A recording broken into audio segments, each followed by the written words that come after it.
In progress. Recording. All right, good evening, everyone. Welcome to the regular meeting of the Scio Township Planning Commission on December 20th, 2021. We are using the Zoom platform, probably for the, at least for Planning Commission members for the final time. And for members of the public who have joined us by video or phone, your microphones are muted, but will be opened when appropriate. In order to minimize disruptions to the meeting and connectivity problems, only members of the board or the commission will have video. Applicants and staff will have video access, but have been asked to turn off their cameras until called upon. At that time, they may use share screen capabilities if appropriate. Chat has been disabled at this point.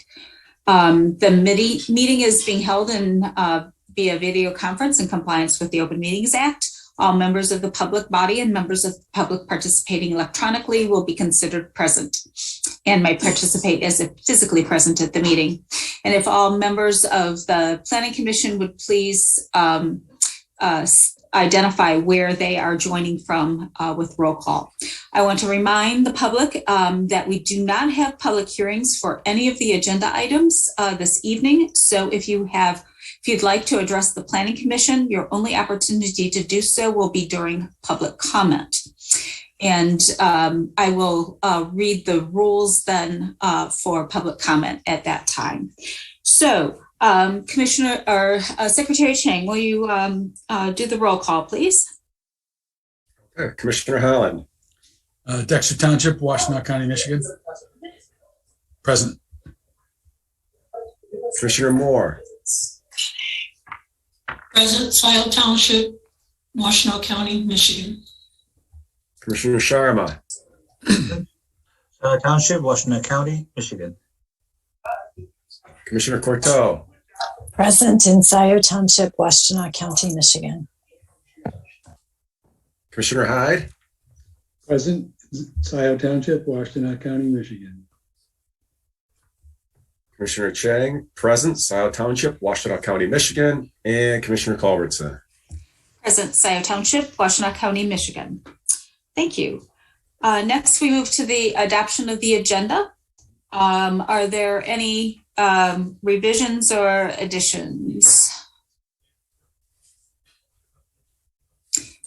Seeing none, I'll entertain a motion to move the agenda as posted. Moved by Commissioner Hyde, support by Commissioner Sharma. Any further discussion? Roll call vote, please, Secretary Chang. Okay. Commissioner Holland. Yes. Commissioner Moore. Yes. Commissioner Sharma. Yes. Commissioner Corto. Yes. Commissioner Hyde. Yes. Commissioner Chang. Yes. Commissioner Culbertson. Yes. Adopted. All right.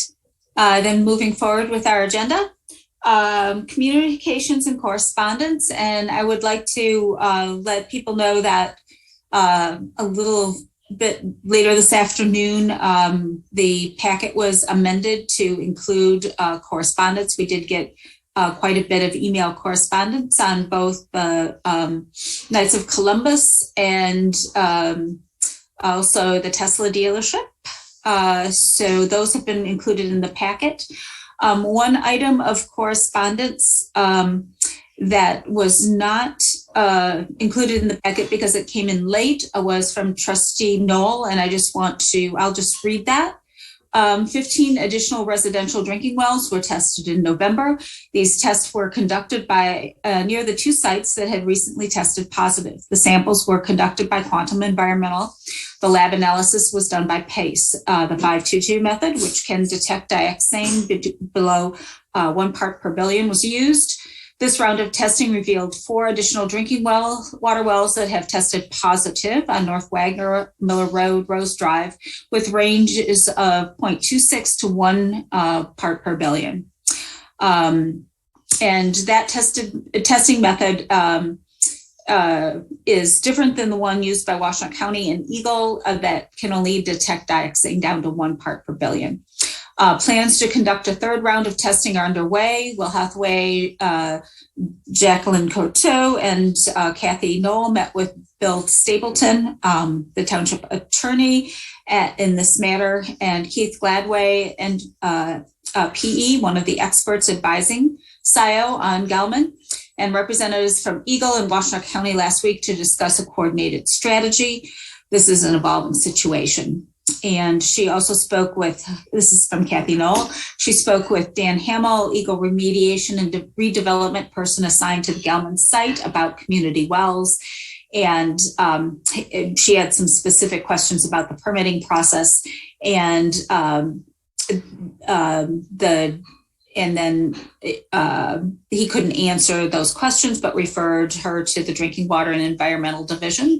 And she called and did get a response. There was an email that just basically went to the community well website, and we will include that communication in an updated kind of packet for the record.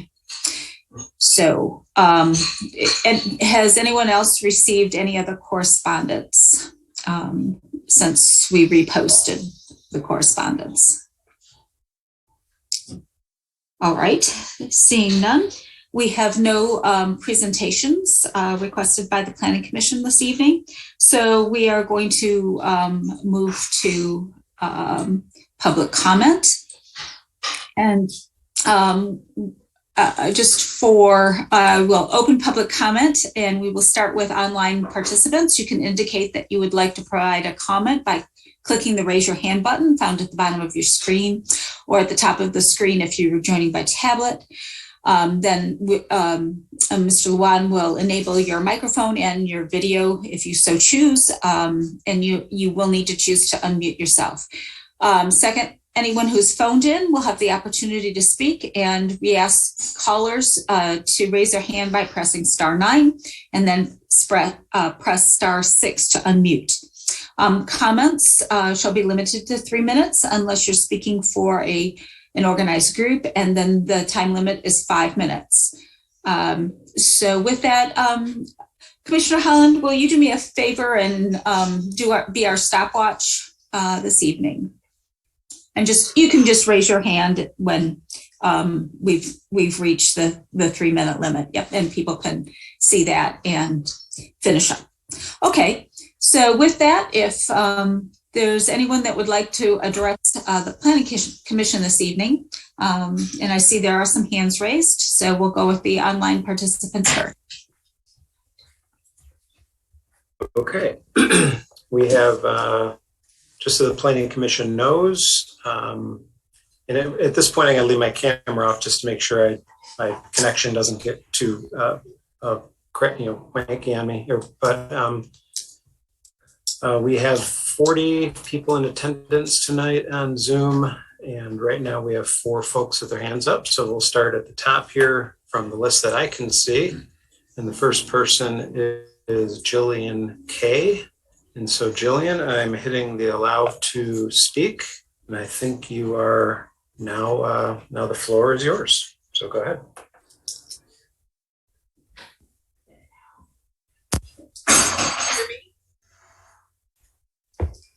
Yes. You can, okay. I can't see anything on the screen as far as it goes. Yeah, I wanted to speak about the Knights of Columbus property proposed development, and there's a lot of concerns. Mostly, it's about the recent wells that were tested in that area that were previously non-detect for dioxane, and now they have come up with some I don't know what the levels are, but they found dioxane, and I'm concerned about a communal well and what that could possibly do to further the spread of the dioxane and into other wells that are non-detect right now. That's in that area does not have access to municipal water, and if those wells do end up having dioxane and the Gelman or the plume has spread even further, we're kind of in pickle there because we're not going to be able to have municipal water for those folks right away. I drove by there and I pulled into the driveway. Now, I haven't gone through the plans fully. I did skim through them. So I pulled into the driveway to read the sign. And for some reason, I thought in the past it had said Ann Arbor Schools owned it, but I was wrong about that. So I'm sitting there and you couldn't really pull in very far because there is a gate. And I just checked it out a bit and I went to leave. And of course, I had to pull out or back into the road, and it was a good 15 minutes. It was very scary. There's a curve on both coming east and west. So I waited until I was able to just pull out, and I was holding my breath. But I cannot imagine having minimum of 46 cars, because if there's going to be 46 units, I'm assuming 1 car per unit, not to mention delivery vehicles, and especially during a foggy or snowy day. So I think that hopefully the Planning Commission will go through this and figure out a way that will make it safe for everybody, and really keep in mind that the plume, that's very scary. Thank you.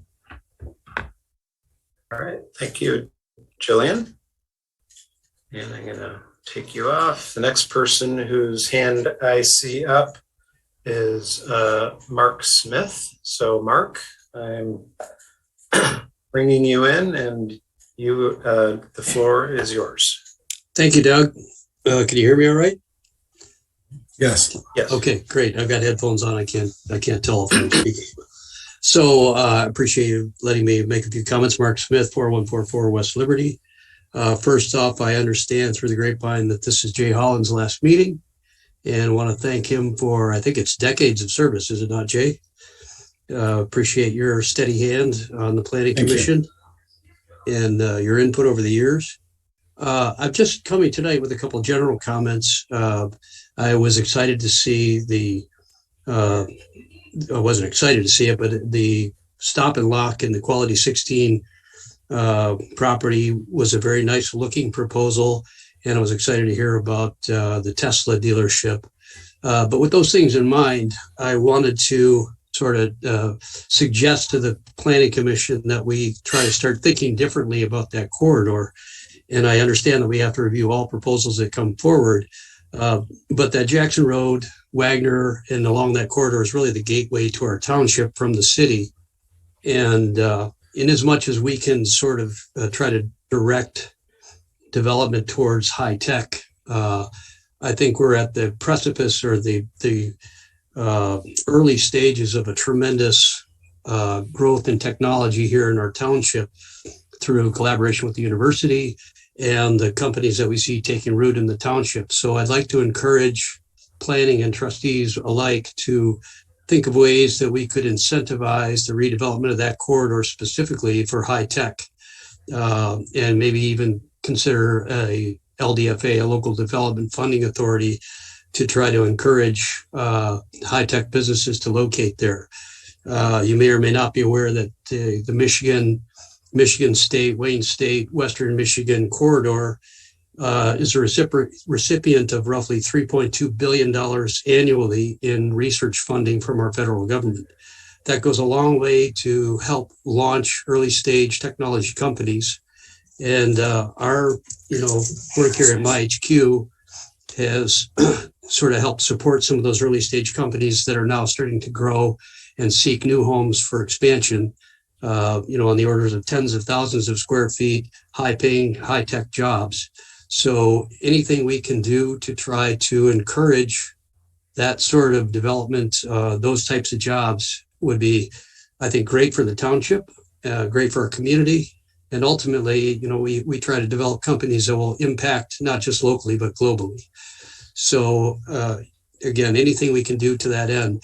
The Tesla dealership is an exciting development, as is the very nice looking stop and lock, but those are largely drive-by businesses that don't encourage a lot of jobs, don't create a lot of wealth for our township, and certainly don't foster people moving into our township and taking root here.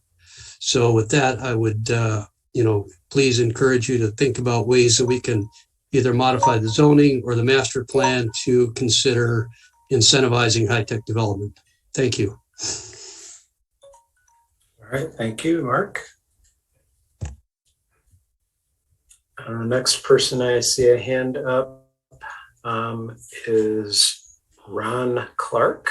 So, Mr. Clark, I have given you the permission to speak on this Zoom format, and the floor is yours. Okay, thank you, Doug, and good evening, commissioners. This is Ron Clark with E.T. McKenzie Company from Grand Ledge, Michigan. I'm here tonight to request 2 variances to our approved site plan, or 2 minor amendments. The first one would be to eliminate the side yard landscape buffering between our property and the property to the east, which is zoned A1.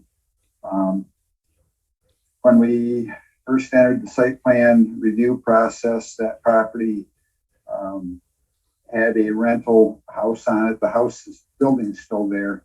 I'm not sure how it's being used now, other than the fact that there's now a landscape company operating out of the back of the property at least, with an outside storage yard exactly the same as ours is right next door to it. Ron? Yes. Hey, Ron, can I interrupt you for a minute? Sure. While there's no public hearing on your item tonight, you are an applicant, so you will have an opportunity to present your proposal in a few moments here. But this is for, this public comment part is for folks that just are here at the meeting that want to provide public input. So we'll come back to you when your agenda item's up. Okay, great.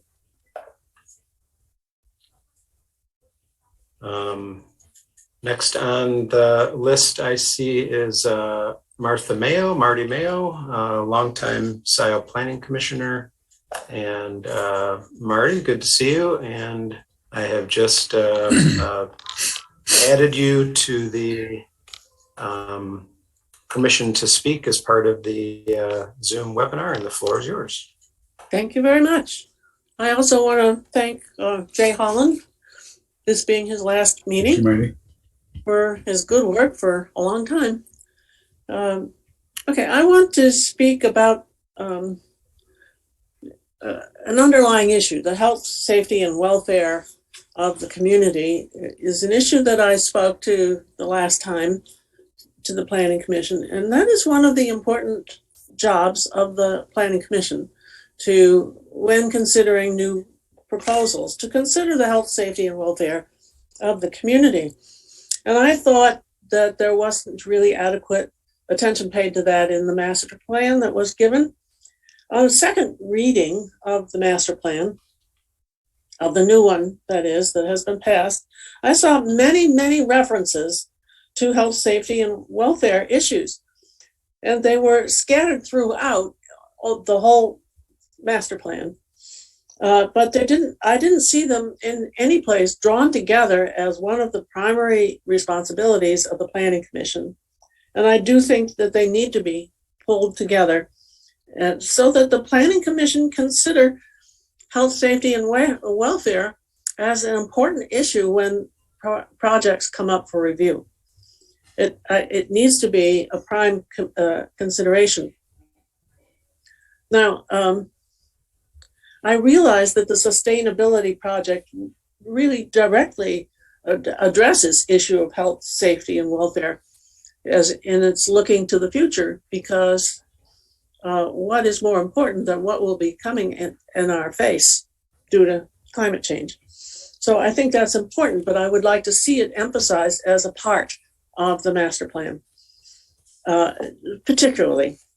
So that's a concern I have. And then because of that, we have a prime example of a health, safety, and welfare issue, and that is the dioxane plume. And that needs to be dealt with. It's not going away. I think most of us would like to see it go away, but it's not going to. and particularly in consideration of the Knights of Columbus property, the dioxane plume is something we have to consider. And I am concerned that a community well and septic may draw the plume in the direction of the KFC property.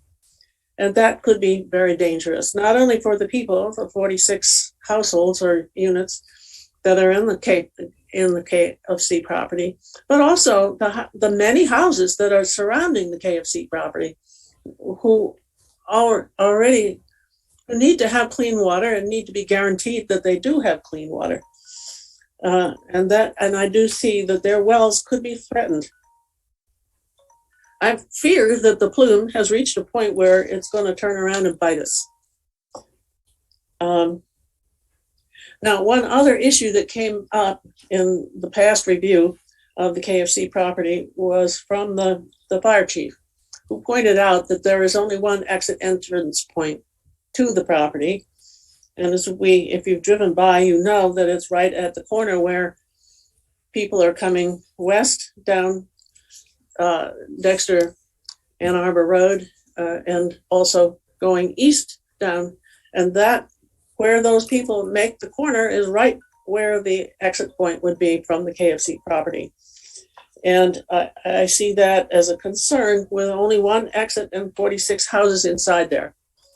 It is a dangerous corner. So I urge the Planning Commission to take great care in the approval of this PUD plan. I see it as a danger to the community and, well, period. Then one other, do I have more time? Time's up. Oh, I'm sorry. Actually, yeah, you've used your 3 minutes, so please finish up. Shut up. Okay. Thank you.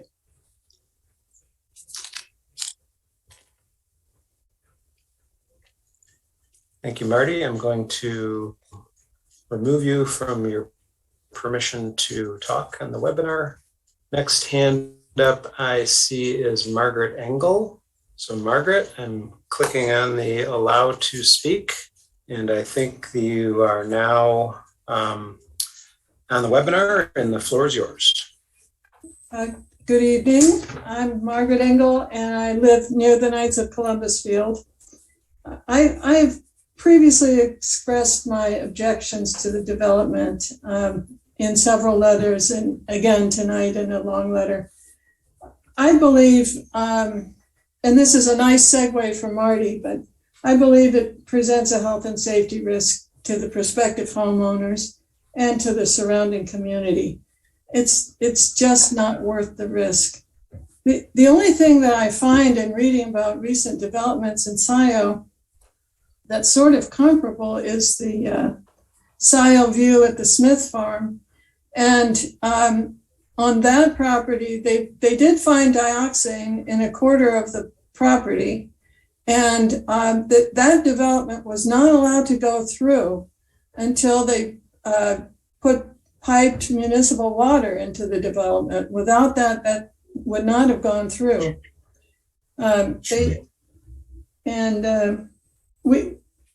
We all know that dioxane is present now within yards of this property line. And it's like we're imagining that it's not going to go beyond the property line. Dioxane continues to surprise us. We don't know where it will go. We don't know how quickly it'll move. And we have to ask ourselves, is it worth the risk of contaminating those homes and the nearby homeowners' wells? We're all on wells. I can't stress that enough. Is it worth exposing people, including kids, to years of dioxane in their drinking water? Is it worth the risk of tanking our home values if dioxane lands in our wells? Is it worth the risk of jeopardizing our standing, Scio's standing as a party to that lawsuit, and in our request to the EPA to help us clean up the dioxane? If we put a big housing development here right next to this dioxane hit, what is the EPA going to say? How will they take us seriously if we build right next to dioxane? And there's also the question of liability and who will take on the liability if there is a problem. Will it be the developer? Will it be the homeowners association? Or will it be the township? Will the township be hit with a raft of new lawsuits at some point? Is any of this worth the risk? I just ask you to please consider the future of our beautiful and beloved community.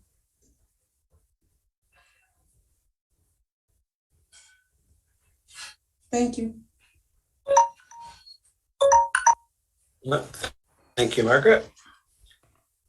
Take off your permission to address the planning commission. So the next hand up I see is David Faulkner. So David, I'm going to press the little button here and you now are able to address the planning commission. So David, the floor is yours. You are muted.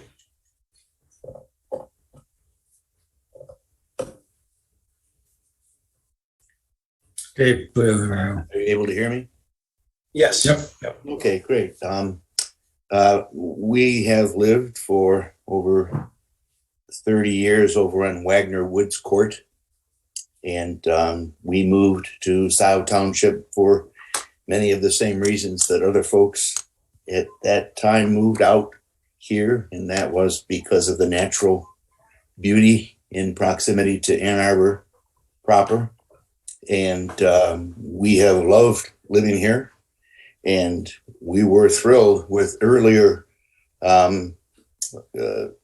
development decisions by the township that focused on the Jackson Road corridor. You folks have done a fabulous job trying to funnel density in that direction. But it is not rocket science when Gelman is on Wagner Road and the latest wells that have been found to be contaminated are at the corner of Miller, basically Miller and Wagner. Water flows downhill for the most part, and if you draw a straight line from Gelman to the new wells that are contaminated, it cuts right through our property. We are very concerned about the impact of the Knights of Columbus property and the inclusion in that plan of a community well, mostly because, as best I can tell, there's absolutely no data to suggest that that kind of a water system, a community water system, would have no impact on the plume. We don't know enough about the plume now, let alone what the implications or ramifications might be, for adding that kind of a development to the township. And so we're very, very, very much anxious about the future of our own health, the future of our own property values. I would encourage the township to tackle one problem at a time. And I don't know if it requires a zoning change for that piece of property. I'm not sure. But it doesn't seem like that level of density is appropriate to that spot, both for a lot of the reasons that other folks have talked about, and obviously because we have no idea whatsoever on how that will impact on the plume and the direction that it takes. So that's all I really have to say. And I know that my wife has issued a couple of emails in your direction, and I'm hopeful that you will read them. There's much more information there, but I simply wanted to make sure that our voices were heard with regard to why take on a new development that we simply don't have to take on. Thank you. Okay, thank you, David. Mm-hmm. Remove you from the panel here. Next up, I see Deb Tuck. So Deb, I'm going to click the button here that allows you to address the panelist. It says allow to talk is not available because Deb Tuck is using an older version of Zoom. Okay, I've never seen that before.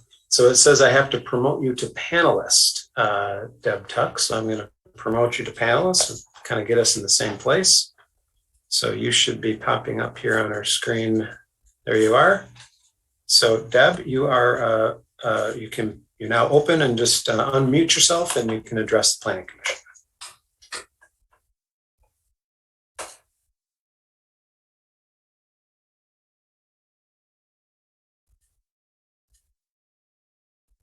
You are muted. Oh, there we go. Sorry, I'm still new to this Zoom stuff, so this is my personal computer, so I'm still getting used to it. I'm not work related. I want to address about, well, thank you for letting me join, about the Belmark bowling lanes in Tesla. I know you guys received my email, and as a bowler for the last 40 years, I just want to very much stress that we need that alley. And we have many people that come from all over to come bowl, to come see Milan, Chelsea, Pinckney. And there are many leagues that bowl there during the day and in the evening, during the winter time and in the summertime. And I just want to voice that, I don't want to see it go away. And has anyone talked to Tesla about replacing it? If they decide they want it bad enough, will they build us a new one? Because we need that. Revel and Roll cannot hold all of us. People don't want to drive to Maplewood Lanes and Saline, and you're taking away business that is down there on Jackson Road. We all come down there to bowl. We eat, we have fun, we socialize. And I know it's the home of the bowlers for the high schools. Where would they go? And I just really want someone to reconsider that. Okay, if they really want that lot, can they then build us one down the road a ways?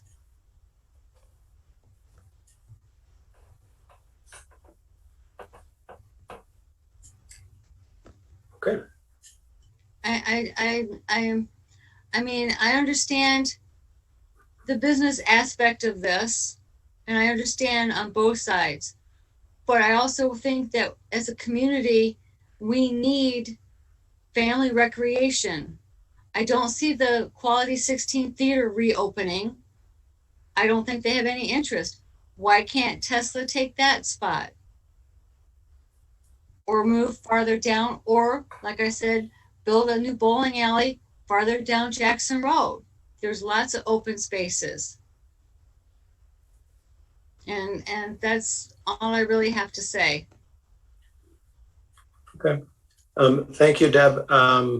Because I had to add you into sort of as the panelist, I may have to drop you out of the meeting, but please sign back in. No, that's okay. I've got to go do some things before I get ready for bed to go to work. You have my copies of my email that I've sent the past few days, and I just want my voice heard for us many bowlers that really don't want to see this go away.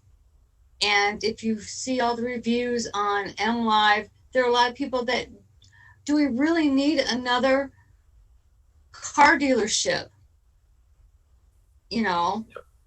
And if we do, why can't they go down the road or replace what they're going to take away as family entertainment? And I appreciate everyone listening to me, and thank you so much. Okay, you're welcome, and I apologize if I knock you out of the meeting here, but it's the only way I know how to move you off of this. That's okay. Like I said, this is like how I had it was just how it popped up on my laptop, so it's not used to it either. So, but thank you. Okay. Yeah, you're welcome. Okay. Next person I see up is Bob Costa. So Bob, I'm going to click the button here, and that will allow you to address the Planning Commission. So Bob, you are up, and the floor is yours, but you do have to unmute yourself.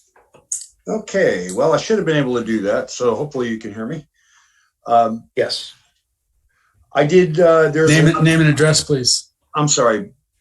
Bob Costa, 3870 Thank you. Dexter Ann Arbor Road.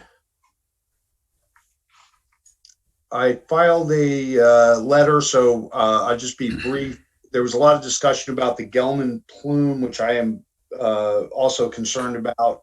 And just to put in perspective, if you take the US average of 60 gallons per person per day of water usage and an average of 2.5 persons per household, we're over 7,000 gallons a day or 2.5 million gallons a year on a single well point.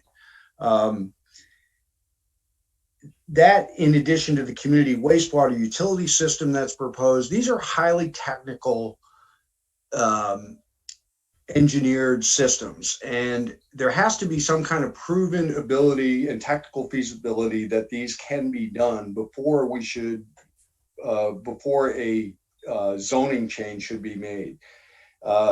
You have in Scio Township, there's many rules about the perpetuity, the demonstration of technical feasibility and so forth. And I think that this is a complicated piece for anybody that wants to develop this property the way that it is proposed. And it seems to me that before we would even consider doing some type of zoning change to allow that, that there would have to be a high barrier of overcoming these technical challenges. A homeowners group can't legally operate a wastewater system. So there has to be some kind of separate legal entity set up that would handle this in perpetuity. And I don't know how that would be done. And I don't see that there has been any presentation by the developers to even discuss that. So I just wanted to add a little bit to that, that I think there's some legal, technical issues to overcome for anybody that wants to develop that type of development on that type of property, in addition to the problems we're having with the Gelman plume. Thank you very much. Okay, thank you, Bob.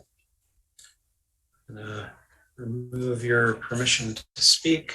Next person I see up is Rob Pattison. So Rob, I'm going to click the button here that allows you to become part of the meeting and address the Planning Commission, and the floor is yours. Thank you. Rob Pattinson, 500 North Zeeb. I just wanted to interject some data into the conversation about the Gelman plume and the KFC property. We now have 7 of 30 wells that have come back positive for dioxane in the last 2 rounds of tests. So that's 23% of the wells that were tested are now positive for dioxane. And others have spoken about the location of the driveway.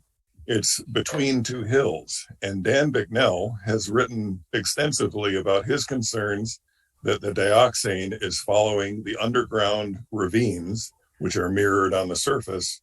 And the driveway is a perfect example of the bottom of that ravine coming through the KFC property and going towards the river.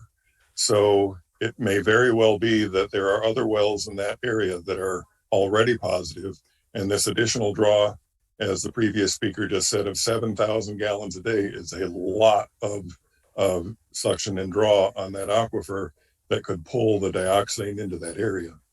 And also, one last point, the position of that driveway in terms of safety, I think the Planning Commission should investigate with the Sheriff's Department accidents in the winter that when it's been icy that have been on that downhill and curving section of road. That position of the current driveway is the worst position, the least safe position for entrance and exit to that property. So those are my comments. I hope you consider all of these comments about the Knights of Columbus property that have been made tonight. Thank you. Pattinson, remove you from the panel. And our next person that I see is Rita. Rita, I'm going to click you into the meeting here. So Rita, all your name is Rita, so I'm sorry I can't say your last name. But you are now, you're now able to address the Planning Commission and you have the floor. Thank you. My name is Rita Clinthorne. My address is 2650 Laurentide Drive. I want to echo one thing about the Bellmark lanes before I go into what I really am on about. But I think that I would like to see things really looked at. I kind of agree with the person that was saying that she's a bowler and those Bellmark lanes. I mean, it really is. It's something to do for young people, for families. It brings money into the township. It's part of the community. And I think that's a clever idea to maybe ask Tesla if they're going to, if they really have to have that spot, that maybe they can help the township find another spot for the bowling alley. So with that said, what I'm really concerned about is what's going on with the Knights of Columbus property. And I'm not an expert on this at all, but I've followed it just a little bit. I understand anyway that it's zoned right now, that property is zoned for recreation and conservation. And I don't understand, not that I don't understand, I would really think that it's prudent for the Scio Township to really consider making any changes until, just because with all these flags on the field, with the dioxane and the noise levels over there, the infrastructure, the traffic that would be happening, but I'm so concerned about that dioxane. I think it would be really unfair to future residents even to build something there and then, oh, guess what? We knew there might be dioxane coming your way, and here it is. I agree with Margaret. Who's going to be responsible when that does happen? Is that something those homeowners would have to deal with? Is it something the township would be sued for? I just think that it's not very prudent to move forward with that under the circumstances. I really hope that you're paying attention to this and thinking about it. I think it's just the health of everyone. It's also the neighboring wells. If you start drawing in all that water and you drag that plume in that area where maybe it wasn't going to happen that fast, I just really don't feel comfortable with that. So I'm hoping that this board will take that into consideration before they do anything, before you move forward. Thanks for your time. Thanks for reviewing. Thank you. I'm done. Okay, thank you. We have another hand up, and I just wanted to let everyone know everyone was leaving their hands up, so I just went and lowered all hands. So I don't think I lowered anyone's hand that hadn't already spoken, but we do have another one that just popped up, and that's Drake Ambrosino. And so Drake, I'm going to click you into the meeting so that you can address the Planning Commission. And you are now available to address the Planning Commission, and so the floor is yours. Thank you for the opportunity. Can you hear me? I think I'm unmuted. We live at 3855 Leroy. We are just off of Waterman. We're just to the northeast, I guess you might say, of the Knights of Columbus property. And like everyone else, we are concerned about the dioxane and the movement of the plume. It's sad to say, but shocking also that this problem has been in our community for over 54 years. And yet we don't have a solution. We see it moving. We know it's infecting more and more wells. It's moving under the city of Ann Arbor. And it's really sad to think that our local government, our state government, and our federal government has failed us. We're at risk, folks, and it's just not fair. It's not fair to see a project like this that could promote additional movement of this plume. You know it's going to happen. It's almost inevitable. The one of the wells that was tested is just to the east border of the Knights of Columbus off of Dexter Ann Arbor Road. So you could throw a baseball and hit that well. So it's inevitable that it's going to happen.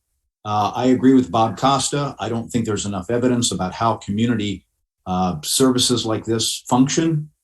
We've only got one other example in Washtenaw County in Scio Township, and that's up at Loch Alpine.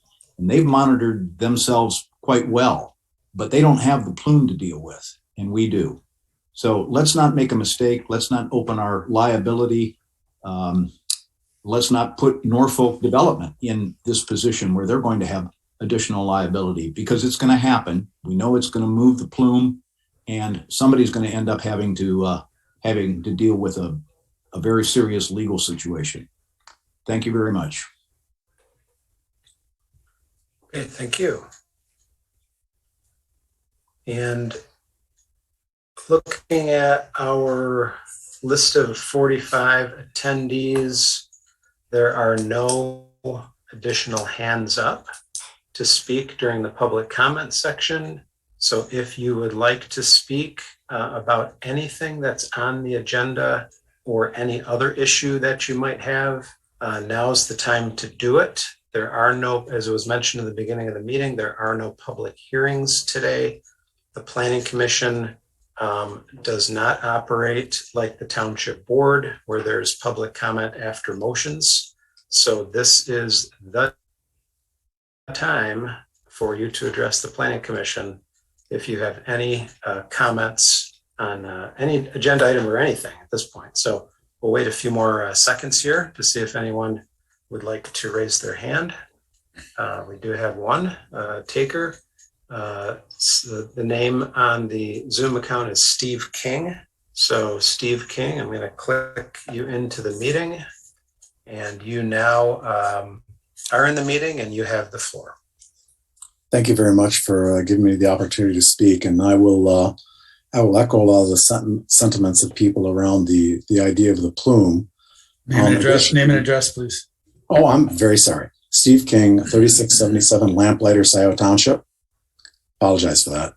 I'd like to add one thing. As a active cyclist throughout summer, I don't cycle during winter or late fall. It's dangerous enough, but I've ridden that part of Dexter Road during the summer, and it's rather scary as a cyclist who regularly rides Huron River Drive without issue.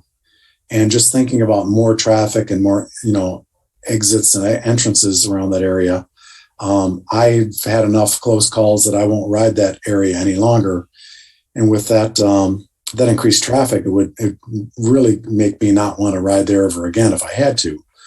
But additionally, when I was talking to this about a couple other people who are very scientific about this, is we really don't have any information about what the groundwater is going to do with this incredibly different change of volume with the draw of water, what's going to go in and out, because what we're talking about is a plume that could be potentially dangerous for people throughout the United States and beyond, because when you look at where this is going, it's going into Honey Creek, which is very close to where we live.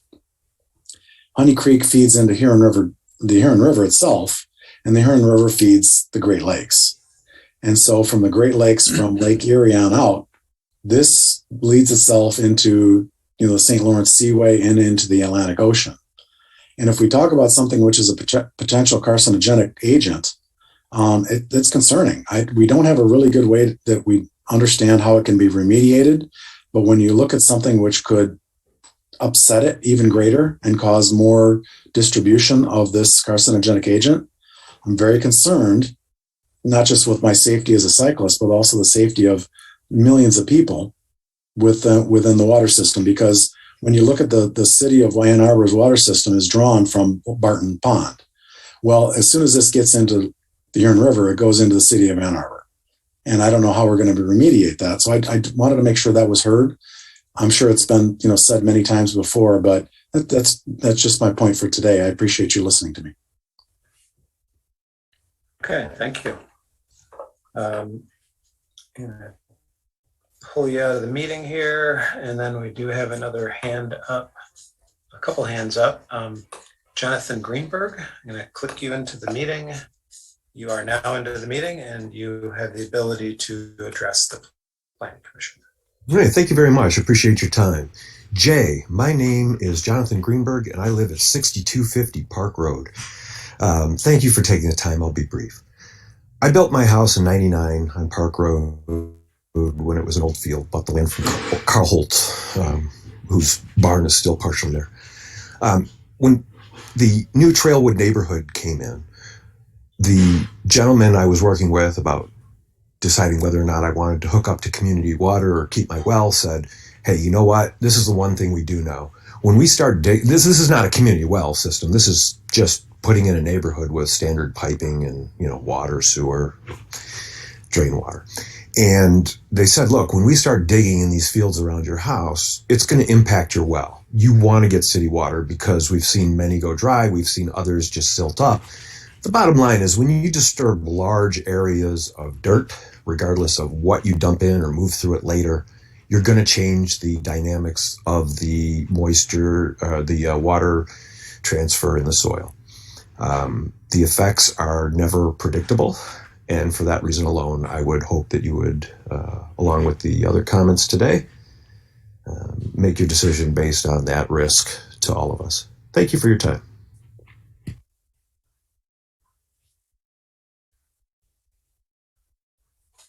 Thank you, Jonathan.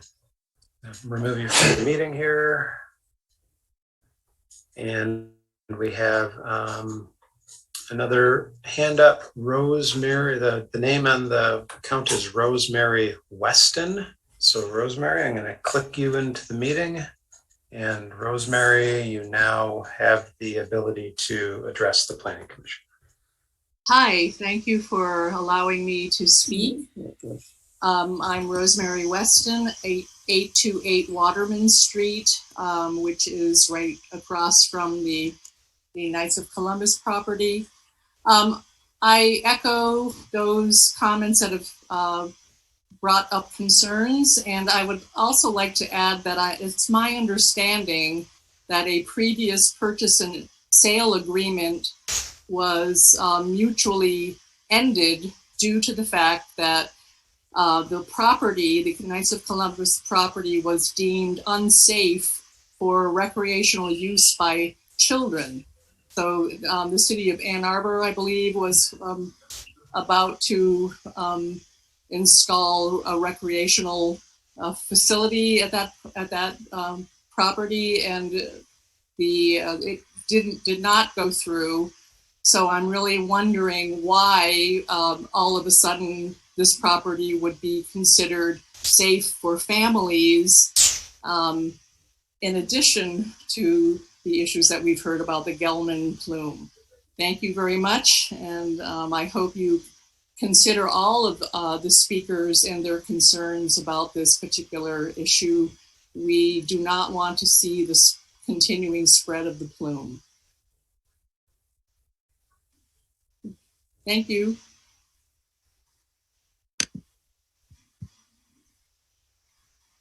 Okay, thank you, Rosemary. And I think, I don't see at this point, I don't see any additional hands up. I have two from before. I'll lower those. Stephen King is raising his hand again. I don't know, Chairperson Culbertson, are we going into second round of comments, or how do you want to handle that? Well, I think if he has an additional comment that has not been voiced. Sure. Okay. Mr. King, we're going to hop you back into the meeting, and you are in the meeting. Yes, again, Steve King, 3677 Lamplighter. The comment that was made about the, this will be 30 seconds, about the water table. Personal experience is my parents lived in London Township, south of Milan, north of Monroe. And when there was a large dig, roughly 5 to 7 miles south of them, for a a big industrial gravel pit. I remember our parents had to dig a different well because it completely wiped out the water for our house. And so something that far away impacted our family so that we didn't have water. And that came to mind when he made that comment. I completely, until this point, totally forgot about that. So if you'd like to, research that with another township within the state, I'm sure you could find some documentation on that. The impact can be really, really a long distance away. And I was hoping just to share that with you. So I appreciate you listening to me one more time. Thank you.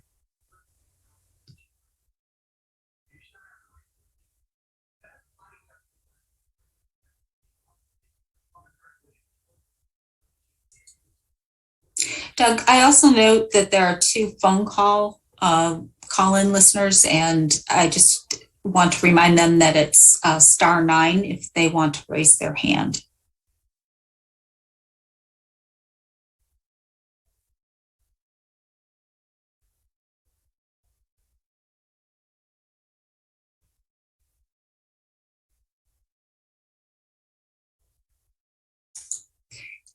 Doug, you're on mute. I do see one hand raised, but I can't tell if it's if it's someone who has spoken before or not. Yeah, it's Marty Mayo.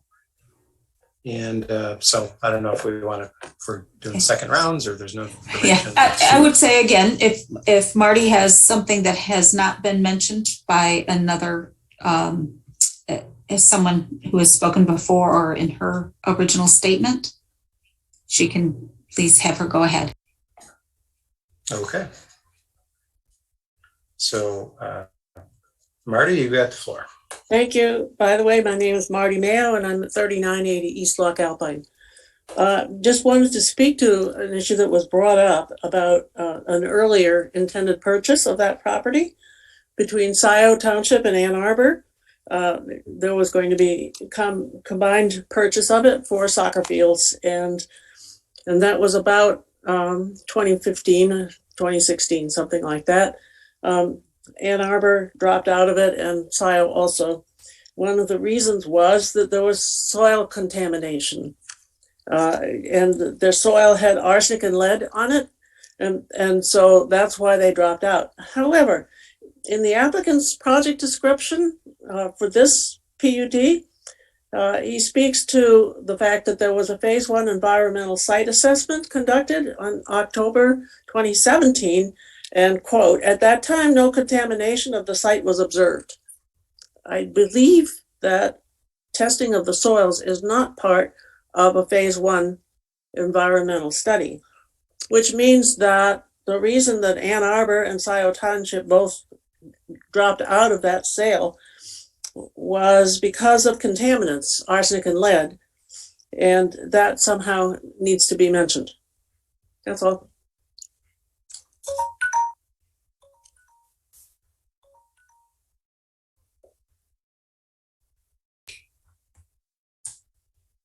Okay. Do we have any other members of the public who want to address the Planning Commission? I do not see it. Can you guys hear me now? I just switched to my phone just to make sure my connection stays okay. Yeah, that's fine. Okay. All right, good. No, there are no other hands up at this time. I can wait a moment if you'd like, but there are no other hands up. So I think we've exhausted the public comment portion of the meeting. Okay.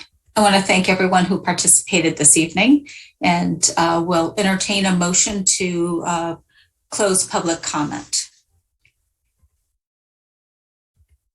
So moved. Moved by Commissioner Hyde, support by Commissioner Courteau. Any further discussion? A roll call vote, please, Secretary Chang. Good. Commissioner Holland. Yes. Commissioner Moore. Yes. Commissioner Sharma. Yes. Commissioner Courteau. Yes. Commissioner Hyde. Yes. Chang, yes. Commissioner Culbertson. Yes. All right, and we'll close public comment at 8 o'clock. Thank you. All right, moving on to our business session. No advertised public hearings this evening, and so we'll move on to unfinished business. Site plan number 19007, E.T. Mackenzie, site plan amendment. And Mr. Luan, if you could, let's see. Yes, we'll have the applicant briefly present and then hear comments from our consultants.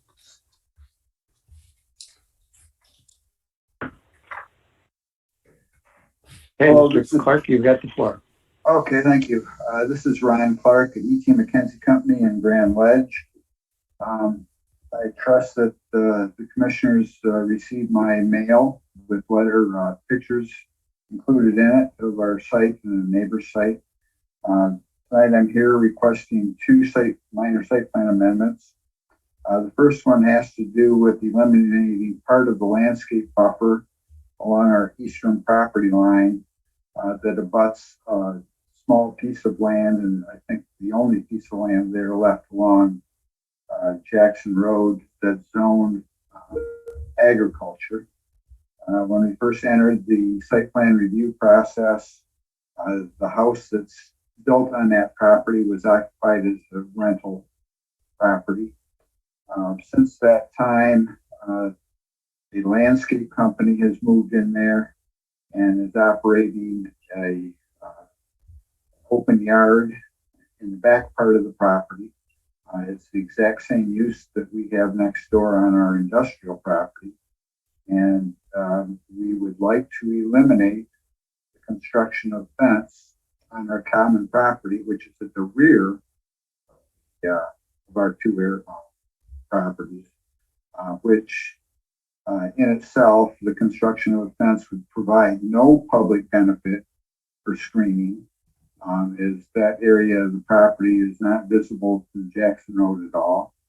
But the main point here is that they have the exact same use going on next door now that we have, and we do not feel it's appropriate that we would have to pay close to $30,000 for a fence to buffer lake uses from our property to their property.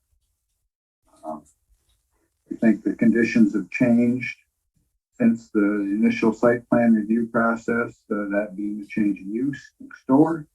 And we feel that it would be appropriate to eliminate the construction of the fence as part of our site plan approval.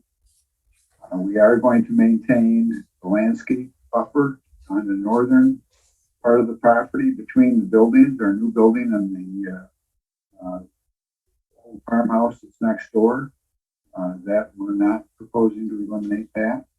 It's just the construction of the fence between the two open yard uses. Our second minor site plan amendment is actually just a deferment of construction of the sidewalk in the right of way of Jackson Road, and then that small segment of sidewalk that leads from the public walk up to the building to our front yard there. And that right now the sidewalk only goes out there to Dino Road, or Dino Road, I don't know how you pronounce it, but that's quite a ways away. I think it's more than half a mile away. So we feel that deferment of the sidewalk construction can wait until development gets out there further. We'd be wanting to wait till the township tells us to build it, to wait. I'd also want to note that the new construction right next door to us, the addition to the storage facility, they were granted the deferment of their sidewalk construction right away of Jackson Road. So I'd be available to answer any questions, but that's my presentation at this point.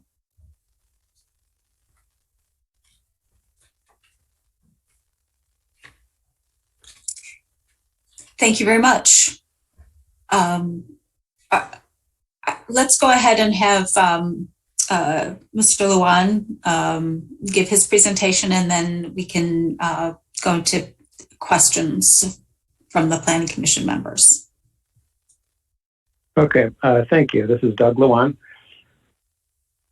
I have a memo in your packet that's dated November 9th, 2021.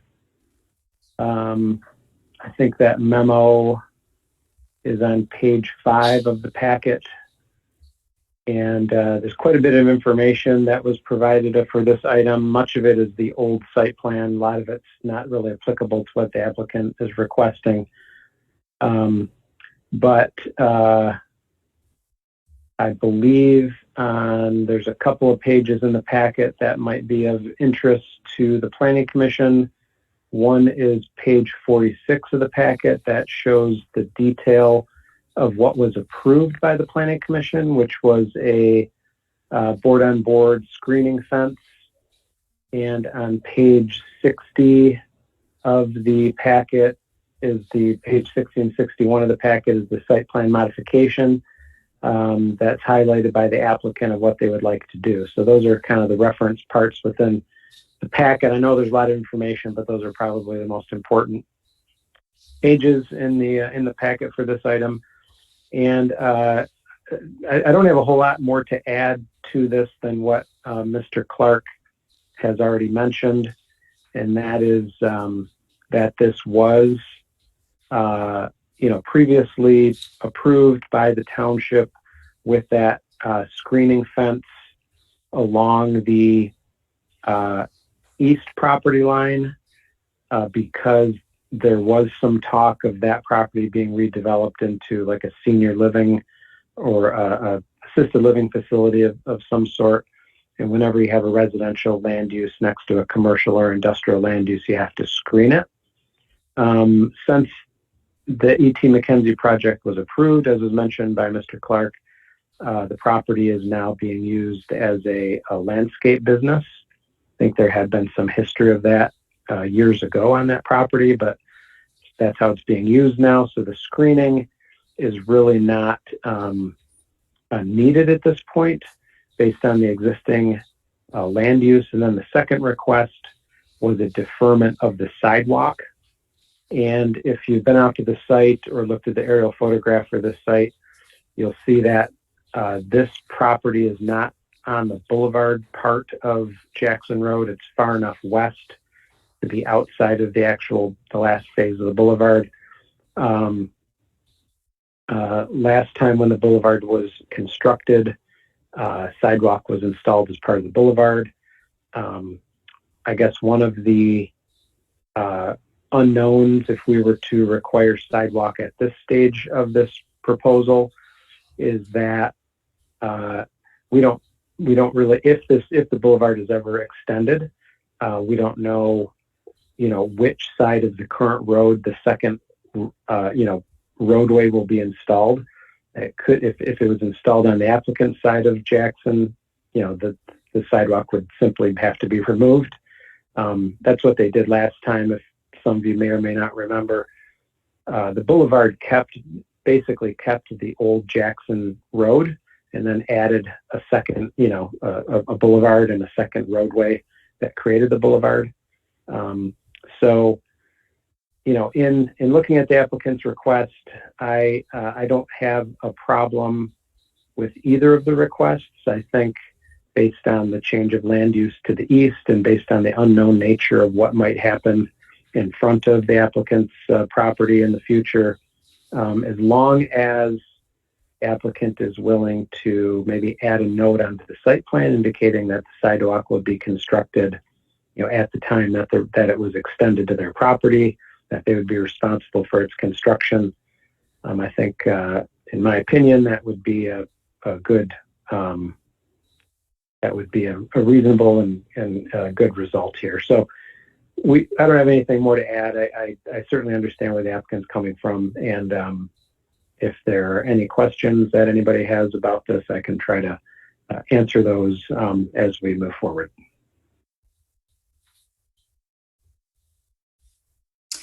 Thank you much. Questions for Mr. Lewan or for the applicant? Commissioner Moore. I just want to make sure I understood what you just said, Mr. Luan. You were saying that you would just like a requirement that the applicant would be responsible for sidewalk in the future. What was it that you recommended? Yeah, if the sidewalk is ever extended onto the adjacent property, that the applicant be required to install the property along their frontage. You know, a note can be added to the plan as long as the applicant knows they have to install it whenever, you know, if the township, let's say the boulevard never gets constructed or will never get constructed and the township wants to add sidewalk to the south side of Jackson, when we get up to their property, we would just want to make sure that they met the requirement of building a sidewalk on their property. So, I mean, we can require them to do it now, which we could still do. If the planning commission is not comfortable with this kind of deferment, you can still require the sidewalk to be built. However, if, you know, it would be as sometimes we say, a sidewalk to nowhere if we require them to build it at this point. But the main point there is that they're still on the hook to build the sidewalk pretty much at the request of the township. So, Thank you. Commissioner Holland. So I've built that sidewalk from nowhere to nowhere at the tune of, well, 30 years ago, $15,000, and it is very annoying to do that. But I would like to see, is there a way that we can have some kind of a promise made, maybe even that they would donate the part of the right of way for a future road if it was put in there? Having said on DDA, sometimes the owners don't really, the property owners don't really want to cooperate with DDA as far as the, whether we have to purchase it or whether they donate as far as the right of way. And in addition, is there a way that we could put that as where it rides with a deed? So if the property is sold, it's nice we get a commitment from this person, but they may be down the road and have sold the property, and we have no promise from the future owner. And I think we've talked about it before. And also, to take it one step further, as properties redevelop where there is sidewalk, it needs to be expanded to 8-foot sidewalk. So, you know, we need to deal with that in ZOA, another issue. But like where an auto dealership is going on down by April Drive, they've just left a 5-foot sidewalk and they're trampling it with their, you know, and eventually they'll landscape up to it, and it does need to be replaced, similar to what they did at the Toyota Subaru dealers. They did a real nice job, but I'd like to see something that goes on the deed. Otherwise, I totally support this. I think there's no need for the fence. That's all I got to say. Thanks.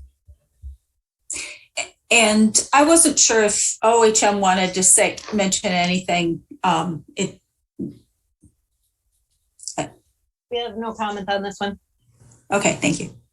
All right. Any other questions or comments from commissioners? Commissioner Courteau and then Commissioner Hyde. Thank you. Just briefly to Mr. Luan, the zoning on the adjacent parcel has not changed, correct? It's still zoned agriculture, even if it is currently being used in a different way for this commercial landscaping business? Correct. Okay, thank you.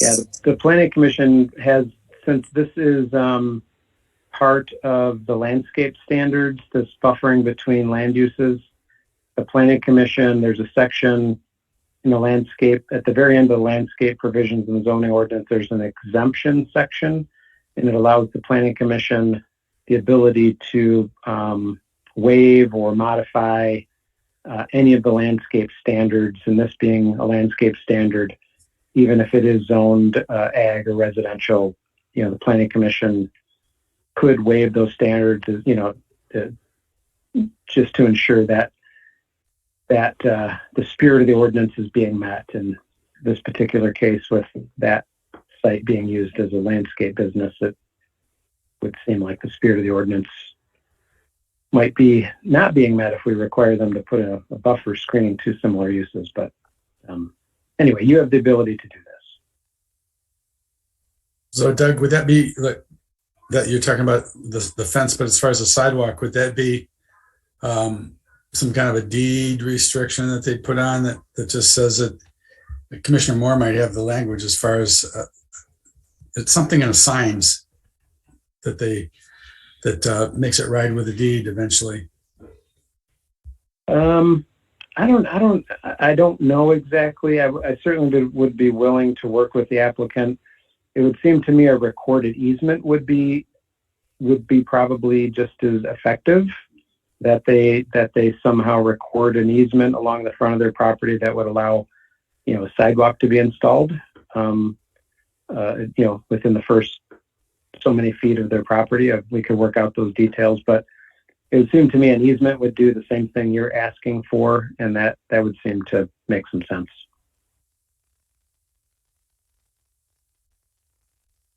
Commissioner Hyde. I could just. It doesn't necessarily ride with the property though, Doug. Mm-hmm. Is that what you're going to say, Commissioner Moore?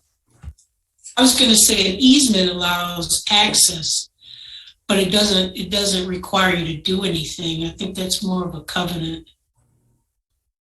on the deed. Yeah, if we add it to the site plan that it's required upon request or something like that, and then have them record an easement, I think the site plan itself, the wording on the site plan has the effect of zoning. So once it's on the site plan, it's required. That's why they're here in front of us tonight, because it's required. And if we were to put, this waiver of the sidewalk along the frontage of the property, still have them show the sidewalk on the frontage of the property, upon the request of Scio Township, that has the same effect of zoning. Okay, I want to, while we're thinking about that, move to Commissioner Hyde. I'll be very brief because Commissioner Courteau and Mr. Luan were just discussing what I was going to bring up, and that's that the wording of the requirement for a fence talks about the residentially zoned property, and but in the spirit of the use of the property, I see what Mr. Luan was getting at. So I won't belabor it.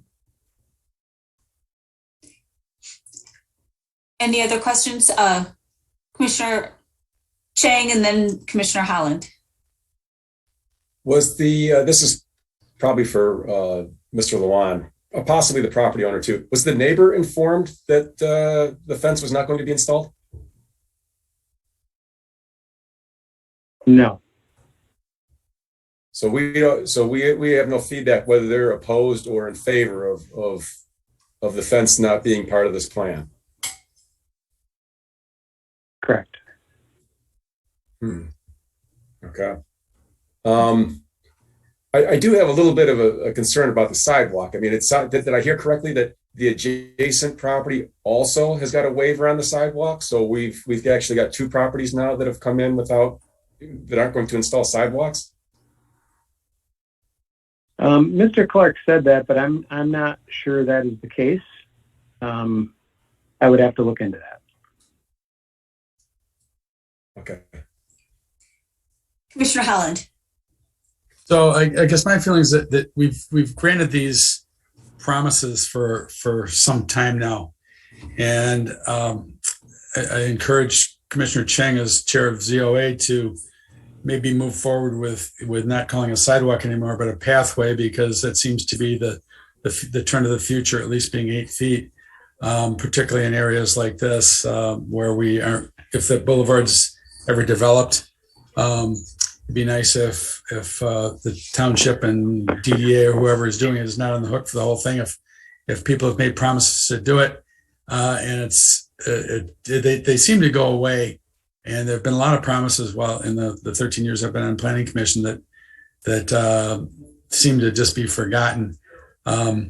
So if there's a way to get that into some kind of an ordinance and some kind of a promise that the attorney can work on as a standard, then I'm all for deferring. Otherwise, I'm kind of getting tired of deferring sidewalks that may or may not be built in the future.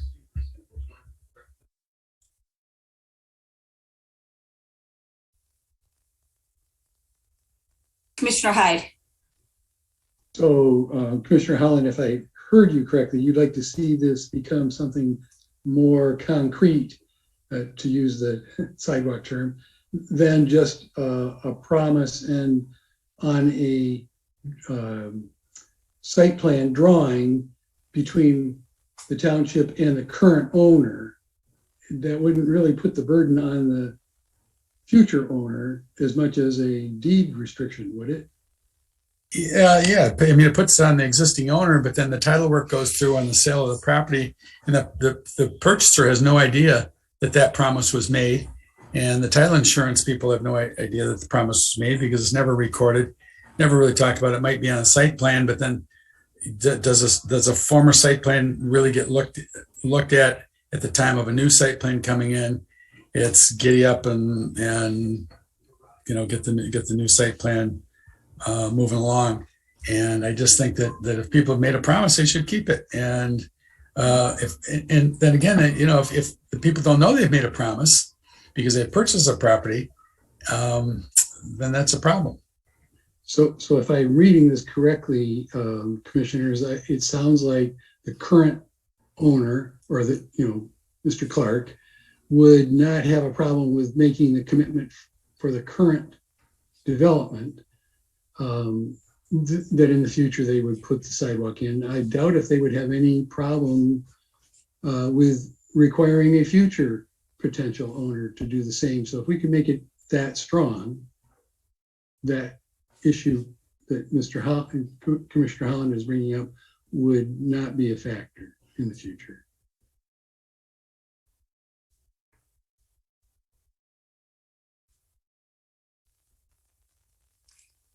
Okay, I had another question. There was also something about an extension to March 5th of 2022. Is that supposed to be a part of our discussion? Not that I'm aware of.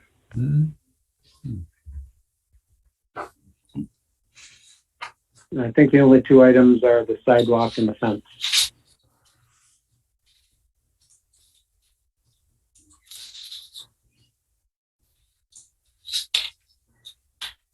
Okay.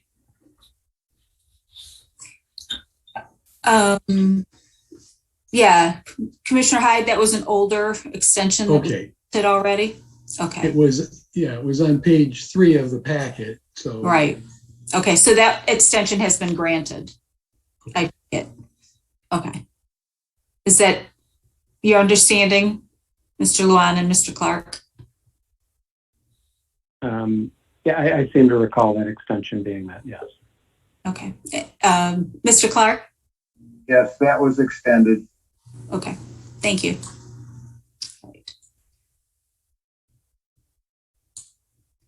Commissioner Moore.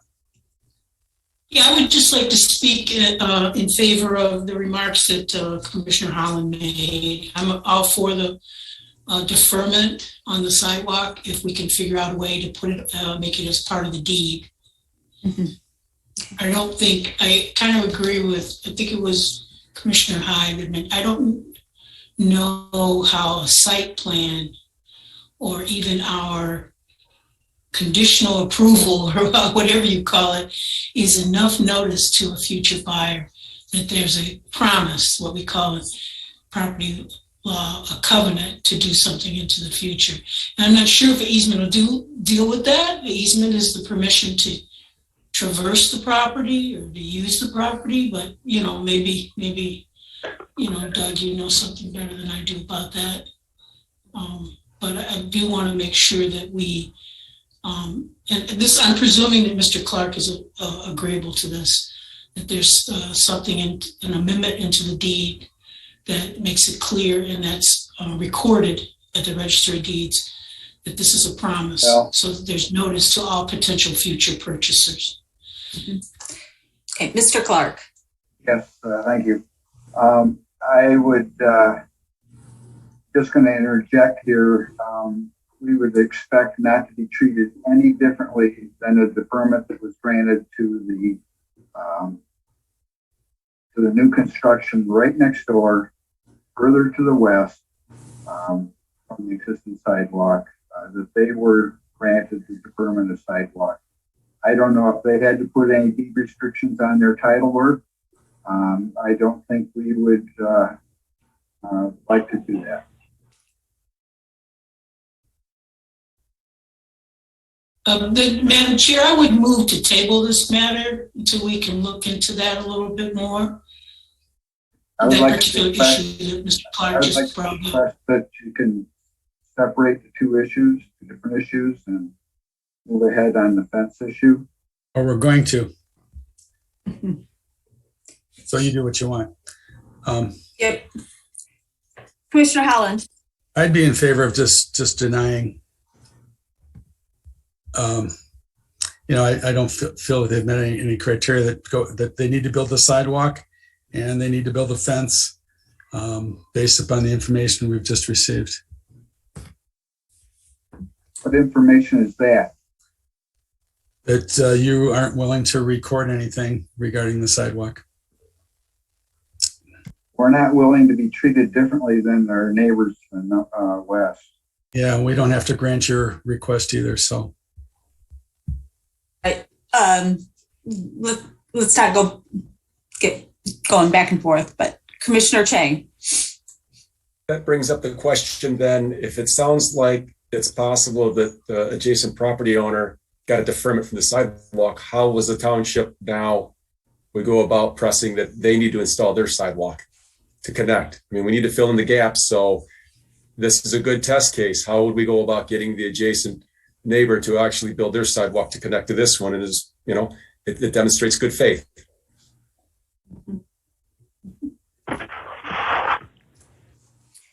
Well, I don't exactly recall the circumstances of the deferment to the west, but presuming it's on the site plan, we could require it to be installed based on language on the site plan.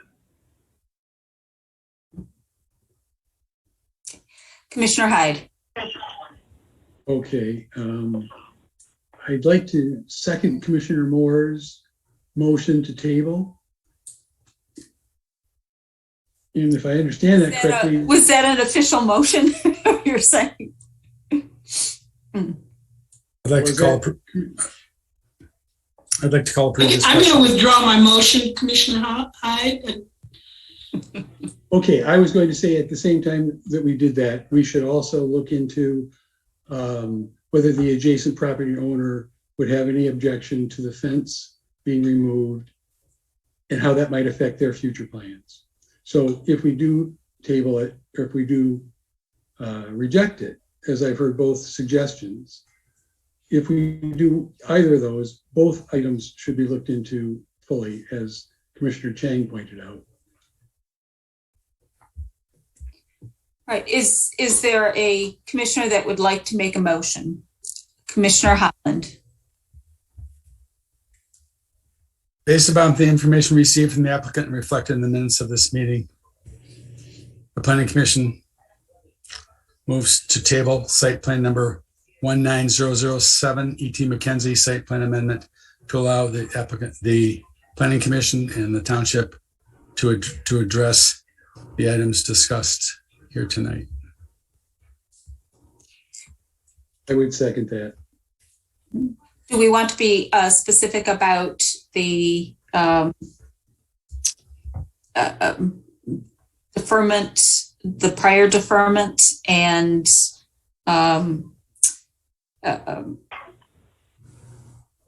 making it the deferment extend to go with the property, as well as getting a response from the neighbor about the renewal?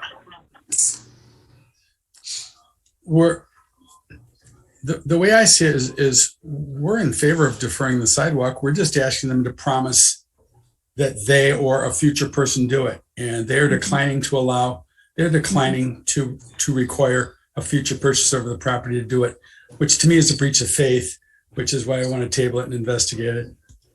Okay. All right. All right. Then any further discussion? I think Mr. Clark had his hand up.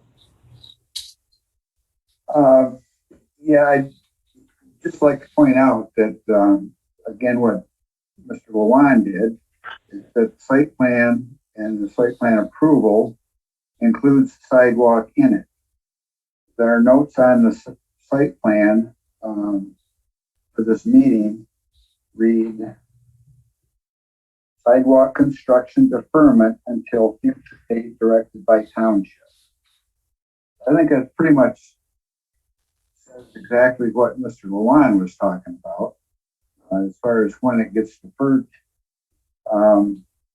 As far as putting it into the title work, I don't see the point in that. It's on the site plan. It needs to be built, and or it needs to be modified where it says, like the fence does, that the fence is not to be constructed. So it becomes a part of the site. Okay, thank you, Mr. Clark. Okay, Commissioner Holland. Also, to me, it becomes a point of, does the McKinsey company want to personally guarantee with a bank letter of credit that that will be guaranteed to be built sometime in the future? Or would they like to pass it along to the future purchasers of the property if that's the case? So I think a bank letter of credit or a personal guarantee or a bond would be sufficient. Okay. So we have a motion on the floor to table site plan number 19007. Any further discussion? All right, roll call vote, please. Commissioner Chang. Commissioner Hyde. Yes. Commissioner Corto. Yes. Commissioner Holland. Yes. Commissioner Moore. Yes. Commissioner Chang, yes. Commissioner Sharma. Yes. Commissioner Culbertson. Yes. Okay. Tabled. Thank you, Mr. Clark. You're welcome. All right, we are moving on to site plan number 2106, Scio Retail New Restaurant. We will hear from the applicant and then our Carlisle Wortman and OHM. Okay. Could I ask the applicant, I'll promote the applicant to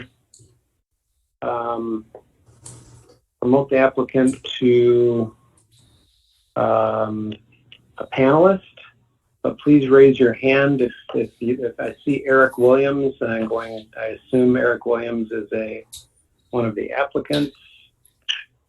So I'm going to promote Eric to panelist, and I hope I did that properly. Just give me a moment, everybody. There we go. So Eric, who else on your team should I promote to panelist? I believe Bo Wynn may be in attendance, the project architect. Okay. And then potentially Brandon Schramm as well. Okay, I see Brandon. Hold on one second. Takes a moment for people to pop up here.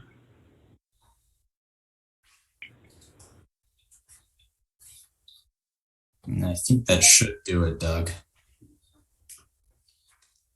Okay.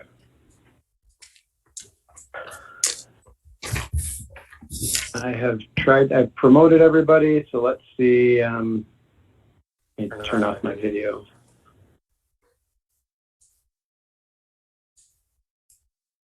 Okay, there's Brandon. And then, okay, who else was it? So Brandon, we have Brandon, Eric, and then who was the third person? Bo Wynn. Got it. Okay, let me try that again.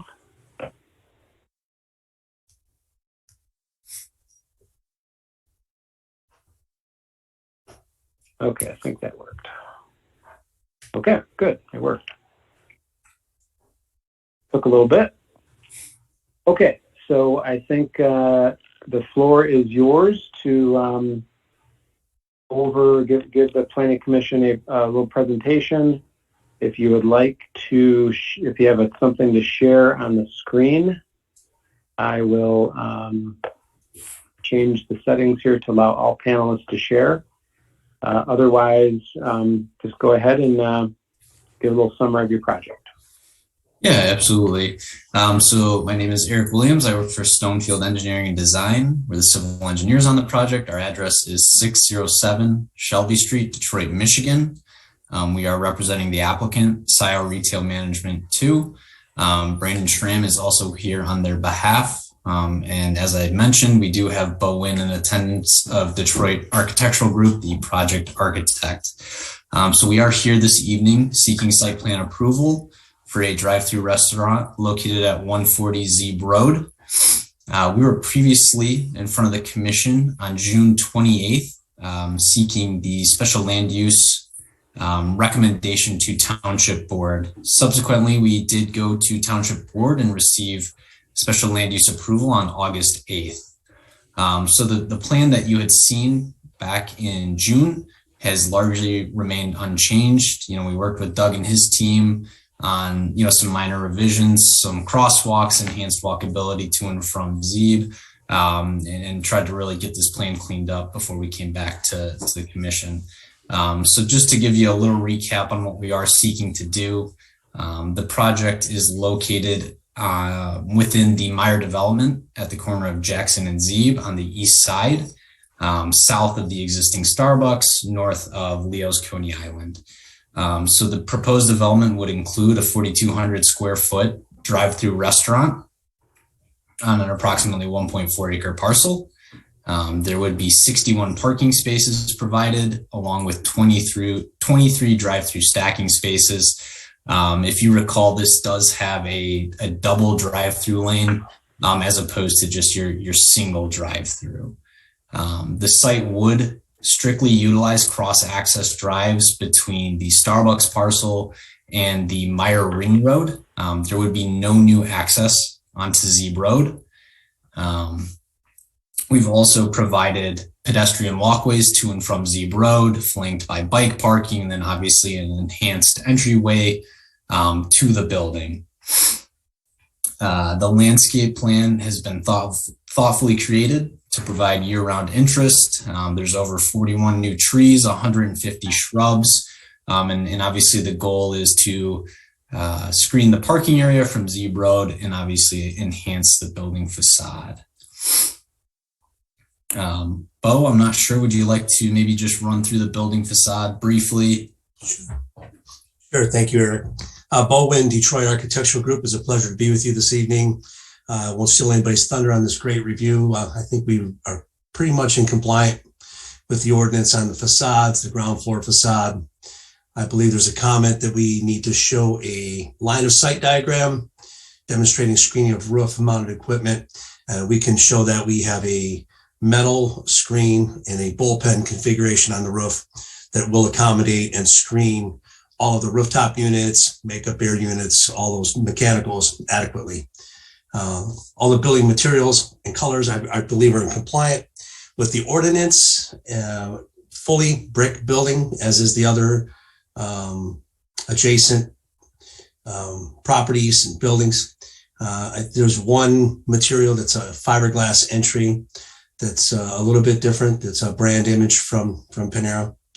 And I believe that's it. Everything else on the bottom says here, the Planning Commission to evaluate proposed elevations and determining if JROD standards have been met. So we will see. Thank you. Thanks, Bo. And with that, I think we obviously appreciate your time this evening and would be happy to answer any additional questions. Thank you. Mr. Luan. Okay, thank you. This is a site plan, as the applicant mentioned, for a restaurant with a drive-through, about a 4,200 square foot restaurant, 1.73 acres. This has gone through the special land use approval process, and that special land use was, in essence, to allow drive-through for this site. Drive-throughs are typically not allowed in the C2 General Commercial District, but that was approved by both Planning Commission and Scio Township Board. So tonight we are past the special land use part and just looking at a site plan. And how straight site plan review works is a site plan is a non-discretionary approval. And what I mean by that is as long as the applicant meets the Scio Township minimum standards for, things like building location with setbacks, building height, landscaping, stormwater detention, number of parking spaces, all that sort of thing, the township is obligated to approve the project. That is how straight site plans work. It's a non-discretionary approval, and that's where we're at here. So as you see in our report, it's dated November 17th. This is our second review of the site plan. The first was October 28th, and based on our review process, we had a staff review meeting with the applicant. Late October, they made some changes, resubmitted in November, and the review you have in front of you dated November 17th is the result of that latest site plan submitted by the applicant. And as you can see from our comments, the applicant has done, I think, a very good job of addressing the standards for site plan approval. I'll just hit the real high points here because there's not a lot to discuss with this one as far as planning and zoning goes.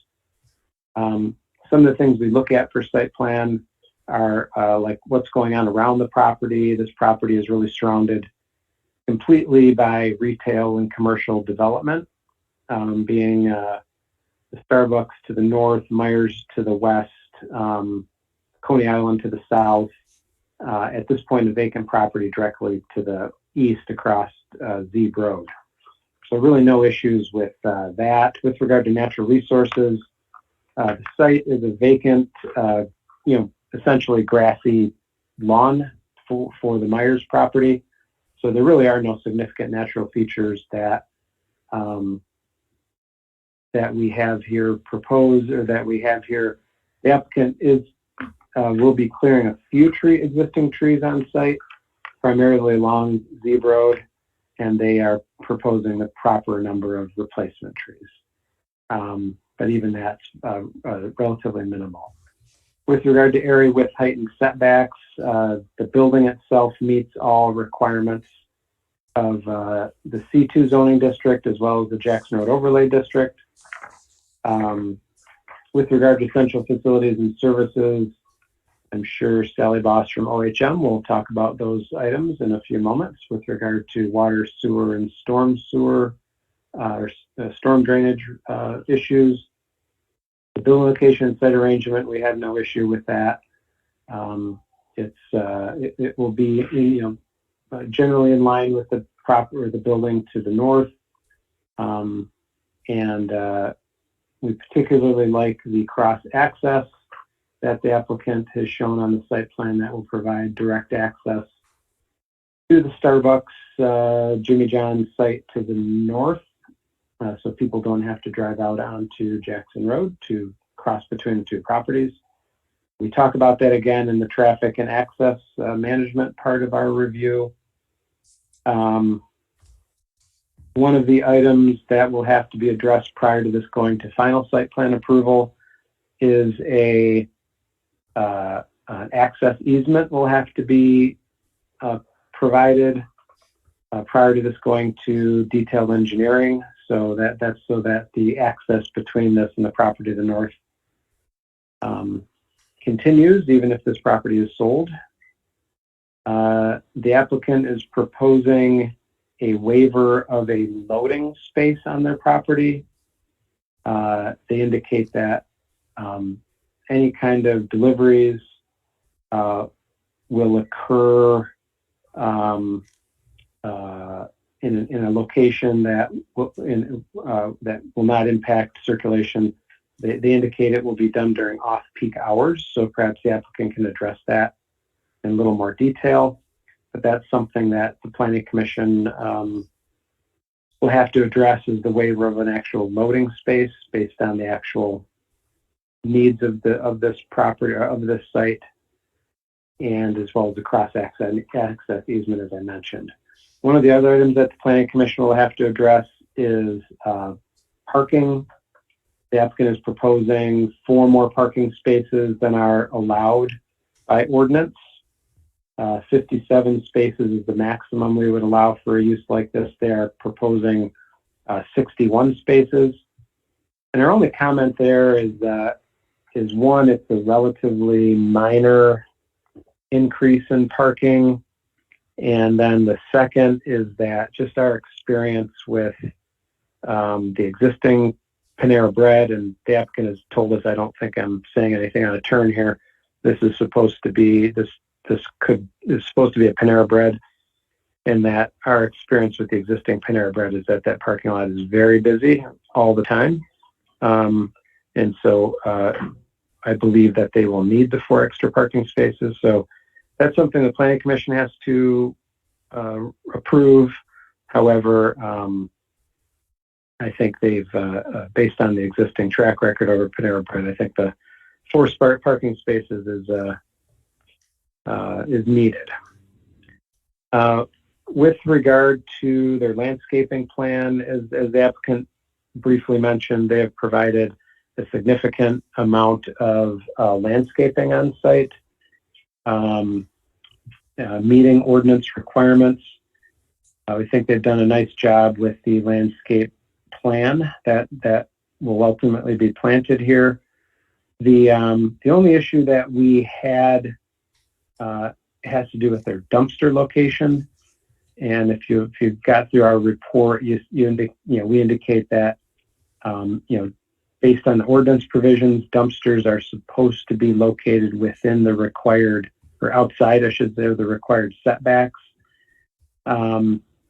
We do note that the dumpster for the Starbucks is directly to the north of where this dumpster is going, with a pretty similar setback.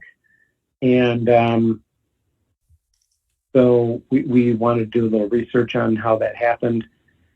We couldn't find that a variance was granted. So the dumpster, at the Starbucks, this will be very similar location to that dumpster. And we would point out that the dumpster location, dumpster screening, is actually a part of the township landscape standards. And as I mentioned in the previous issue with E.T. McKenzie, the landscape standards may be waived by the Planning Commission, any landscape standard, and the dumpster screening being part of the landscaping section of the ordinance. This is a section that the Planning Commission actually could waive. So I think that's one item that the Planning Commission should discuss. I'd be happy to help out with any questions you might have with that when we get to that point, but I just wanted to point that out. We have no issue with the lighting. We have no issue with the signage proposed. They will have to apply separately for signage, just so everyone is clear on that. This site plan review does not grant sign permits. That's a separate permit. We have no issue with the floor plans and elevations. We think they've done a nice job with the proposal, as well as the Jackson Road overlay standards. We think they've met all of those standards.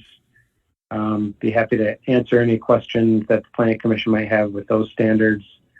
And aside from the dumpster issue, that's probably the biggest issue with location of elements on this site plan. We are, fully prepared to recommend an approval of this site plan to move on to the township board into the final detailed stage. So the items that would have to be addressed prior to this moving on to the final, or I should say the kind of detail engineering stage in front of the township board, is a cross-access agreement. Would have to be ultimately developed by the applicant. The Planning Commission has to make a determination on the 4 additional parking spaces. The applicant has to understand that sign permits are separate from this proposal, and we do mention for Planning Commission evaluation of the elevations to determine if they meet the Jackson Road Overlay District standards. We believe they have been, but we leave that as an open issue for the Planning Commission to discuss. And with that, again, we think the applicant has done a pretty good job of providing a clean site plan for the Planning Commission to review. And I will be happy to answer any questions about our comments after the engineer has a chance to provide their comments. Thank you. Ms. Bose. All right, thank you, Doug. We had 2 site plan review comments in our November 16th letter. Doug did a good job of explaining what we went through with the applicant to meet and address a lot of these comments. My 2 remaining comments, one is about stormwater. The applicant has provided a stormwater management plan. They are planning to outlet to an existing 36-inch pipe that runs to the north and up to the Meyer Regional Detention Basin. They have provided capacity calculations for that existing 36-inch pipe. However, it is still unclear based on what is already flowing through that pipe, whether or not it has capacity for that additional flow. In addition, it appears that a couple of the downstream pipes that are in the new Meyer outlot development that goes through their bioretention basins, if those have capacity, it appears they are surcharging already based on the design calcs that were provided to us. So they are already exceeding the capacity of the pipe. As of right now, it's unclear if they're actually surcharging far enough to come up into the parking lot. That is something we'll have to look into. But knowing that it's already surcharging, the applicant is going to need to consider either on-site detention or upsizing those downstream pipes to address that problem there. And then the only other one Doug touched on, and that was the waiver of the designated loading zone. We did provide a few preliminary detailed engineering comments for the applicant's consideration, and just as an FYI for their preparation of the next plan set.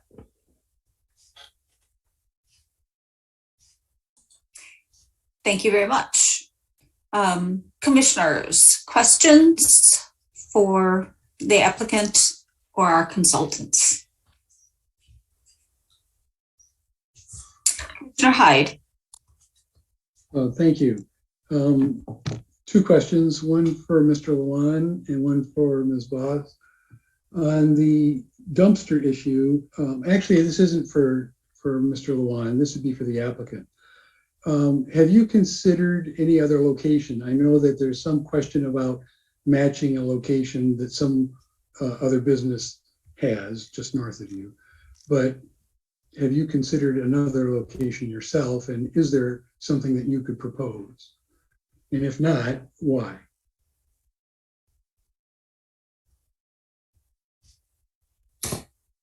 Sorry, Mr. Hyde, was that, I wasn't sure if you had 2 questions there or just one. Just one for you. You know, is there an alternate location potentially? Yeah, and so maybe I just would like to share my screen here and we can all look at the site plan just to kind of understand the limitations and kind of how the requirement is written versus how the site plan is laid out. So just for everybody's reference, Zeb Road is on the right side of the screen here. Obviously, existing access to the Meyer Drive. We've got our building here in the center. Our 2 drive-through lanes looping this way and exiting here. As you can see, we have our dumpster enclosure in the northwest corner. And kind of as Mr. Lewan alluded to, this right here is actually the Starbucks dumpster enclosure as well. So as we develop the site plan, obviously, you know, dumpster enclosures are never terribly appealing. Typically, you like to screen them from the public right-of-way, kind of keep them out of the main flow of traffic. You know, sometimes the closing of gates becomes an issue depending on how often they're opened, how often they're emptied. So in designing the site plan, we were fairly limited as to where the dumpster enclosure itself could be located. I just want to highlight our building setbacks here in red. And so what I believe the ordinance states is that your dumpster enclosure must be within see here, make this a little easier for everybody to see. So it would have to be within the limits of that red box. So, you know, we looked at a few different locations. We worked on it with the tenant. And realistically, you know, to maintain adequate parking, adequate site circulation, there just wasn't a viable option.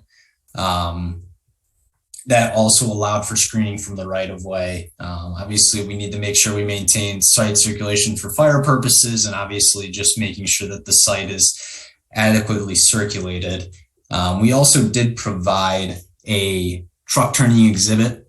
And so what from an operations standpoint, what we would expect to see is trucks accessing off of Zebra Road, entering through the access point and then circulating through here, to ask 30 to 40 foot trucks to make any additional maneuvers on site would become problematic. So we did explore alternate locations, but ultimately, to maintain overall site circulation, we felt that this was the proper place for it. It's fairly accessible from the rear of the building, set back from the public right of way, and is truly in a very similar location to where Starbucks is. So it kind of creates, one co-location for, for a trash enclosure, which isn't overly appealing, obviously. Thank you. That's a very good answer. I appreciate you putting the zone in red so that it highlighted the issue. And my other question, if I could move on, is having to do with the stormwater management plan. Is that part of this approval? Preliminarily, yes. A lot of the details can be worked out in detailed engineering, but if it affects the site layout, then yes, it is part of this approval. So on-site detention could be underground, which means it wouldn't have to affect the site plan layout. But if they're going to put in a detention pond, that would definitely change things. But if they were to upsize some downstream pipes, would that have to be decided now? No, that could be done as part of detailed engineering. There would be a couple of agreements that would have to be worked out with Meyer and the other development there. But that would be, in the grand scheme of things, relatively minor and something we could deal with in detailed engineering. Okay, thank you.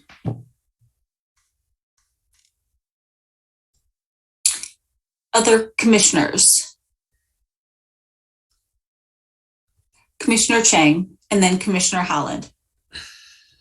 Piggybacking off on that, the location of the dumpster, it sounds like it's already screened, right? It has a wall around the dumpster, correct? Yeah, I see you nodding yes. So what types of shrubs would be required around that dumpster that we're looking for relief from? I mean, I would assume they're low-lying shrubs, so they wouldn't interfere with it. Yeah, it's actually just a wall. It's just a screening wall. And they are proposing a screen wall. It's just the location. Okay, I wasn't sure if it was landscape. Yeah, it's fine. I mean, it's a dumpster against a dumpster, so I don't see an issue there. How often, you said regarding the loading zone, how often will you have deliveries to the Panera? Yeah, absolutely.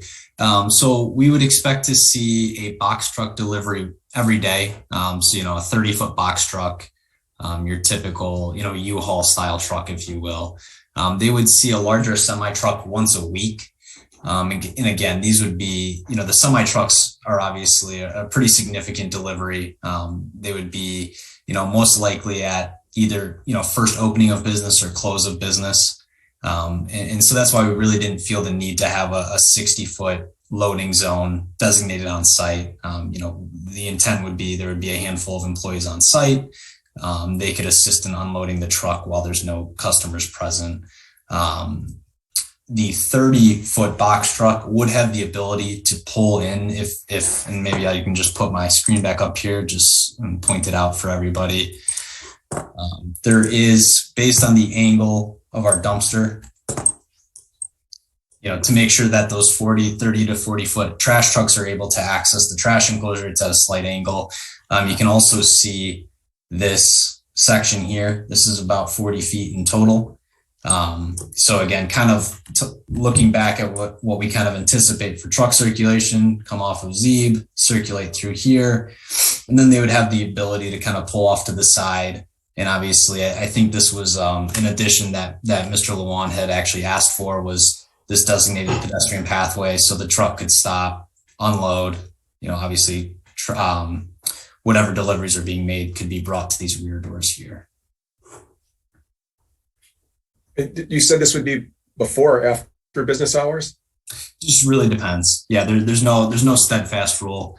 Whenever deliveries are available, and the 30-foot truck wouldn't necessarily have to be during off business hours, but they would most definitely not be showing up at lunch, noon to 1, noon to 2, or your peak dinner times of 5 o'clock to 7. Where's the semi circulate? Let me just skip to that page here, if you don't mind. You did. Okay, I did see that before. Okay. And that's the fire truck, and then we've got the semi truck. So again, this was all included within the packet. I believe Mr. Lewan or Ms. Boat had a chance to look at it.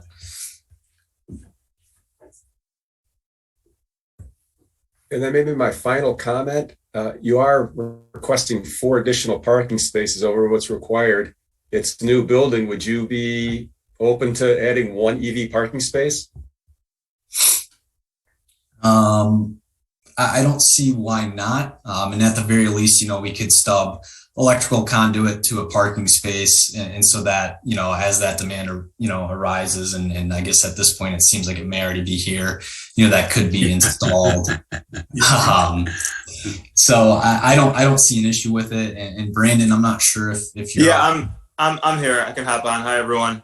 I may have missed that, but you're talking about electric charging stations. So we're doing that at a lot of our developments. We've been working with Blink charging on a lot of them. So happy to look into that and see if it makes sense at this site.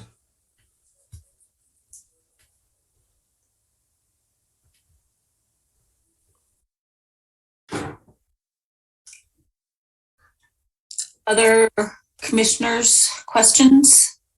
Commissioner Holland. Yeah, my question for Sally, is that why you did not recommend approval, Sally? Had to do with the pipe sizing and. We actually did recommend approval in this letter. It was just contingent on those comments being addressed. Okay, I'm looking at the letter of October 26th. It was our new letter. No, November 16th is the newest. Man, okay. They keep updating our packets. I apologize for that. I do also realize, I just noticed that our letter header says conditional use and preliminary site plan approval. That should just be site plan approval. So that was a miss from our previous letter. I apologize for that. So it looks like we're just down to some details that have to be worked out with the engineer and the planning. So I support moving this forward. That's all I got to say. Okay. Oh, Mr. Lewan, did you have a comment? Yeah, the loading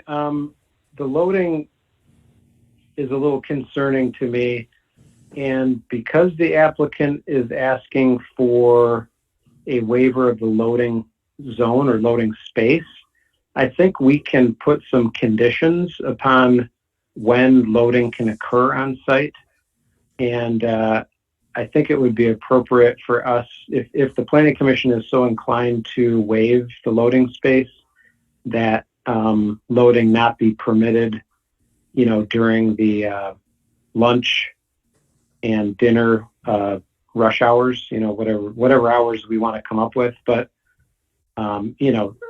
they do get, as the applicant mentioned, they do on occasion, once a week or so, get very large semi-trucks. And I think we need to nail it down a little bit tighter than just they kind of come when they come. So I just have a little concern about overall site circulation, that we maybe place some if we're going to waive the loading space, we place some timing conditions on it. Perhaps the applicant could suggest some.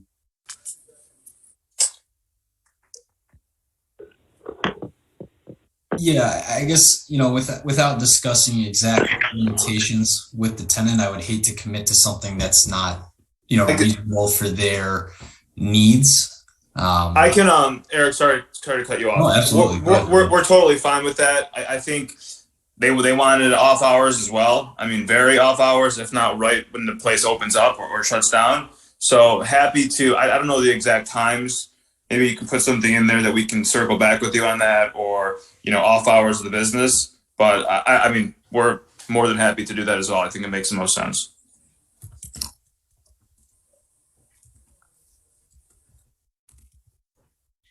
Okay, so I think we've gone through all of the issues. So if someone would like to make a motion. Commissioner Moore. I just have a comment.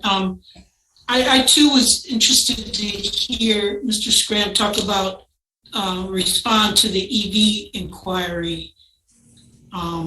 It sounded like you would look into that and see if that's reasonable. I mean, how will we know when you find out whether or not it's reasonable? I can.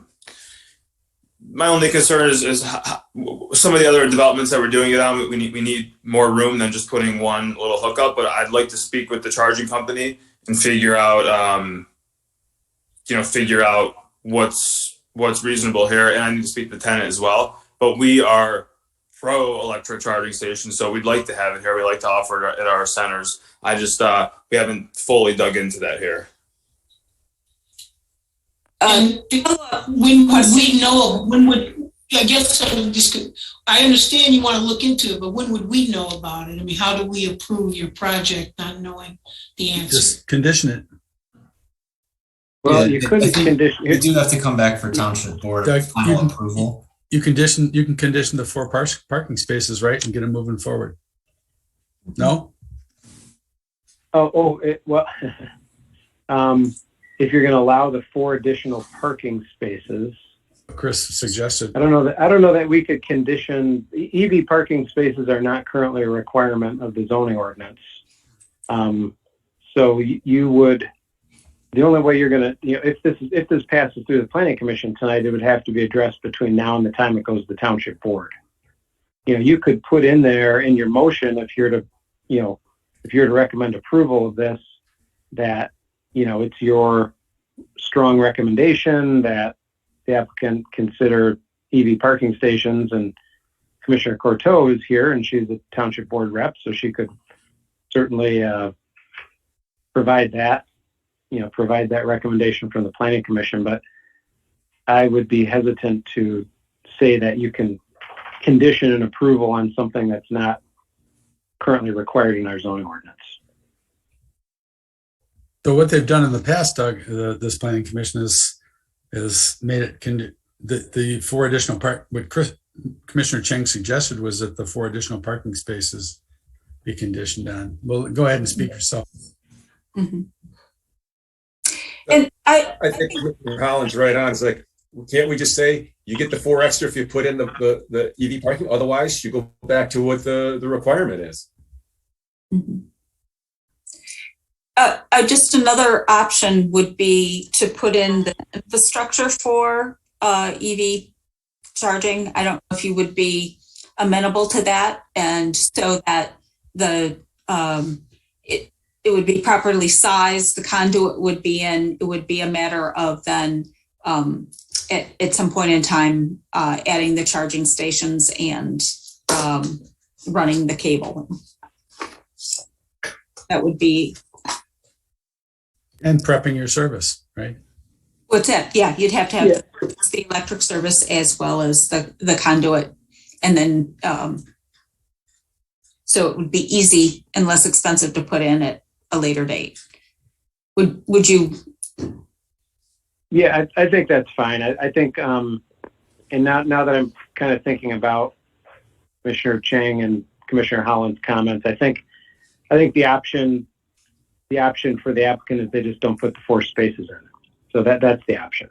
So that makes sense. So can you just run that by me? So it's either charging station or no enforcement? Can you kind of lay that out for me again? Well, it sounds like, commission can weigh in, but I'll just say what I heard is planning commission is okay with the 4 additional parking spaces as long as, I don't know if you guys want them all to be charging stations or partial, but as long as they're charging stations, the 4 are okay. Otherwise, there would be no approval to exceed the amount of required parking on the site. Is that kind of what you're thinking? Commissioner Holland? So, I'm not big on making people do things, but at the same time, I think this is where it's heading. In talking with younger people and so on, I think restaurants in particular are going to be drawing customers by having EV charging stations. And I think if you're not at least preparing for those with conduits and service sizes, you're going to be missing the boat down the road as far as charging stations. But I'm not really in favor of like making you do it. Well, just to tell you, I have an electric vehicle. I'd love to have charging stations everywhere. We are the exclusive developer working with Blink Charging across Michigan and the Midwest to put them at our centers. So we definitely, if we can do it there, we want to do it there. I don't know if 4 makes sense, but happy to at least try to see how many Blink can put on the site. We want to hear just like you guys do. So we're on the same page. Commissioner Cheng asked for 1, I think. Right. And Doug just said 4, so I wasn't sure, but yeah. And maybe prep more, but that's up to you. Yeah, we are more than happy. I know you said when would I know? I mean, I can know the next day or 2 if Blink can put it here. But I'm happy to whatever makes sense for Scio Township, we're gonna try to do here. So I think we're on the same page. And I just want a point I want to make. If we condition it on, at least 1, 2, or just the infrastructure, a motion hasn't been made yet. The Board of Trustees can amend that. Is that correct? Oh yeah, absolutely. Okay. All right. So, may I have a motion, please?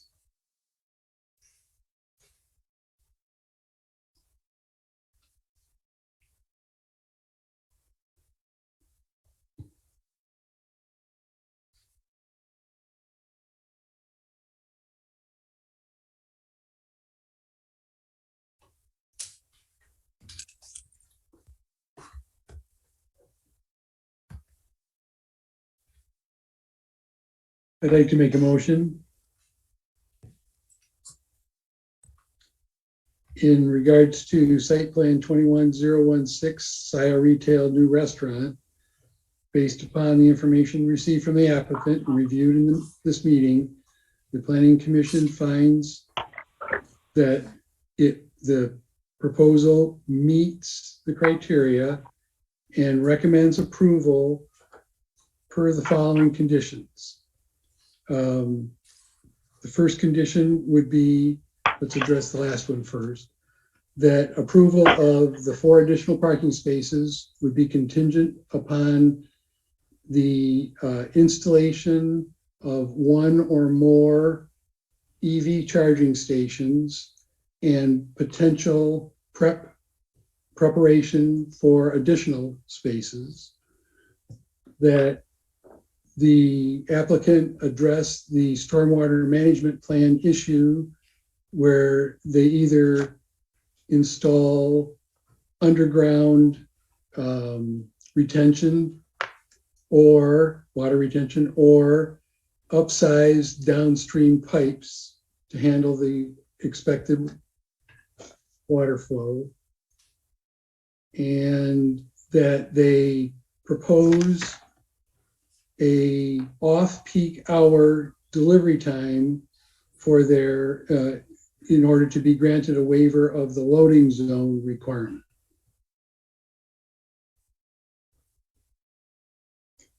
Do we need to address the dumpster issue as a waiver? Okay, that we approve the dumpster location as depicted per the site plan drawing submitted. So instead of going into detail on the pipe, should we just say concerns noted in the township engineer's review? Yes, dated Okay. 11/16/21. And the concerns noted in township planner's review dated? 11/17/21, I believe. I'll second that motion. Is that it? Oh, That's acceptable. Okay, great. Thank you. Moved by Commissioner Hyde and seconded by Commissioner Holland to approve site plan number 21016 Scio Retail with those conditions. Any further discussion? Commissioner Moore. You mentioned that you referred to the OMH memo of November. The one in the packet is October 26th of 21. Yeah, and I believe said there was one that was updated on 11/16/21. Yeah. I don't know. I had to download several. I wish we could do I know about that, but I'm not sure which version I have now. Valley, do you know? The letter that we issued, the latest letter we issued is November 16th, 2021. I'm not sure which one is in which version of the packet, but that's the one that's on file and should have been in your packet. That's the one I referenced. Thank you.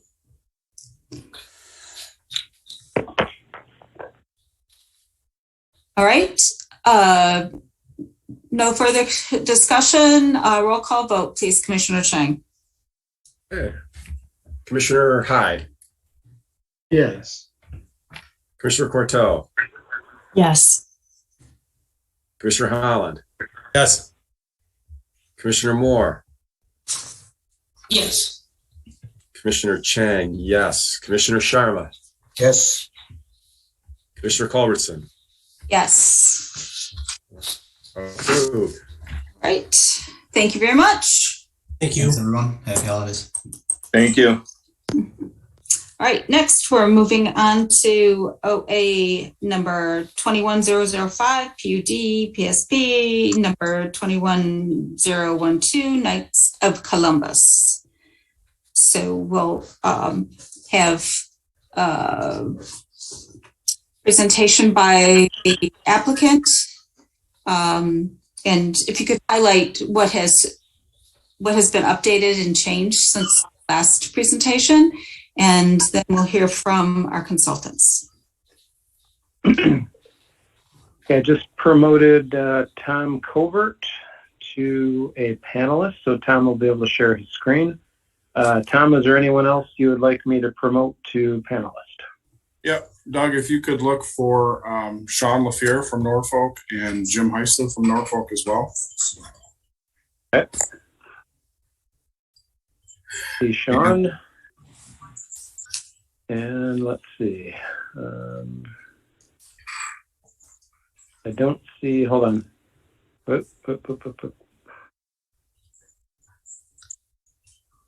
Hey, can you take that off for a second? You kind of threw off I can't see all the attendees here. So I got Sean in. Jim, if you can raise your hand, that might help. Let's see. There we go. Now I see him.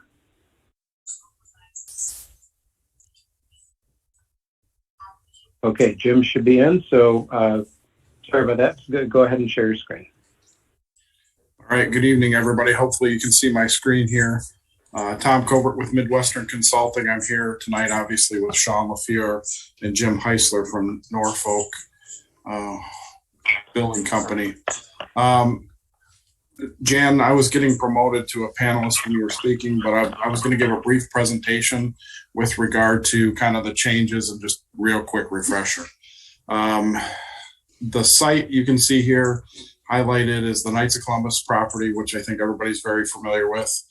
In defining a project, we were looking at developing a PUD project, plan unit development, with a number of design goals in mind, that it be clustered for quality single-family residential development, that we had extensive open space at the site, that we had active and passive recreation opportunities. There's a goal to restore the recreation pavilion that exists there currently, to have preservation of the natural features that sit on site, which include trees, woodlands, and wetlands. And then we were going to serve the site with a private wastewater system and community well system. Since our last meeting, you should have found in your packet a number of revisions and a summary letter kind of defining what those revisions were. That was a letter dated November 5th. One of the things that we talked about and had included with this was information with regard to trip generation, turn lane warrants, and so on that was submitted to the Road Commission. You would have found utility basis of design in that we looked at and added utility sizing to the preliminary PUD. We also looked at and provided fire and refuse truck turning study or plan in the plan set so that you could see how we're accommodating that. And then we added an extensive amount of detail to the parallel plan that was provided. The site continues to be, the actual layout of the site continues to be, I guess, unrevised from the last time that we talked, other than we've added a lot of detail. The 47 clustered homes are clustered towards the northeast portion of the site. We have a number of stormwater basins that will exist throughout the project to accommodate stormwater. We have park or play fields that are in open areas that would serve the residents. The roadway itself accesses in one location with a boulevard entry that accesses 2 lanes of access. The roadway itself, as we have proposed it, has sidewalks on each side. And then we have a pathway network that would exist through the site, providing a lot of walking and enjoyment of nature opportunities throughout the site. We are proposing a community well system, which would have 2 wells advanced here. We have a drain field, community wastewater treatment area here, located in the southern portion of the site, pushed back away from adjacent residents and so on.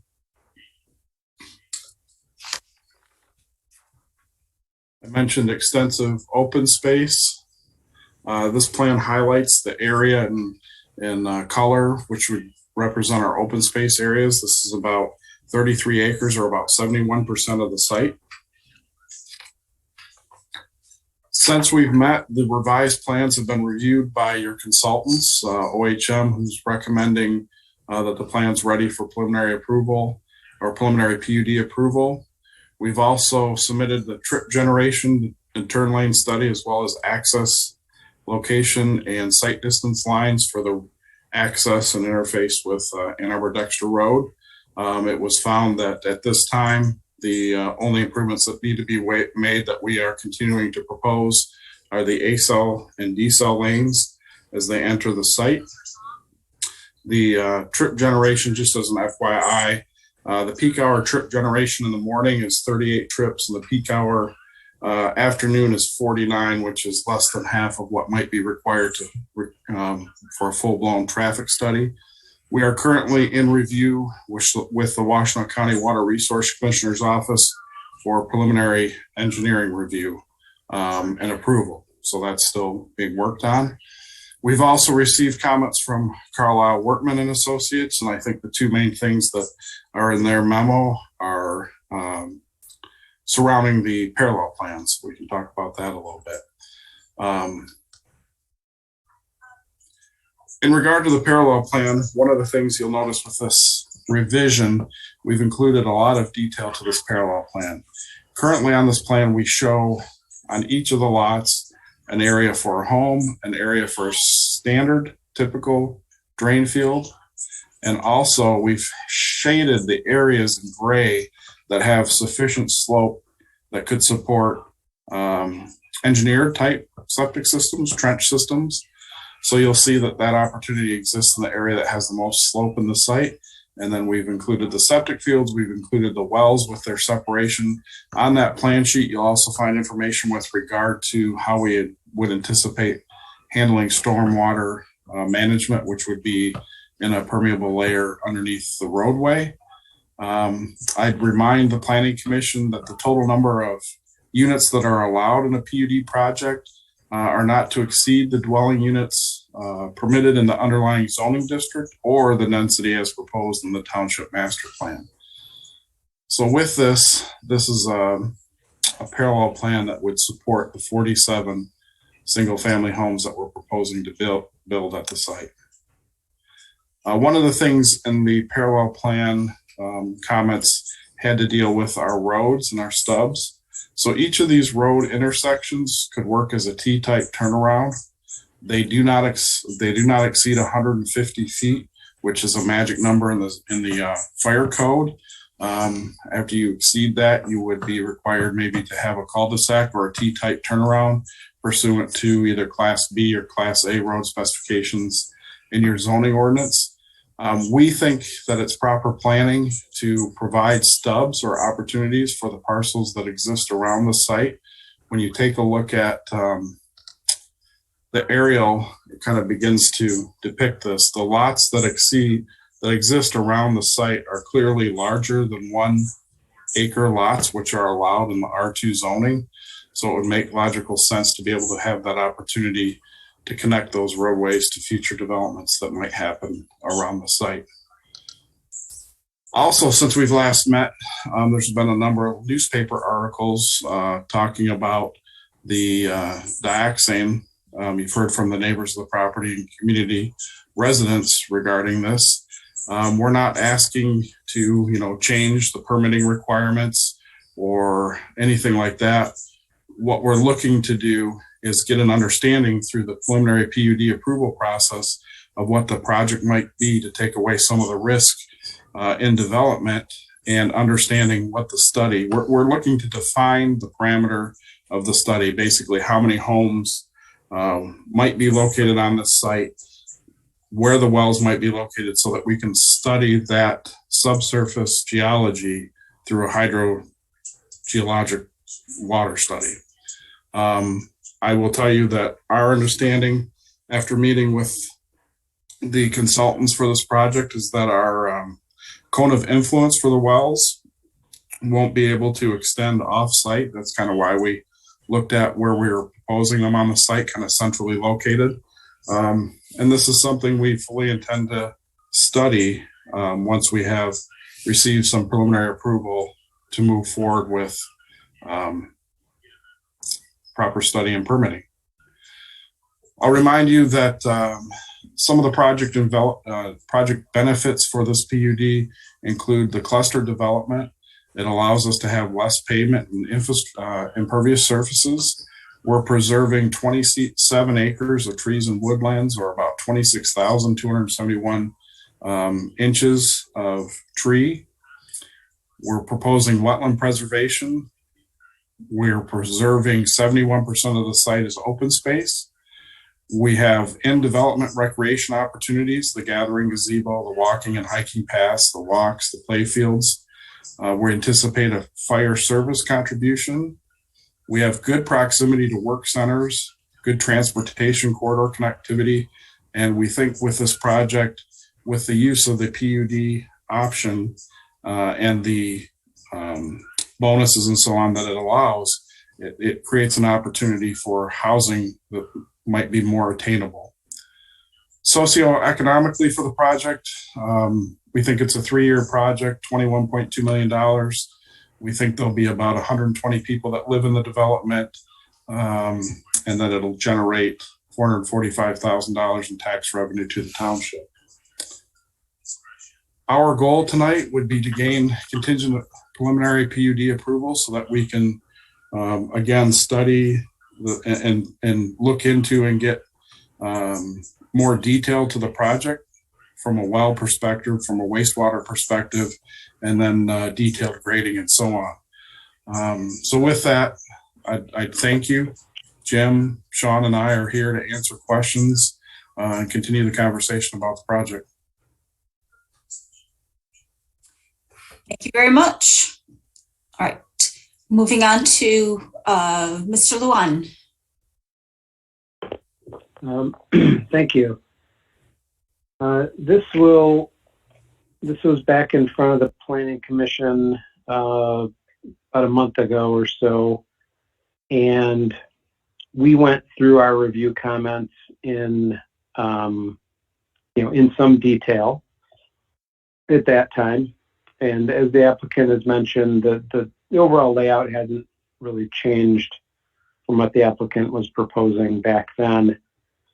So I'm not going to go back through every one of our comments that we went through the last time this was in front of the Planning Commission. In fact, last time it was in front of the Planning Commission was the official public hearing for this project.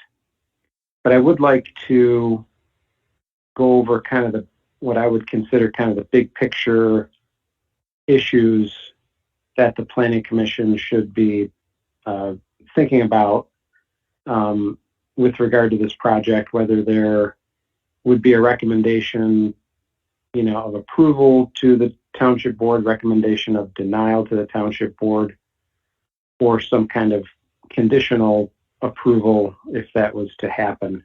By the way, for those in the audience and maybe watching this tape at some future time, this is preliminary. I will mention that again. This is preliminary PUD. So what happens after this is it will go to the Township Board for their review of the preliminary PUD. The approval of the preliminary PUD doesn't grant the applicant any rights to construct. It doesn't change the zoning. It in essence allows the applicant to submit a final plan. So preliminary PUD kind of gets the density to where everyone's comfortable with the project, addresses some of the big issues, it addresses PUD eligibility, PUD standards. We look at kind of the big picture issues like master plan. When we get to the final stage, presumably those issues have been addressed, and we're in essence looking at a final site plan. So the big picture issues I'd like to have the Planning Commission concentrate on, and I can certainly help with the discussion when we get to that, is PUD eligibility. Is this project eligible for PUD consideration? Starting on page 3 of my report, dated December 6, 2021. I believe that is on page 115 of the packet. Our review starts at 115, and then the third page of our report from that point in the packet, we talk about project eligibility. For a project to be eligible for PUD, the applicant has to address they have to address 7 criteria. We go through those criteria starting on page 3, page 4, and into page 5 of our report.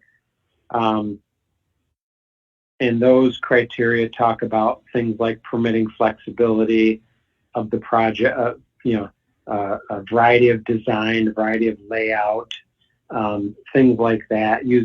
Providing useful open space, talks about a PUD must result in one of the following. So there's 3 items here. It has to result in one of these. That's a recognizable and material benefit to the community, or protection and preservation of a natural resource or natural feature that would not be protected otherwise. Or the third one, which is not the case here, is eliminating a nonconformity on site, which that's not the case here. And we provide some comments here about the amount of open space. We do recognize, as the applicant said, that they are providing an awful lot of open space. They are proposing to preserve a little over 70% of the site the way it is right now. That is pretty significant. That's a pretty significant benefit in and of itself for this PUD.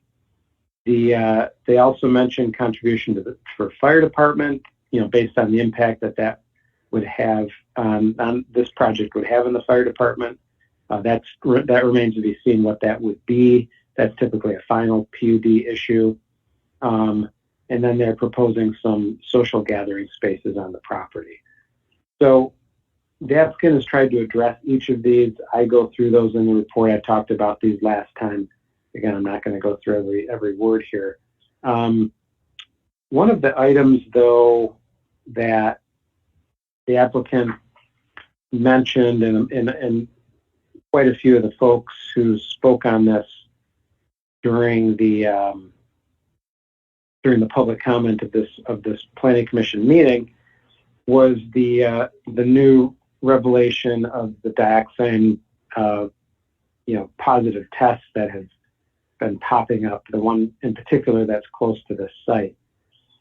So we obviously that is information that has occurred since the original submittal of this project, and we certainly have to mention that, and the planning commission certainly has to consider this, as well as the township board. So our comment here was, with the use of the community well for this development, the applicant should provide reviews from the state or county officials that a community well will not cause additional spread of the contamination to this part of the township. This is a significant issue to be addressed before this project moves to the final phase of PUD review. And I do recognize what the applicant said, and I would think very, very best case scenario would be that this topic or this item be addressed before it would get to the township board, or at least before it goes to final PUD. Now, there is a certain amount of risk there. I know the applicant is concerned about the cost of, I believe, of the study that would be required to find out if this well would have impacts, on the plume issue. Well, the other side of that is not only would the well test be costly. I don't know the exact cost of that. The applicant says it would be expensive, but if this was conditionally approved on that test occurring, the final PUD stage requires an awful lot of information. And so, we're getting into detailed engineering, we're getting into full-blown landscape plans, we're getting into all of those things. So without really having an understanding of what this community well might do to the contamination area, and then just granting a preliminary PUD, there's a lot of risk that the applicant would have to be able to take on, or be willing to take on, that they would, the next stage is a lot of detail. But this is what they provided is detailed enough, but compared to the next stage, this is basically a concept plan. So very, very best case scenario is that this project would move on without knowing the answer to that, to the community well issue. But that answer would have to be known as part of the final site plan. So I guess my question is, would the applicant be willing to take on that risk of an conditionally approved preliminary PUD, based on some sort of well test, and then have to submit full-blown final PUD plans and then find out that the well test does not come up in their favor? So there's certainly some argument to be made that test should occur at this stage of review. I will leave that discussion up to the planning commission, but there are items here with regard to PUD. Does this meet the standards for PUD? And we talk about all those in pages, as I mentioned, 2 through 4 of our report. One of the most significant ones, again, is this whole idea of the community well and how that might impact other properties within this area of the township. That item taken away, and that's a big one to take away. I'm certainly not minimizing that in any way, shape, or form, but we are, there are elements of this plan that are certainly that are certainly good, elements of this plan that we don't normally see. We don't normally see 70% of a site being preserved in open space and a large woodland being completely preserved. So there certainly can't discount parts of this plan that are being proposed. There are some good parts of this plan that do certainly meet the criteria of a PUD. But there are others, particularly with this relatively new information that's come to light, that is very concerning. And we certainly need to know more about that before this project would get anywhere near an approval, and before anywhere near approval or anything that would anywhere reflect some kind of approval to start construction out there. On page 5 of our review, we go through the PUD standards for approval. These are kind of in addition to the qualification as PUD. There are 4 of those. We mentioned those on page 5 and 6 of our report. And then one of the other big picture issues, like I mentioned, so we got PUD eligibility, PUD standards, and again, I'll be happy to answer any questions about those based on our comments to the Planning Commission. And then we get into the master plan. So the master plan, I think it's important to note that the master plan calls for this site to be what we call low density residential.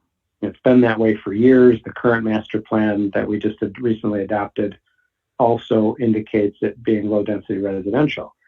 Now, that's important because low density residential is a range. The master plan calls for this to be a range. It's a range of 1 dwelling unit to 1 acre up to 1 dwelling unit to 2.5 acres. So it's not just a 1 unit per 1 acre standard.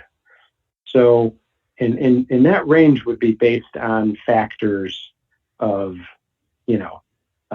natural features on site and what's going on around the property and existing land use. So just wanted to make sure that everyone understands the applicant is proposing the upper limits of what the master plan is calling for. It's certainly within the, this is a planned unit development. This is unlike the last item on the agenda, the site plan for the restaurant, this is a discretionary review and discretionary approval on the part of the Planning Commission and Township Board. So the Planning Commission has some discretion, a lot of discretion, as well as the Township Board on the ultimate review and approval of this project. So I wanted to point out that while technically with regard to the number of units and or the 1 unit per acre, this project meets, certainly could be considered meeting the master plan, but there's a range. It's not simply 1 unit per acre. And there's things we look at to make that determination. And again, we'd be certainly willing to talk about that in a few moments as well. Moving along, we did have some concern about the overall density based on the density plan. I'll talk about that in a moment. And page 7 of our report, we indicate the deviations that the applicant is requesting. These would be deviations from an R1 zoning district. An R1 zoning district would be one of the zoning districts that would be in keeping with the master plan. So we have to apply some zoning district to determine what zoning deviations would be requested. And as you can see on page 7 of our report, the applicant is requesting deviations from the lots that are being proposed, from lot area, lot width, front, side, and rear setbacks, as well as lot coverage. So they are proposing a very compact development that would take, in theory, the units that could be spread across the entire development. Those units would have a much greater impact on the site itself than what they're proposing. They're proposing to take those units, make them very compact, put them in the open field part of this project rather than the wooded part of the project. So that part of what they're proposing is exactly what's mentioned in a number of places within master plan as well as the zoning ordinance. So in that respect, they're doing exactly what we look for in residential developments, and that is to preserve those parts of the site that are significant, and the applicant is doing that. So with regard to project density, this is one of our items of concern, was the density plan that was provided. We took particular issue with those lots that abut the stub roads, because the density plan is supposed to be a plan that could be built if a project wasn't going through a PUD. So in essence, how this would occur, just for those folks listening in the Planning Commission, is because this project is master planned for low density residential, which could equal a 1 unit per acre zoning, the applicant in theory could request an R1 zone for this property. If they were granted an R1 zoning, which would be in keeping with the master plan, they would have to come to us with a residential development that showed 1 acre lots. And those 1 acre lots could then be served with individual wells and individual septics, because that's about the size of lot that the county health department allows for individual well and septic. So our thing that we were taking some issue with was the stub roads, because part of this being a plan that could be approved, independently of this whole PUD process, is that these roads would have to be what we call Class A private roads. Class A private roads do not allow T turnarounds. They require cul-de-sacs. So wherever there's a T turnaround, that would have to, according to in that interpretation of the private road ordinance, those would have to be converted to cul-de-sacs, which would result in some removal of parcels. In looking at what the applicant has currently provided in providing stub roads, I would agree that providing stub roads is a good idea where there is a possibility of connection to a residential development. And in looking at this in a little more detail, I could see the connections occurring to the east and to the north, not so much to the southwest. That one is kind of unlikely to, in our opinion, to actually occur as an access point. There's a single family home there. Those lots aren't particularly, they're large, but they're not particularly large, not like the other two. I could see the northern stub road providing a secondary access, perhaps out to Dexter and Arbor Road, or the one that goes to the east. That is a rather large vacant parcel that could be developed at some time in the future, providing a second access point there. So I would agree with those two. I'm still having some concerns with that T in the very southern, very southwest part of the project. Also having a problem with lot 13, as that's showing some of that septic system in a pond, a little corner of it, but it's still in the pond, and also encroaching on a wetland setback. So it just, I guess I would be willing to consider 2 of the 3 roads as stub roads. That one in the southwest corner really having some problems with. So I think the density is still not exactly where we want it to be. Getting closer, but not quite there. With regard to natural resources, as was mentioned by the applicant in our body of our report, they've done a good job of preserving the things that are most worth preserving on the site. That notwithstanding, the bigger issue, or the issue that is concerning to most of the residents, and frankly to me, and that is this issue of the contamination plume that this could be exacerbating. So that is an issue that I think we have to get a hold of.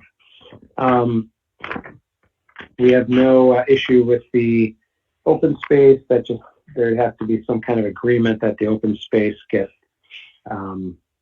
be preserved in perpetuity in the future. That can happen in a lot of different ways. Field location site arrangement. We talked about the project density. That's really the biggest issue there. With regard to site access and circulation, I think we talked about that as well. Washtenaw County Road Commission did provide some review comments. Perhaps Sally can address those in more detail, but they don't seem to be requiring any additional improvements on Dexter Ann Arbor Road, which is surprising as that is. That was the review comments we received back from the County Road Commission. They will not apparently be requiring a traffic impact study as well for this project. And with regard to essential facilities and services, we will, Sally Boss from OHM will be reviewing those things in a few moments here. And we do recommend that the items that we have just gone over be addressed to the satisfaction of the Planning Commission prior to this moving on to the Township Board. And probably talked a little bit more than I thought I was going to for this. But again, the big picture items that we see for the Planning Commission to try to get a handle on is, one, is this project eligible for PUD? Does it meet the PUD standards? Is it in conformance with the master plan? And then looking at the project density. I think we've gone over all of those items, and I'd be happy to work with the Planning Commission to talk those items out. But those are really the big picture items that I think we have to address. A lot of the detailed stuff, frankly, would occur at the final PUD stage. With that, I'd be happy to engage in any kind of discussion about those items after Sally has a chance to go over her comments. Thank you, Mr. Luan. Ms. Bose. Good evening, everyone. Our letter is dated November 23rd of 2021. We did recommend approval based on what was submitted. However, there are a number of contingencies we outlined. Two of them are quite large and important contingencies, one of which you've heard about a number of times tonight, and that is the hydrologic study for the Gelman plume. We do also recommend, like Mr. Luan said, that this is done, and it will need to be done to determine what impact that community well system will have on the Gelman plume. We do recommend that is submitted to both us, the County Health Department, and Eagle in order to get that approval through. We do mention the public benefits. Again, we defer the approval of those to the Township Board, Township staff, and Township Planning Commission for negotiation on those. As Doug mentioned, we did get a memo from the Road Commission that approved the traffic impact memo that was submitted. They did say trip generation, trip distribution, and assumptions seem reasonable, and that they do not find that a left turn lane at the driveway is warranted. So Road Commission has approved the traffic impact study and are waiting for permit submittals on that. And finally, the other larger contingency besides the water well study there is that we are still looking for some additional detail on the community wastewater system, including preliminary layout for all those components, both above ground and below ground, so that we can check for screening and spacing and all of that. And then we also need some sort of letter from the Washtenaw County Department of Public Health that they usually review and approve these types of systems prior to Planning Commission approval. So if the water and the community wastewater system are addressed to the Planning Commission satisfaction, we recommend moving them forward based on these comments being contingent of board approval and of final site plan or final PUD approval.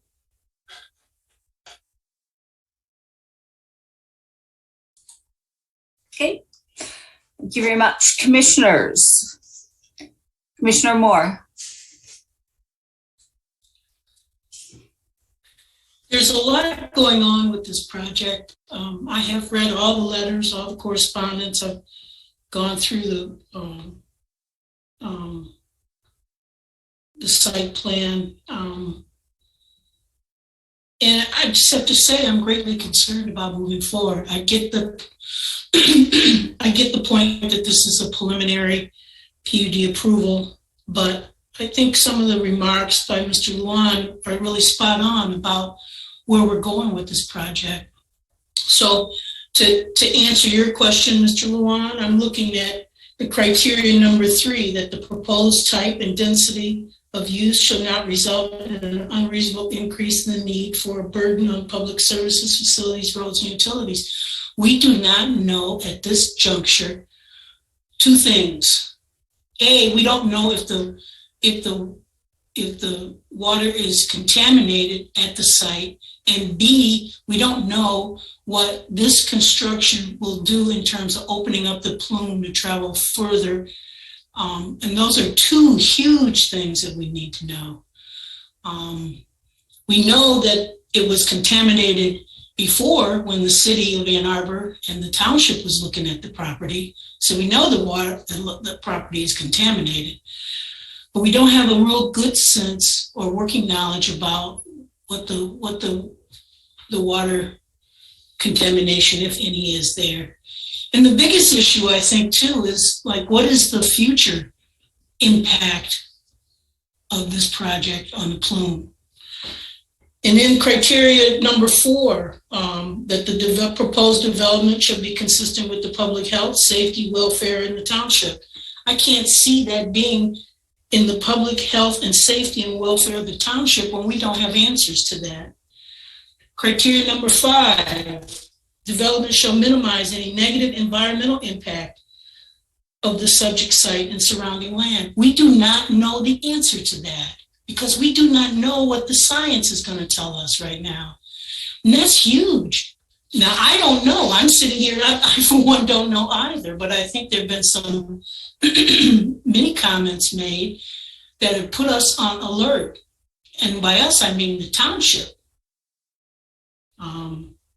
And then 5, the 6th criteria, the proposed development shall minimize any negative impact upon surrounding properties. These all relate back to what will this development do in terms of the spread of the plume. And we don't know that right now. So I, for one, one member of this commission, I will not be voting in favor of the preliminary PUD because of many of the comments that Mr. Luan made in his presentation this evening. I mean, I think it's a lot to put on this applicant. I just don't know how we can go forward without knowing these 2 particular issues that I cited in my remarks this evening. And I think, Mr. Luan hit it dead on about the concerns, the cost to the applicant, what are we saying to the applicant? Well, how can we even say anything to the applicant because we don't know the answer to those 2 questions? So I just wanted to make that remark. Commissioner Hyde. Well, first off, I want to thank Commissioner Moore for her comments. I wholeheartedly support what you said, Kim. And I was going to talk about 2 other issues rather than the plume, and I'm glad you spoke so eloquently on that. The one issue I wanted to ask Mr. Luan about was the density study, and you had concerns, and the applicant addressed the density study in his opening remarks. He cited that the project density and I believe, this is my question to you, Doug, I believe it's in section 36-247 that states that the density that is permitted in the underlying zoning districts or the density as proposed in the township master plan. So I think that's where the low density residential comes into play, is because of the reference to the master plan. If that's correct, then I want to point out one more thing. In the next paragraph, it talks about, well, actually it's in it's the next paragraph. The density study that you would do to find out what you could get permitted for is subject to it says, subject to a conventional non-open space layout using the underlying zoning classification. It doesn't refer to the master plan for the parallel study.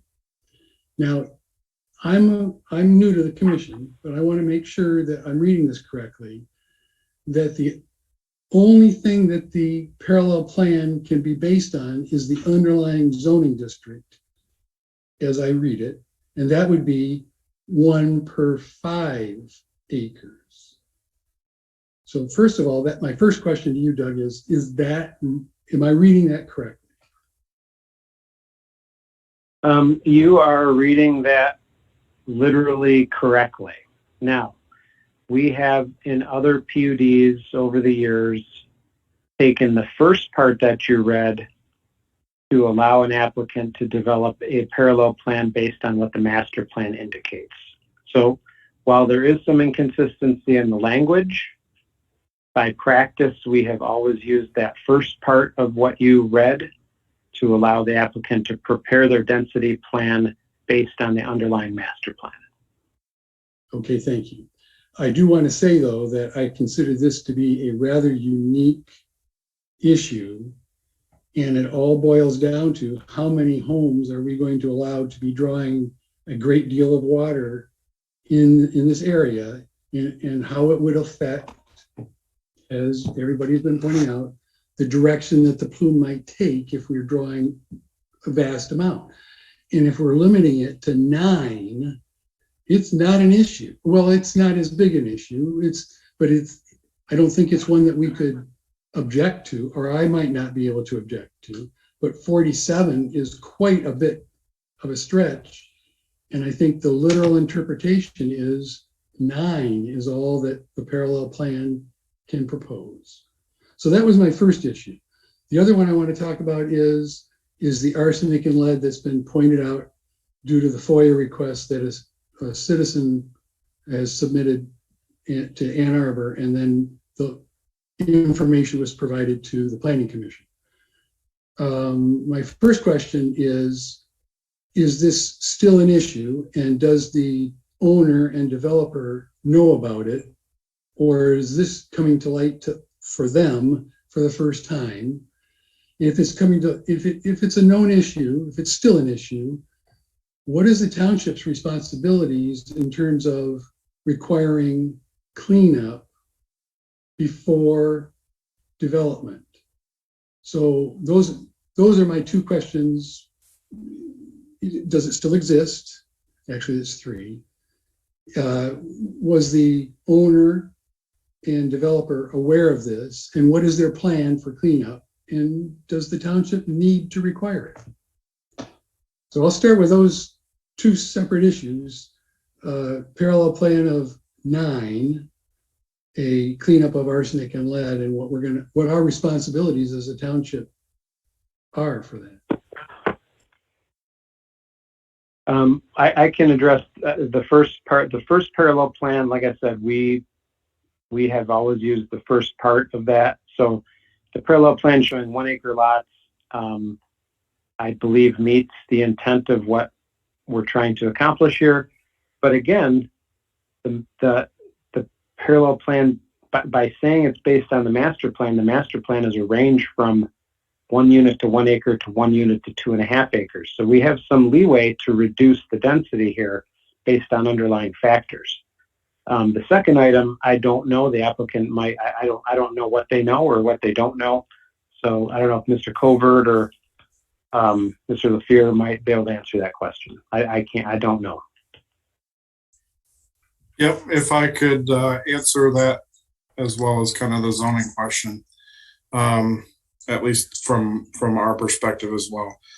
With regard to the phase 1, Norfolk has obtained and had completed a phase 1 that was submitted to the township. I think with our last submittal was completed by ASTI, and those items that were identified in the phase 1 of 2006 didn't seem to exist in the 2017 phase 1. So I don't know, I can't tell you if they were cleaned up or not, but they weren't an item of concern in that phase one that was completed for Norfolk, almost 10 years after the previous work was done at the site. From a zoning perspective, when we look at the zoning map that exists at the, adjacent to the site, we see that there are R2 zoning classifications that are in similar proximity to our site. It would seem to be, from a planning perspective, a sensible buffer from maybe the high intensity freeway use through to the R1 zoning classification. So we were, one consideration would be, could we rezone the property to R2? We took the option to meet the development goals that we had in mind as far as the project, and that was to look at something that had a density of the R1 zoning classification and pursue the PUD, as opposed to maybe even a more dense site. So that's, one of the ways we came to the conclusion, albeit with the master plan as well, and looking at what that is. But those are a couple of answers to the questions that were asked. Again, the phase one from 2017 did not indicate that there was the issues that were indicated in the 2006.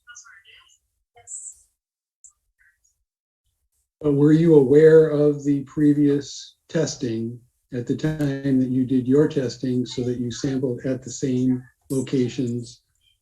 There were some specifics that could have led you to do that if you'd known about it.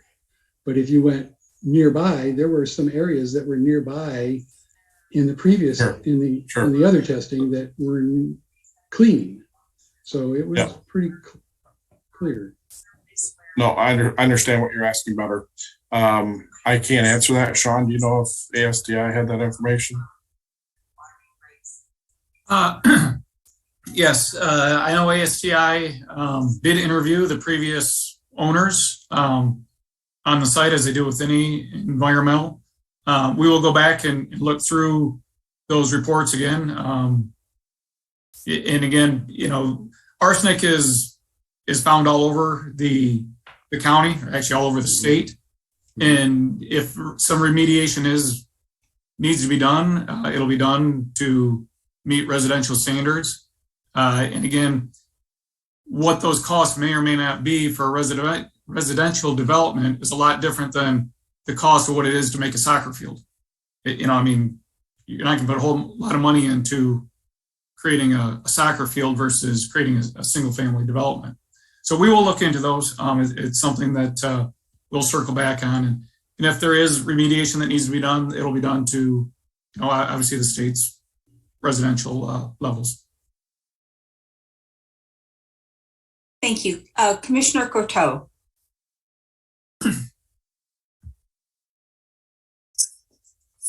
Thank you. I'm sorry.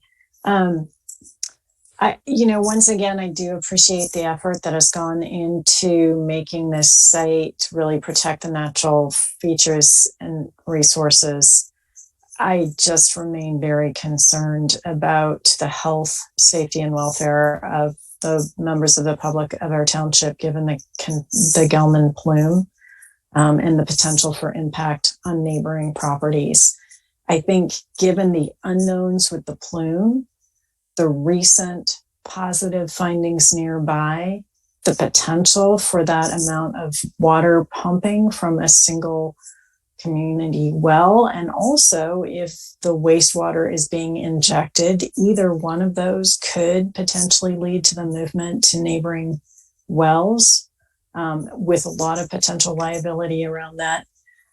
I'm just very concerned about giving a go-ahead to keep moving forward. I think the township is considering whether and how we can continue to look at where the plume is moving. And there's a whole process of petitioning the EPA to find out more about this plume. So to me, to move forward at this time without waiting for the further research that we know is going to come, further research, further modeling, potentially further remediation, it just doesn't feel like this is a good time to be moving forward on a potentially risky project. And rather than place the burden on the applicant to do extensive additional testing, it seems wiser to just put a pause and wait for a little bit more of the rest of the process to play out. That would be my 2 cents.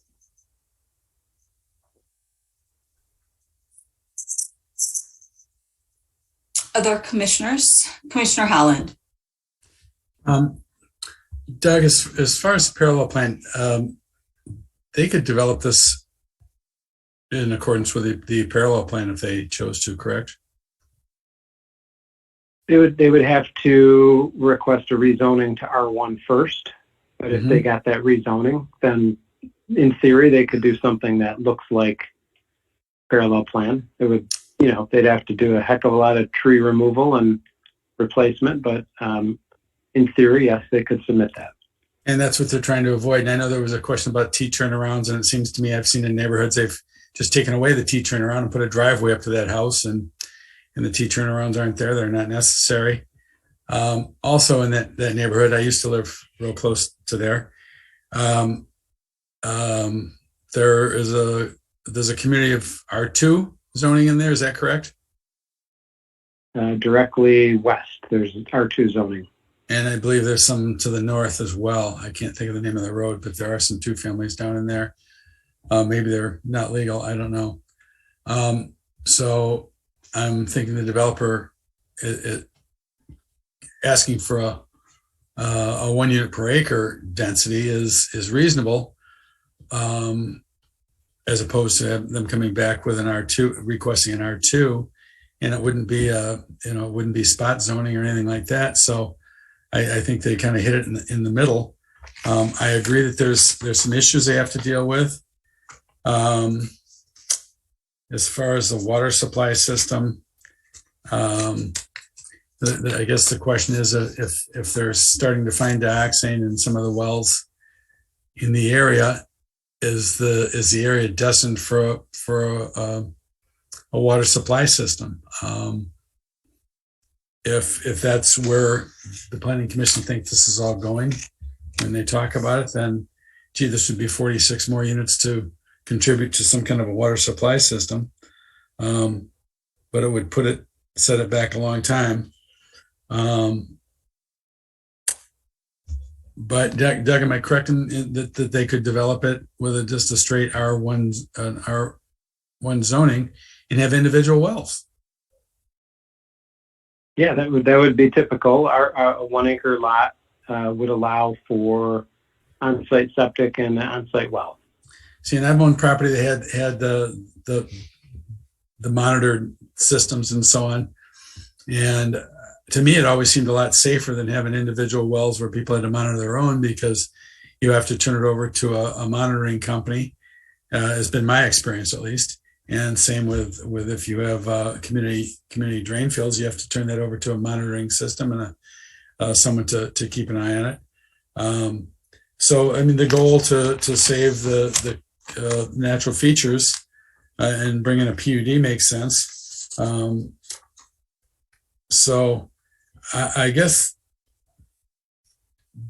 just a couple of comments is, and I don't know, on the Boulevard exit, Tom, are there two lanes, one going a left and a right lane going out on the exit of this? Right, we would be proposing entrance lane and an exit lane. I'm just going to suggest you have 2 exit lanes, one for a left turn, one for a right turn, because I'm sure they'd have a difference in wait times and would help with people's patience. The only other thing is I'd suggest that you use some kind of a gravel driveway to service the pavilion. I see that you've got recreational lots and pathways, and some of the pathways, I know there was a suggestion that the pathways be something somewhat durable to keep them open. Don't necessarily have to be wide, but they just have to be walkable. And I see that the community benefits are in line with what would be expected as far as contributions, and I think it's a real community benefit to maintain and save some natural features. And going down through the whole thing, I mean, I got PUD standards, check, check, check. I see that there's, so the only concern I would have, and I don't see that there necessarily has to be an increase in public service and facilities and utilities that would burden the township. In fact, let's see, let me just go through my notes. One more thing here. As far as the setbacks that they've requested, the deviations that are requested are very typical for a PUD. In fact, they're even more reasonable than many of them I've seen come through. And I have to say that this planning commission has proposed higher densities to accommodate more affordable housing. And these sites are similar to the homes behind Menards. And the lot sizes are similar to, as far as residential neighborhoods and densities, very similar to R1C lot sizes in the city of Ann Arbor. So I don't think that's horribly out of line. Other than that, I've got check, check, check. And Doug, can you comment on the parallel plan? Again, I didn't really have problems with a parallel plan. I thought it was as good as I've seen while I've been here. No, I mentioned my concerns with that, and that's primarily now the southwest corner. Lot 13 is very impacted by a pond and some wetland edges, and I didn't think, the parallel plan is supposed to be a realistic plan. I don't think a stub road heading west to a single family lot is realistic. So that should be changed to a cul-de-sac.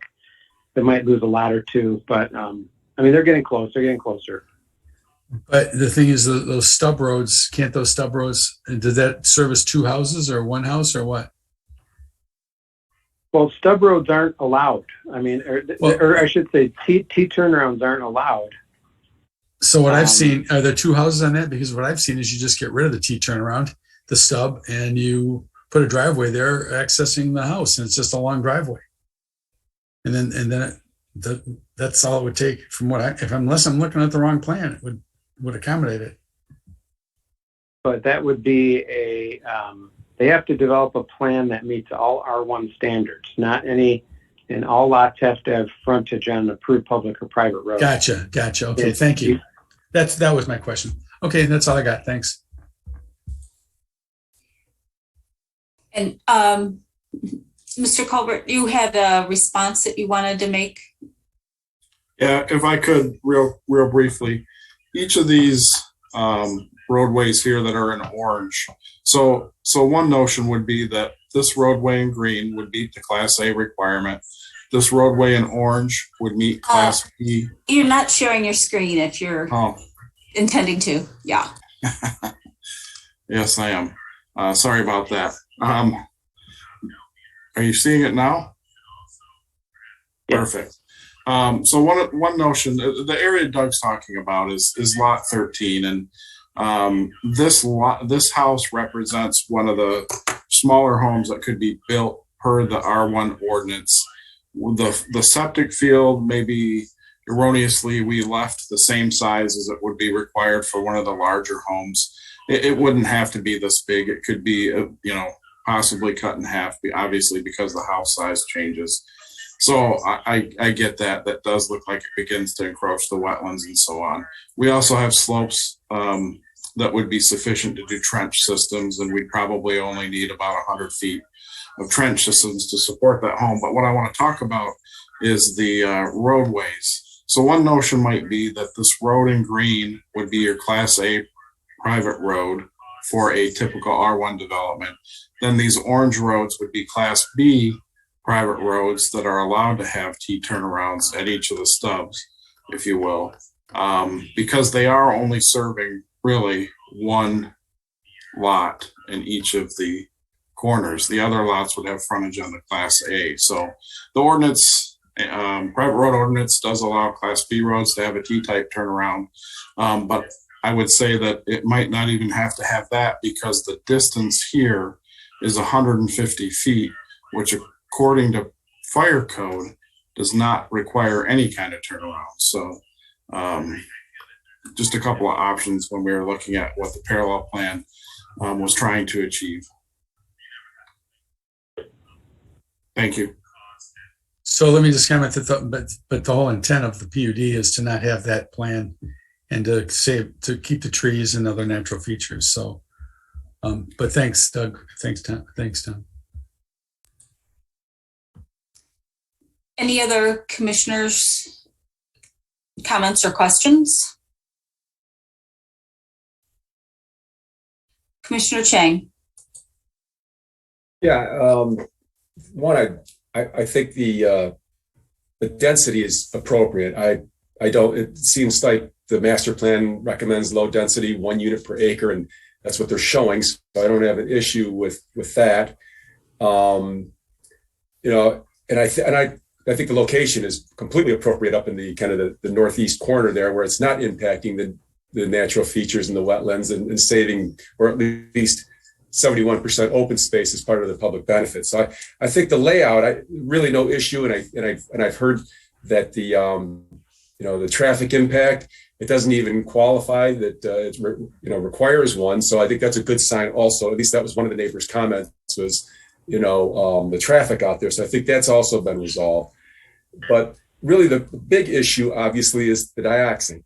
And, as part of the PUD, it does say that consistent with the public health, safety, and welfare. And the other point is the proposed development shall minimize the negative environmental impact of the subject site on surrounding land. And I myself am okay with a preliminary PUD to move forward, but just know if you do happen to decide to move forward, that I think the whole financial burden is going to, fall on whether it's Peters or Norfolk, whoever is going to be developing this site.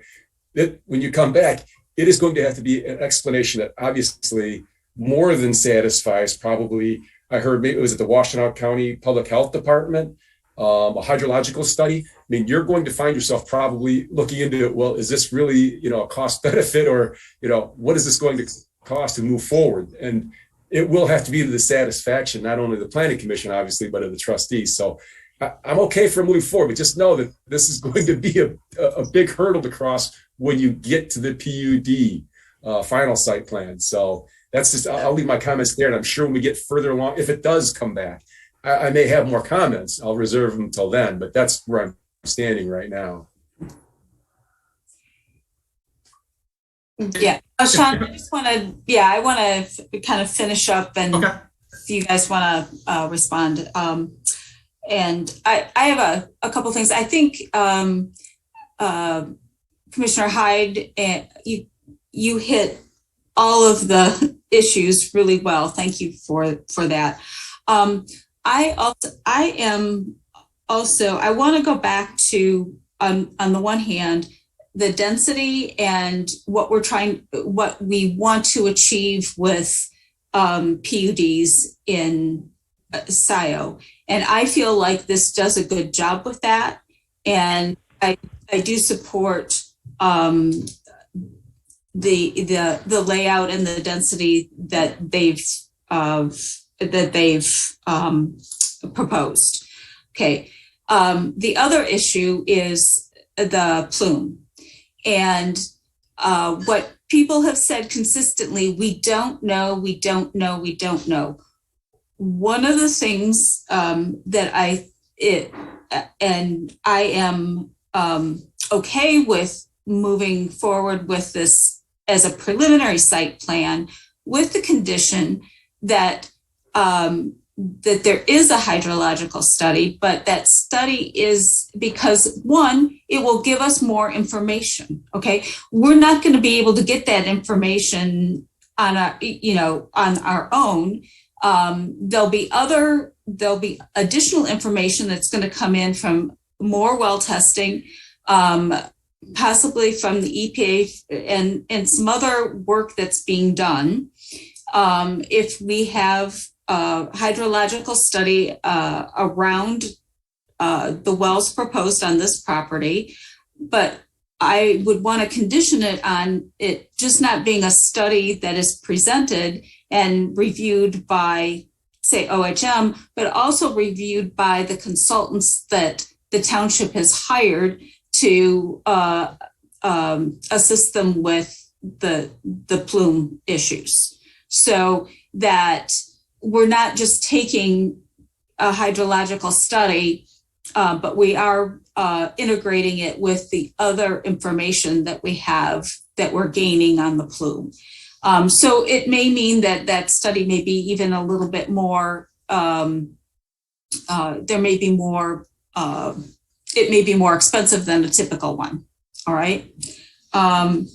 Then let's see. I really think that the layout and what you've done with this, I mean, the 70%, I don't think I've ever had a PDU come with like 71% of open space and the quality of the natural resources that you're preserving. I just think that I don't want to lose that. So I would be in favor of this moving ahead as a preliminary contingent on a hydrological study that is reviewed by a third party with the township. So that's sort of my thinking.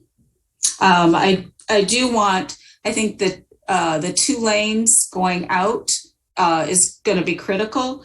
And I would also like to see that the paths are not wood chipped, but something that's more durable. Those are my comments. Other commissioners, and I don't know if the applicant wants to say anything more. Yeah, I'd just like to comment just real quick.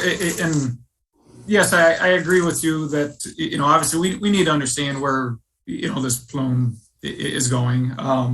45 days ago, this was probably one of the more exciting plans that I've brought to a planning commission out of whatever 25 years of doing this, that we preserved so much space and created the ball fields and the park area on that. So it was a little disappointing to see the articles come out, but it is what it is, like kind of par for the course for this year.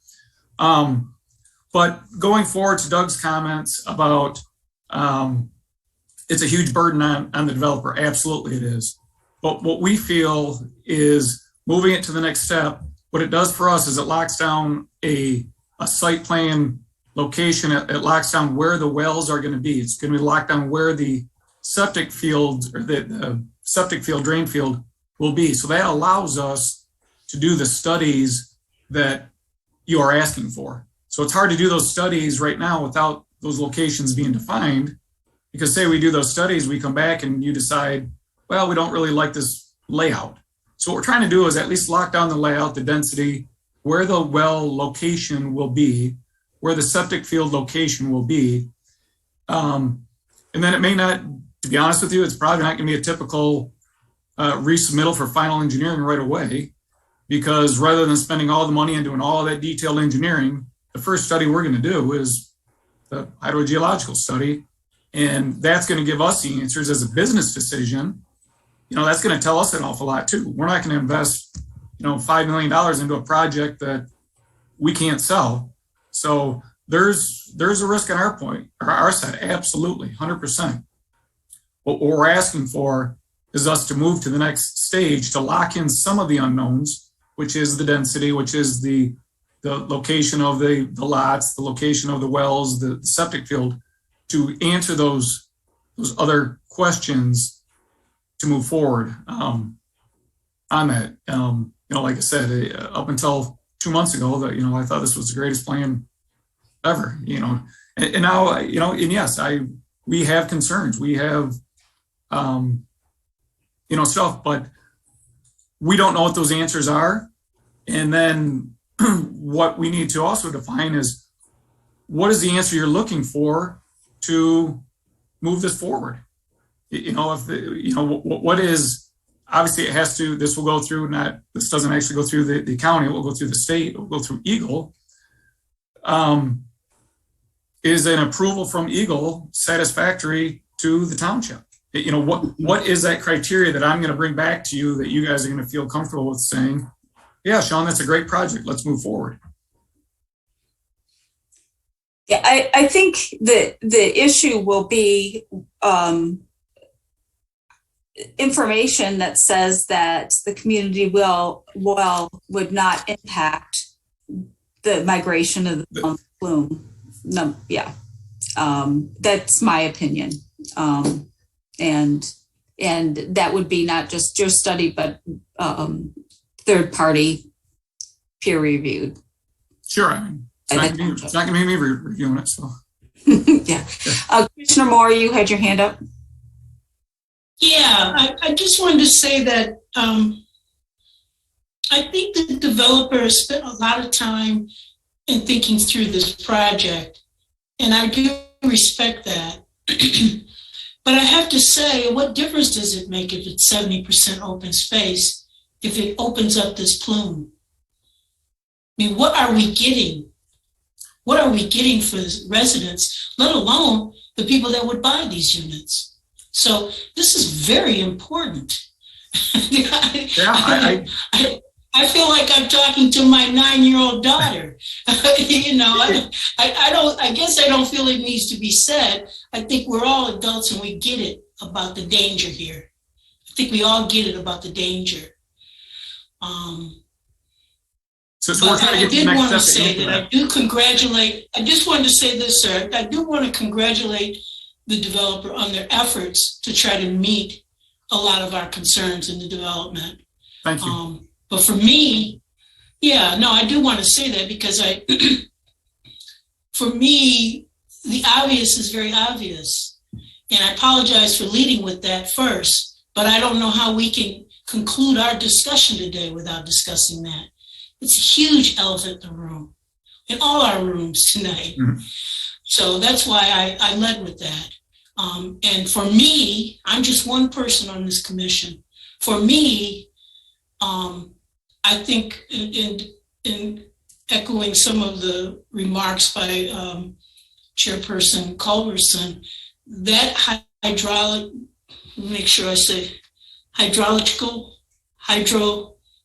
study would need to be bounced off of the public health department, would need to be bounced off of the township experts. And, you know, we've had other administrations with Eagle that wouldn't even look at this as a problem, wouldn't even refer it to the federal EPA. Okay, so to answer your question, what would this commissioner be looking for as a final say about it all? I'm still learning myself. To be honest with you. And then the other comment I wanted to make is I'm not going to be voting to approve this preliminary PUD because I don't agree that we should lock down where the septic should be and where the well should be. We don't know enough about the science yet to be locking down anything in that regard. And that greatly concerns me. So that's in order for us to do the study, we need to know where to tell them to dig the well to do the study. So by locking down the location, that's what tells the engineers where to dig the well in order to do the study. So that's where we're locking down. So if we do you think it's important in terms of doing the study to understand what kind of earth you're moving around with the entire project? It's where the location of the well is. So they're very, very specific on, you know, to the foot. I'm asking you a question. Oh, I'm sorry. My question may not be a good one. Maybe I'm not asking the right question. Okay, I'm sorry. But I'm asking you, do you think it's important as part of the study to understand what the effect of moving the earth around on that property that would have an impact on the plume? The earth on the surface, like the top the top 5 feet of the dirt. I don't. I mean, maybe Tom can answer more on this. So none of the houses, none of the residences have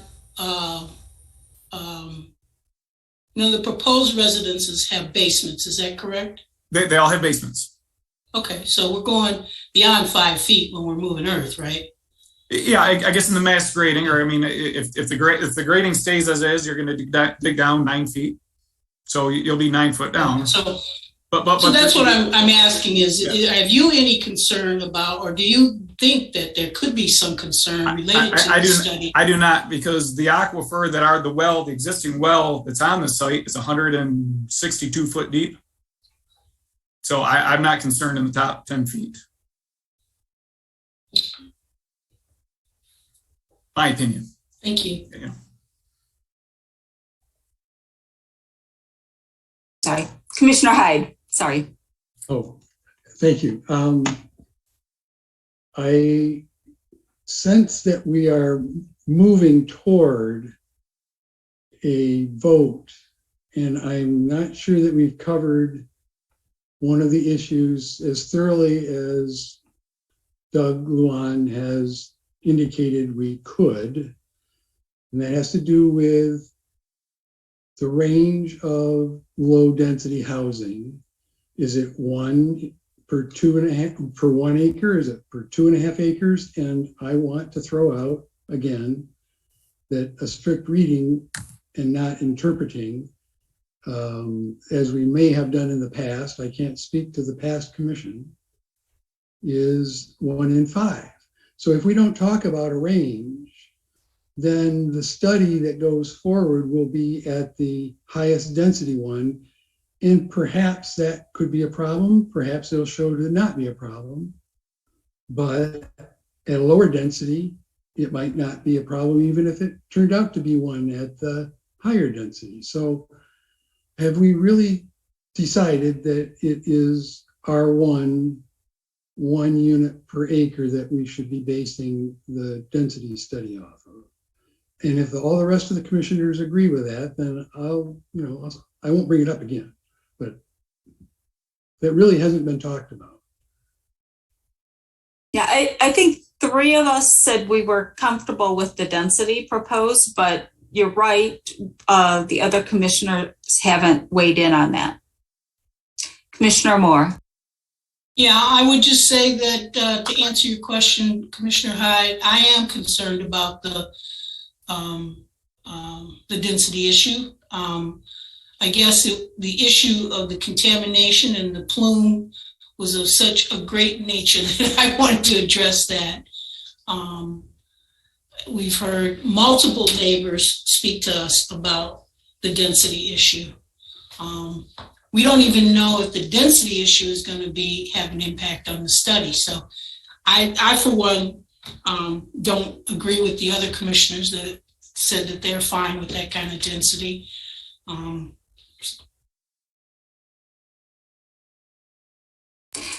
Because the preliminary site plan would move ahead at a certain density if it was approved tonight. So I think that, it is important. So I don't know, Commissioner Courteau, did you want to comment on the density piece? I agree with Commissioner Hyde that the density could be related to the water issue, but if you're going to test at the highest density and you find a problem there, then then you could go down and go down. I guess it depends on which approach you want to use. Start with a lower density and see if it's a problem, and if not, go up, or start at the top and you find a problem and then go down. It's really a which direction you want to test in terms of the water issue. I do think we need to consider the literal reading of the ordinance language versus what's been done in the past. And at this point, I haven't studied that issue enough to weigh in on that. And I guess if I could just comment on that, if you are to read it from that literal standpoints, ultimately what we would do is we would come back and rezone the property to either an R2 or an R1 zoning, then come back. You would just be adding one additional step into the process. You know, we would not move forward with a 9-unit development for the cost of the development, everything like that on this piece of property. So, you know, if you're to read it literally, we would have to come back, rezone it. And at that point, we may look at the R2 zoning, because both adjacent properties to the east and to the west are R2 zoning. So we may look at that R2 zoning a little more differently. But we're not. So we looked at the R1 side of it. And then the difference between the 47 units, 45 units, 40, you know, the density, we're talking about 1 or 2 units. That really has zero impact on the cost of the road, the cost of the property, the cost of the development. All those costs literally stay the exact same. Nothing changes. The purchase price doesn't change. The cost to put the road, the infrastructure in doesn't change. The only thing that changes is makes each cost of the lot go up. Scio Township is in need for attainable housing. We've been in the housing industry for 25 years. The township needs, I hate to say there's no more affordable housing in Ann Arbor, but there's attainable housing. We are trying to bring to the township attainable housing that it needs. So that extra unit or two helps bring attainable housing to the unit, which I believe is one of the goals of the master plan and what the township is looking for. So, you know, we believe that we're interpreting it right and looking at past experience on, you know, when you take a underlying zoning, it's something that may be ag, that's master plan, residential, how you do the parallel plan. But, you know, if you are to read it literally, you know, that's a step we'd have to do. We'd have to go back and, you know, who knows if we come back in R2 zoning, the density may be higher. But we feel we'd actually probably have a pretty strong case, you know, with the R2 zoning, with the adjacent zonings. Commissioner Moore. I have a question for Mr. LaFurry. I'm sorry, am I pronouncing your name right, sir? Lafear. Lafear, okay. Thank you for using the word, what did you call it? Attainable housing. Attainable. Nothing's affordable anymore. Instead of affordable. I think that word, that term has been broadened since I've been on the Planning Commission. But what would the average cost of one of your units be? We're hoping to bring these to the market. Again, if lumber prices got to come down a little bit, but if they can be in the high $400,000 to $500,000 range, you know, that's our target market, to be in the fours, low fives. Thank you.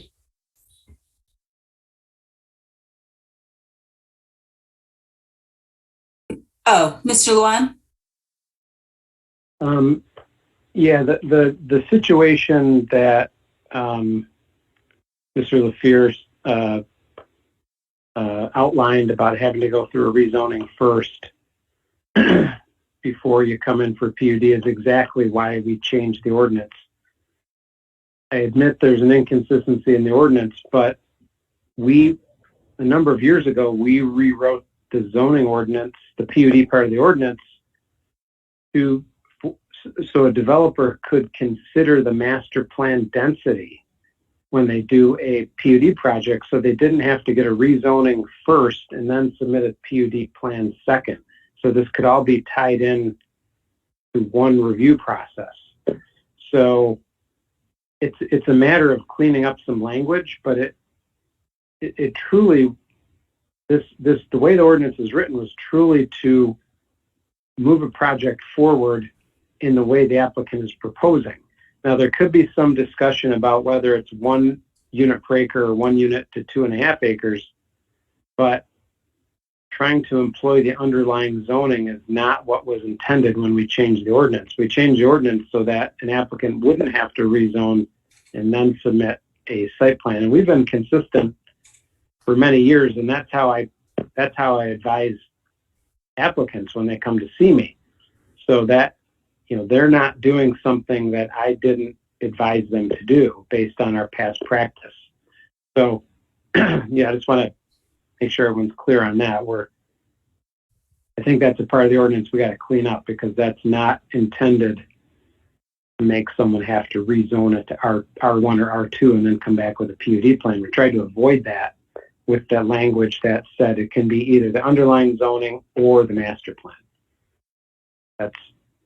That's the density we're looking at. Thank you for clearing that up, Doug. Commissioner Holland. I'm prepared to make a motion regarding ordinance amendment number 21005 PUD/PSP, number 21012, preliminary PUD, Knights of Columbus property.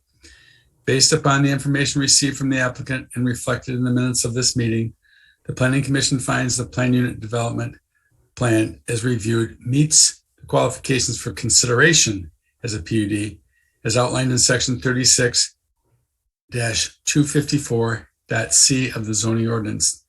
Based upon the information received from the applicant and reflected in the minutes of this meeting, the Planning Commission finds the preliminary plan unit development plan received by the township on date, we got a date? 12/7/21. 12/7/21 meets the required procedures for review and standards and findings pursuant to section 36-249.d of the zoning ordinance and recommends approval to the township board for action on the preliminary plan. In making this determination, the following conditions shall apply.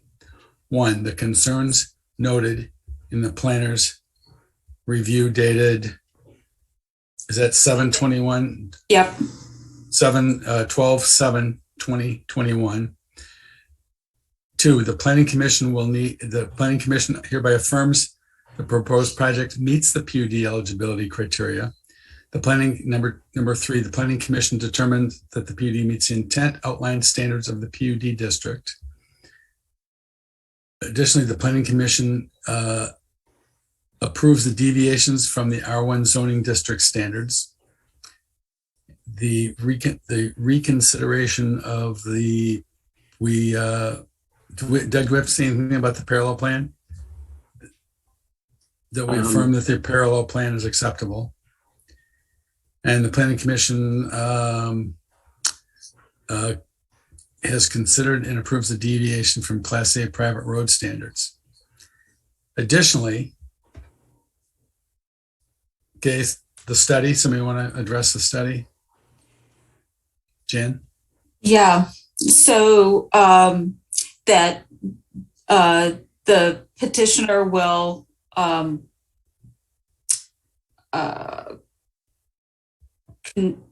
provide a hydrological study to be reviewed by the county health department, Eagle, and a third-party township consultant. And that study needs to specifically answer the question about the impact of this development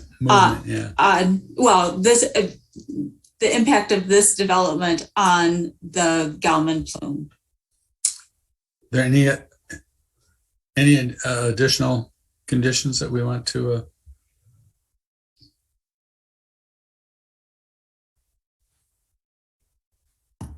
that's the motion. Jan, did you want to include OHM in your list of reviewers of that study? Yes, we do. And we want to add OHM, and I think that was it 11/5? 11/23. No, wait. 20. Yes. Absolutely. 11/23. And Sorry. then, did you want to include us on the hydrologic study as well? I'm sorry, yes. Sorry, Sally, I didn't see that on the suggested motion. No problem. Yeah. I'd also like to add that there's also that the environmental assessment, they confirm the review of the prior soils assessment done by, I think it was Duragon, or what was the company's name? Sean, Tom, Jim, what company was that? Dragon, Dragun. Yeah, Thank you. Dragon. I keep thinking Dragoon, right? I would like to add that if that could be Acceptable. acceptable. Okay. Is there a second?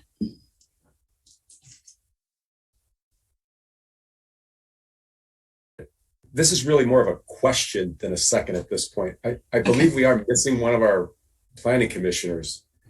So We are. just kind of taking an observation here. If this vote goes down 3-3, possibly, is that a denial? No, you guys aren't a recommending, or you're not an approving body. So it would just be a 3-3. It would just be a 3-3 vote. It would be a 3-3 vote that went to the township board. Okay. Is that a second? I'll second. Is that what our bylaws say? I'll check. Is that what our bylaws say, Doug? I don't know what your bylaws specifically say, but you're not an approving body, so you're. Well, I'm just speaking to the issue of the vote. We're recommending that. Yeah. Yeah, I mean. We're voting to recommend or not to recommend, so. Yeah. Right. Second. I'm looking up the bylaws right now, just.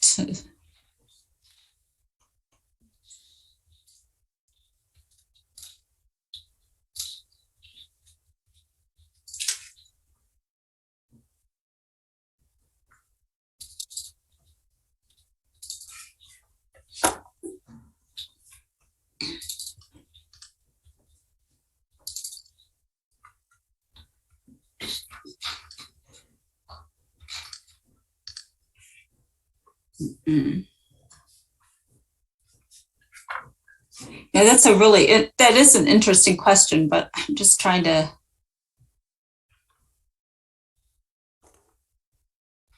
So I'm looking at subsection Article 4.2. Okay. And an affirmative vote of the majority of the commission members present at the time of the vote shall be required for approval of any requested action or motion. Yeah, so that you're right. Then it would be a recommendation. Then it wouldn't. I don't know. For a motion to pass, you have to have a majority of those present in plain language. Mm-hmm. I don't care if it's a recommendation or an action, right? They talk about motions in the bylaws, so it has to be a majority vote. Can I just ask what answer would you want to hear to move it forward? If you were to deny it, what information are you looking for? It still goes forward. It goes to the Board of Trustees. Sure. I mean, no matter what we do, it goes to the trustees. Sure. I'm asking the couple of people that may be thinking of voting no. What information would you have liked to have seen or had to vote yes on? Because I think where we're trying to get to is to answer your questions. We just need to kind of the chicken and the egg type thing. We've got to get to the next step to answer your question.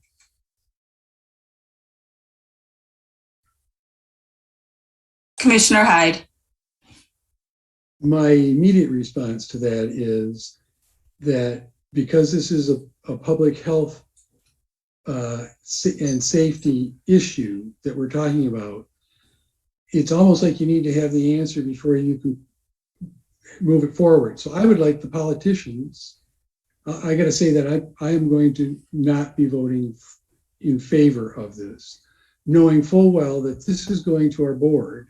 And they're going to see all the comments that we've made. They're going to have the count of the votes that we performed tonight. And it makes a statement to them, and it will be up to them whether it goes forward or not. and there is a benefit to having the testing or the study performed. However, I can't in all good conscience vote in favor of this when I don't know that it is safe for residents to move in there. But aren't those things answered at the final site plan approval? They will be. So you'll have a chance to. I will. And by that time, perhaps you'll have the study done. So we're hoping to have that answer before you vote to approve it for final site plan. Well, actually, I don't say hope. We will have that answer one way or another before you move it. I understand. Commissioner Holland. I move the previous question.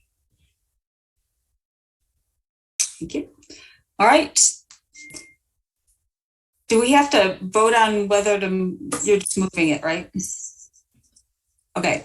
So roll call vote, please, Commissioner Chang. So we're just calling the question. Is that correct, Commissioner Holland? You want to vote on your motion, right? Calling for the vote, yes. Vote for approval. We know where we all stand, you know? Right.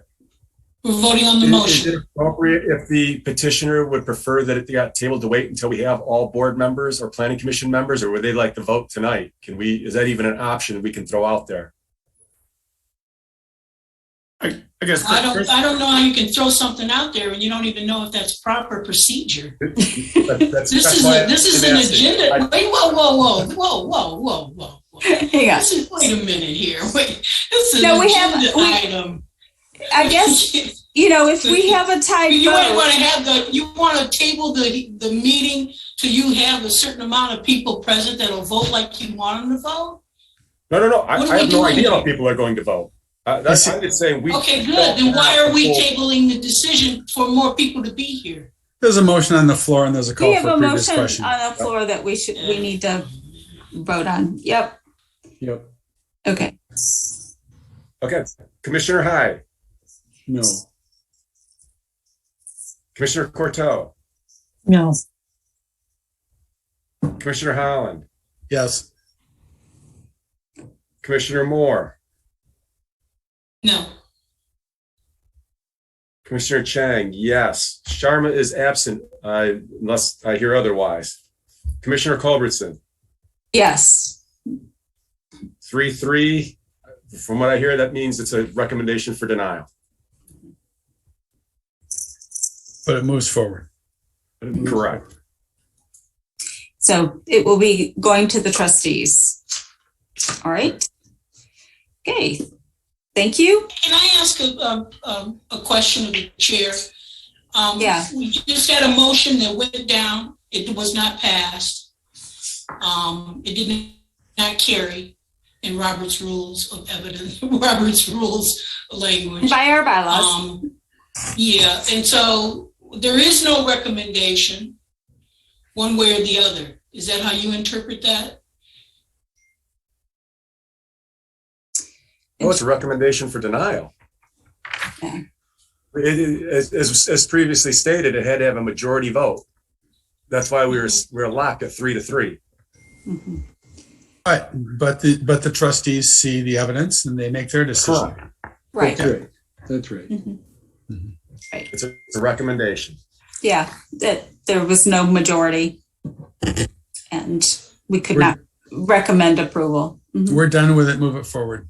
Yeah. Yep. Here we go. And Next I do want to commend the petitioners, the applicants. You've done a great job with what you presented, and I do appreciate it. Thank you. Thank you so much for your time. I know this is a delicate situation. I appreciate everybody's time and concerns. Mm-hmm. Have a great night. Merry Christmas to you. Okay, thank you. All right, moving on to OA number 21006, PUD, PSP 21013, Suburban Lithia, multi-parcels. All right. All right. So can one of the applicants raise their virtual hand? Oh, I see Jeff. I think I see Jeff. Yeah, there we go. Okay. I'm gonna bring you in as a panelist. Huda should be popping up here shortly. There you go. Good. Jeff, if there's others you would like me to add, let me know who those people are. A request from the chair. Could we do like a 5-minute? 5-minute stretch. Yeah. Why don't 5-minute stretch? we'll do a 5-minute break, and then while we're promoting some folks. Okay. Good. Thanks. Can you hear me that I'm talking? Yes. Yeah. Okay. Perfect. Just let me know who else you want in on the meeting, and I'll add them. Yeah. Ann Breck, Brian Dandurand, Shane Burley, and I'm not sure if they're on the call, David Fisher or Jason Longhurst.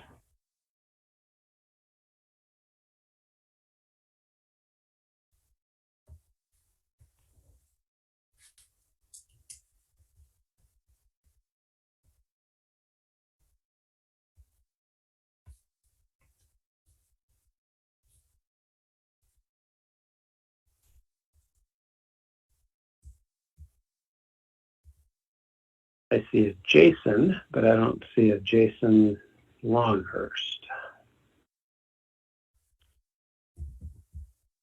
I think that's everybody.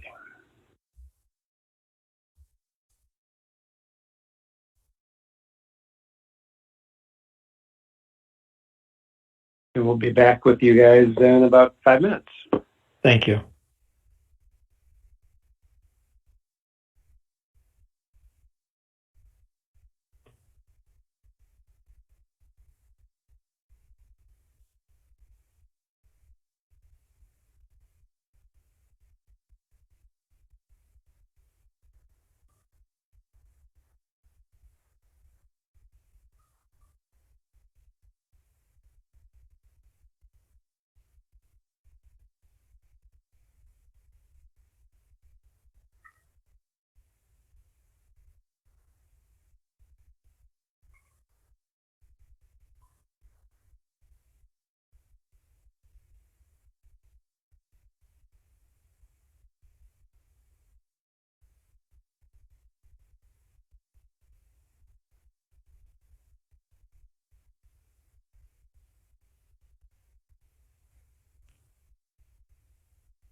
While we're waiting for the other two commissioners, I just want to say thank you for everyone for knowing that this was going to be an extended meeting this evening and trying to get through everything before the end of the year and not having to have another meeting on the 27th. So thank you. And thank you, applicants, for sticking it out with us.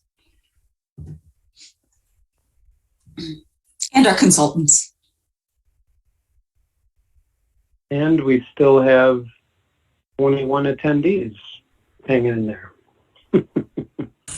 Yeah. Well, that's scary. Yeah.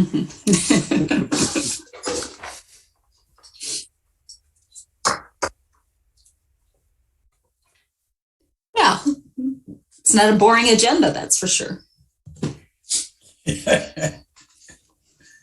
Yeah.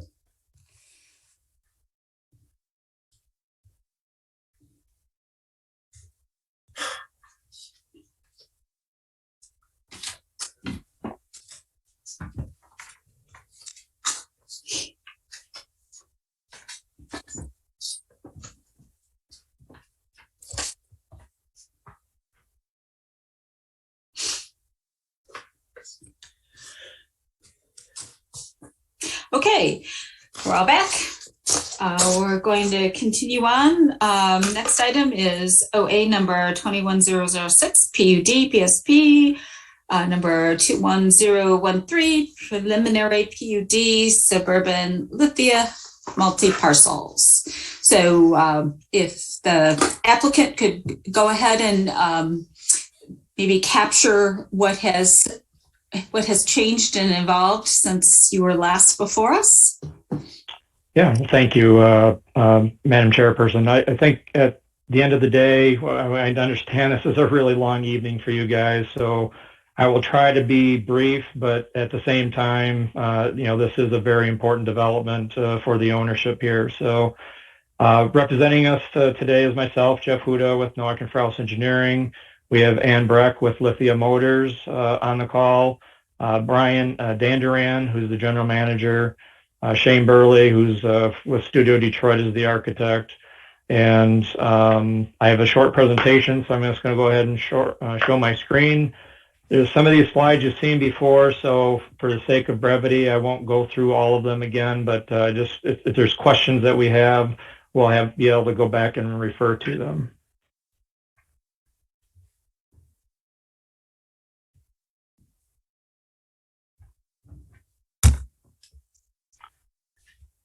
Okay, so when we look at the overall development, again, we've got the 18.14 acres that we're looking at for the overall parcel. Are you sharing your screen? Jeff, can't see your screen. Oh, I apologize. Thanks.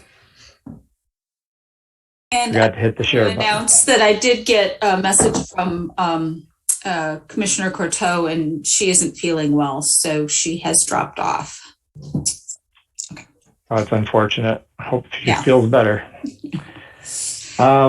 Anyways, the site had received a conditional rezoning in 2016. That was approved by the Planning Commission.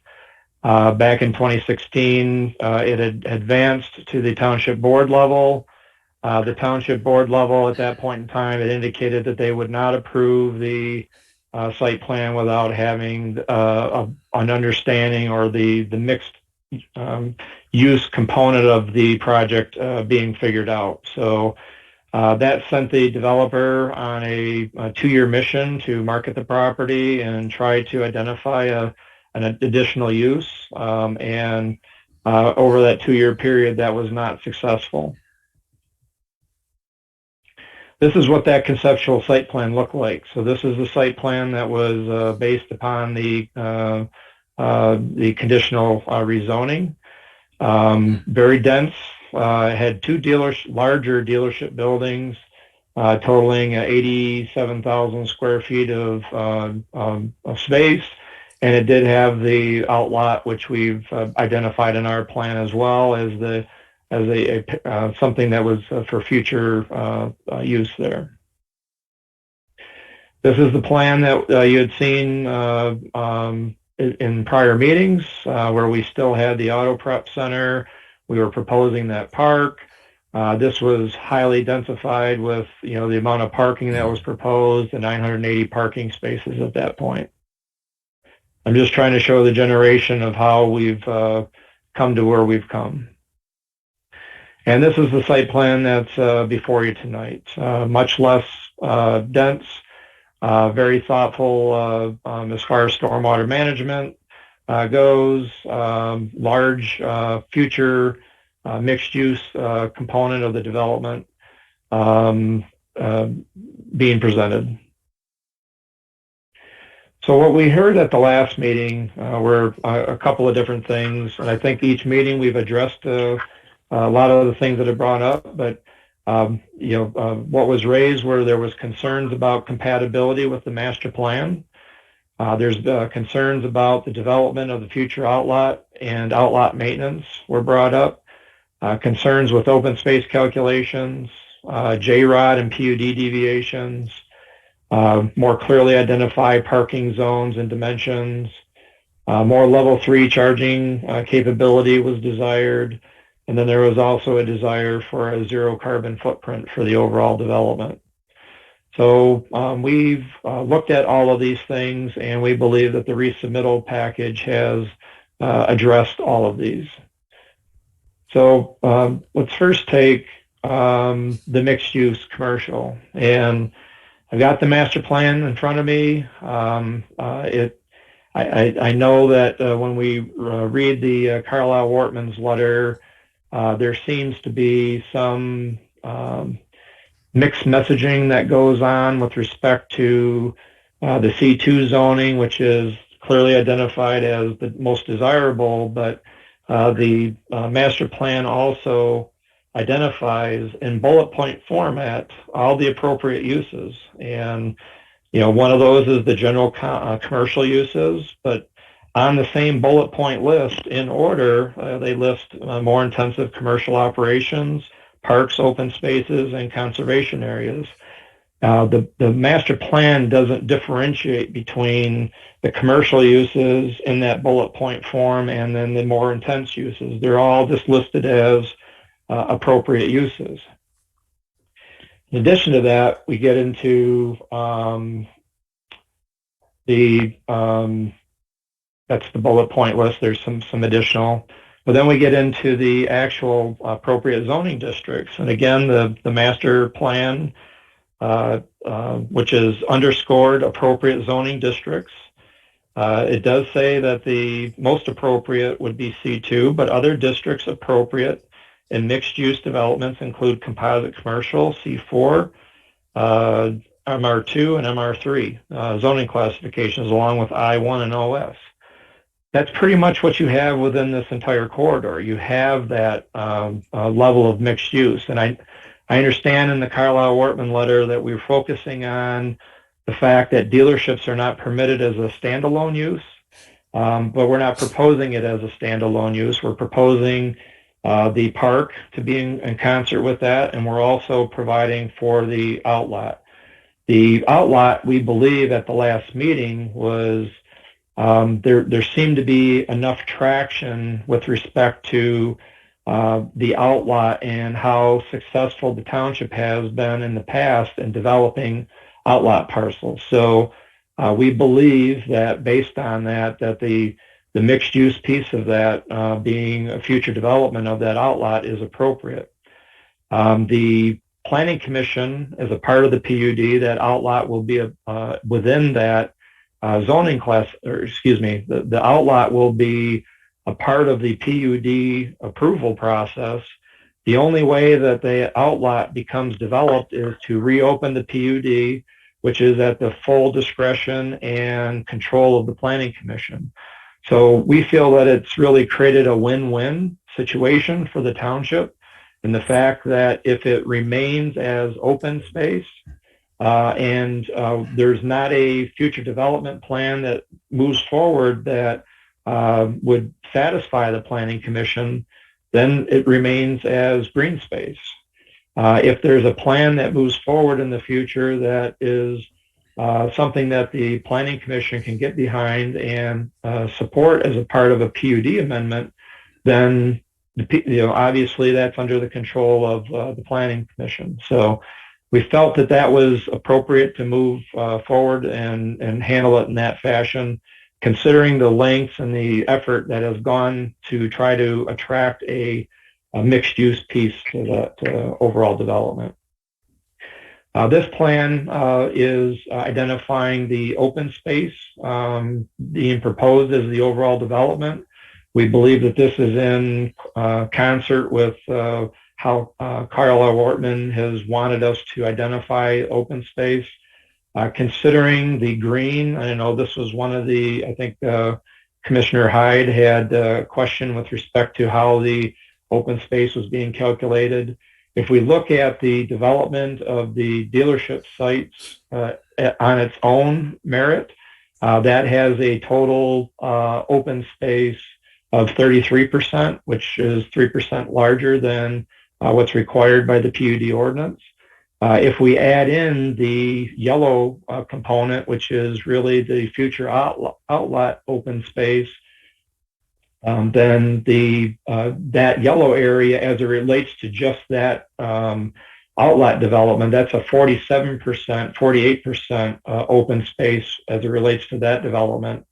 So considering the entirety of open space being proposed, we're exceeding 35% open space. So we feel that that's a significant win on behalf of the township. We are doing a significant amount of tree preservation in the north west quadrant of the site. As we move forward to final site plan approval, we're going to make every effort to be able to maintain and deal with stormwater management facilities within the existing and minimize any future stormwater management within the future outlet. We would like to consider that. That makes it more marketable. So from our standpoint, there's an incentive on our part to do that. And so our goal is to save and preserve as many of the trees as possible. This is the densest area of the site is really in this north west quadrant of the site. So again, looking at it in its entirety, we're approaching that 35% open space requirement. And then just kind of a side-by-side comparison of where we were a couple of months ago versus where we're at today. The Planning Commission and through the thoughtful redesign process that we've made significant strides in opening up and providing and preserving more land area. Previously, we weren't adhering to the 50-foot setback along the I-94 corridor. We are adhering to that, so we've got a lot more tree preservation and landscape preservation along that line. And then the corridor along Jackson Road has significantly widened as well to meet that 50-foot setback requirement that's required by the J-Rod. So again, just to kind of highlight a couple of the elements that we really feel that this project is a transformational project for this corridor. Having driven it up and down the corridor numerous times as we've looked at the site, the corridor as a whole is showing its age. A lot of the developments within that corridor seem to be towards the end of their life expectancy. I think the corridor, my own personal opinion is it needs some level of a catalyst, if you will, to help promote maybe some redevelopment, maybe some facade improvements, maybe some better care of some of the facilities. And I think Mr. Lewan's letter hit it right on the head when he made the statement. And I'm paraphrasing because I don't have the actual comment in front of me, but it's that this development is really going to set the tone for what continues on within this corridor. And we feel that that's a significant positive for this development. We're getting a very high-end boutique type. These are some of the premier auto dealerships that are out there.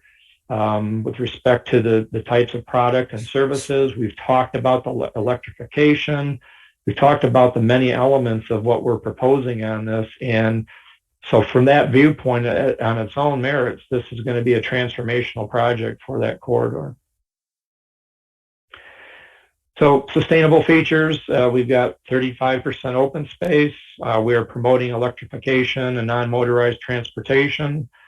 Our stormwater management facilities and strategies are, I think, will be exemplary. They're going to be very educational. The fact that we've identified EV Park as our community benefit really goes a long way to that as well. And then we look at the enhanced landscaping and benefit. And again, I'm just trying to get through the presentation quickly for you folks. I know it's late. And then the last one here is just that commitment towards that zero carbon footprint. I think we try to address that very carefully and appropriately in our narrative. I think that that is a conversation that should be had as almost a design charrette. That's really what we're proposing. I think bringing the designers together with members of the Planning Commission to go through what we feel we can accomplish for zero carbon footprint and what your desires are, and see how all of those goals can match up.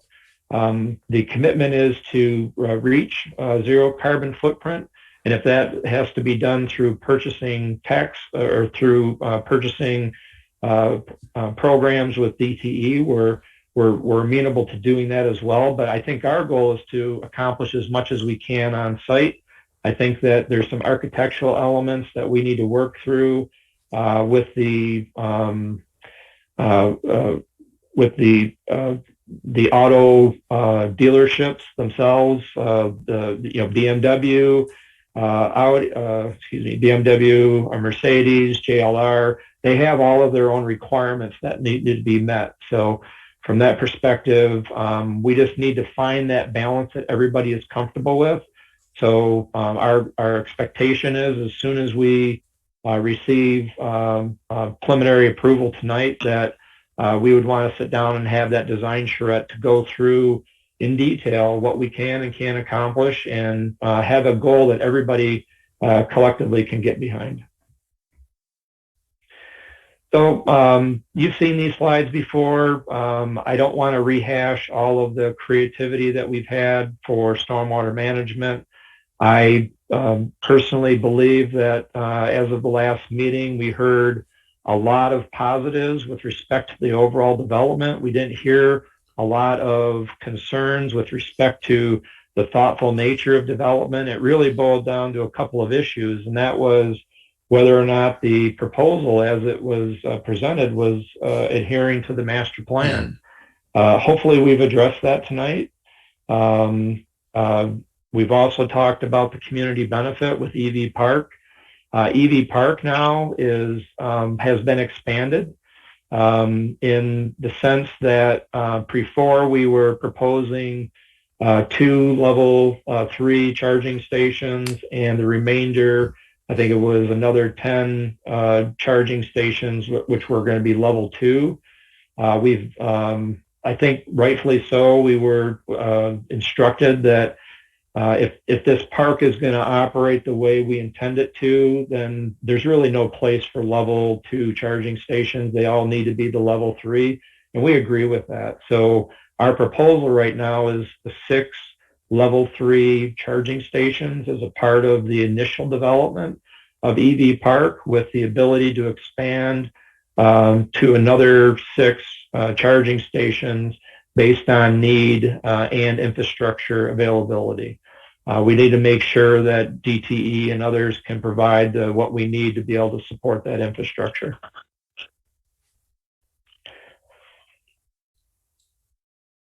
So in addition to that, EV Park has, we're going to have smart amenities, tables, benches, etc., which will be solar powered for charging of phones, things of that nature. Again, an exemplary type of a project. And we talked briefly about range anxiety last meeting, and that's a real thing. I'm one of them. I'm interested in buying an electric vehicle, but until the range issue is addressed, I'm reluctant to do so. So I think that there's a lot of folks that are of similar thought that once we can address the range anxiety issues, like our federal government is striving and aspiring to do, then that would be something that I think we can all get behind. So that we believe is a very significant public benefit. We reported last time that EV Park in its fully developed state is going to be approximately $500,000 to develop, if not more. And having that available and being maintained by the owner of the property, that was something that came out of earlier meetings, that the township wasn't interested in doing their own maintenance on that. They weren't interested in taking over a park. So I think we've addressed all of those issues that we've had in the past. Green Cars, this is an app that Lithia Automotive is developing that helps people find anything as it relates to green infrastructure and vehicle charging. This is in its infancy, but this is a program that will be implemented as likely in conjunction with this project, if not soon after this project. Interesting here, these are in your lower right-hand corner here. This is our vision for EV Park. We're going to have solar stations where we're able to collect solar electricity, use that to charge the stations, and then help to meet that requirement for that zero carbon footprint. Benches, trash benches, similarly, having solar panels associated with them with the ability to charge, have these connected to the grid. So I think that a lot of the elements that I think the Planning Commission has suggested will be incorporated into the project. I think the finer details are what we can accomplish on the interior of the building and associated with the building. I think the remaining slides are really the 3D perspectives. I know you have these in your packet. I'll just scroll through these, but I'm not going to present on them. So I think overall, the building elevations are very classy. This is a Class A development, something that we believe that the community can be very proud of, and we really hope for your support in the overall process. And we'd be happy to answer any questions. And again, sorry for cutting this short, but it's getting late. So, Thank you. Mr. Luan. Thank you. So this project is being reviewed under really the Jackson Road Overlay District standards in a way as a mixed-use project. So the Jackson Road Overlay District allows for various types of mixed-use projects. Certain kinds can be reviewed as a conditional use, and then certain kinds have to be reviewed as a PUD. So in this particular case, the applicant, because it was a C4 use they're proposing, it's being reviewed as a planned unit development. So we reviewed this before. We've gone through our review comments before. I don't think we have to hit through all of the issues of our 15-page report. But what this really comes down to, Mr. Huda alluded to, and that is, does the Planning Commission sufficiently believe this project to be a mixed-use development, mixed-use PUD. Because if you do believe that it is a mixed-use development, then it meets the master plan. And there's no question. There is some ambiguity in the master plan language. I will agree with the applicant's concerns there. We kind of pointed those ambiguities out. However, if there can be some thought that the outlot on the west end of this project makes this a mixed-use project, or someday will be a mixed-use project, if the applicant can install some general retail within that facility or within that lot, then I think we've solved our issue. I know when we were going through the master plan process, there was some discussion about what actually constitutes a mixed-use project. Is that a vacant lot? Does it have to be something built? And there has been some back and forth on the part of the township over the last few years of what that, what does that mean? There was even some discussion, I don't know if you remember at the master plan, when we were looking at the master plan, does that even count, does adjacent property even count when we talk about a mixed use project? So I think we've come a long way from maybe when the township board denied that conditional rezoning, that the mixed use has to occur now on the property as part of the project. But frankly, I'll leave that discussion. I'll leave that discussion up to the planning commission to get into a little further. But I do think the applicant certainly has moved in that direction. It seems to me the planning commission and the township has moved in that direction, that we don't necessarily need a built element on the same property to call this a mixed use. So we're certainly moving in that direction. But really that comes down, I think that's really the key item, and I think is the key item that the planning commission should discuss tonight. And that is, are we considering this a mixed use project? If we are, I think a lot of the other items are addressed, and a lot of the other items could be addressed at the final PUD stage, and this probably could move on. But if the planning commission does not believe this is a mixed use project or has the possibility of being a mixed use project, then we're probably dead in the water. So with that, I will leave. I'll put this back to, actually turn it over to Sally, and she can provide her comments. And then I'll try to answer any questions that the planning commission might have after the engineer gets through her comments. Thank you. Thank you.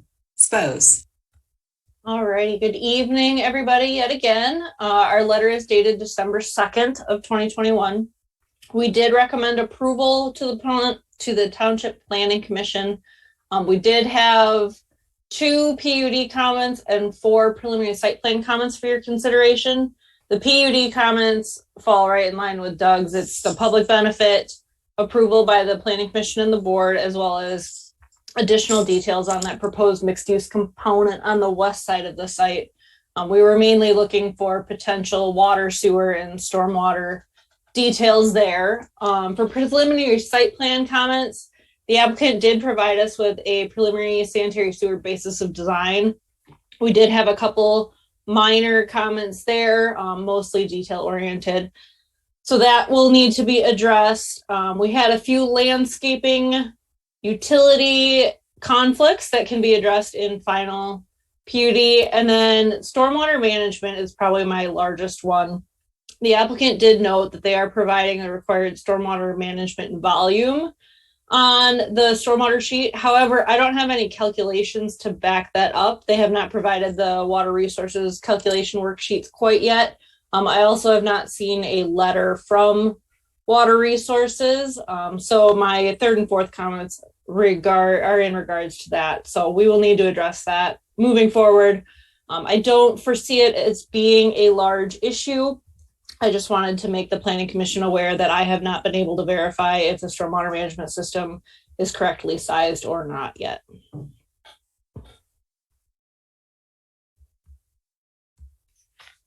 All right. Thank you. Commission members, it seems like the big topic is the mixed use, and then looking at the community benefit piece. Be interested in your comments and also any questions that you may have of the applicant.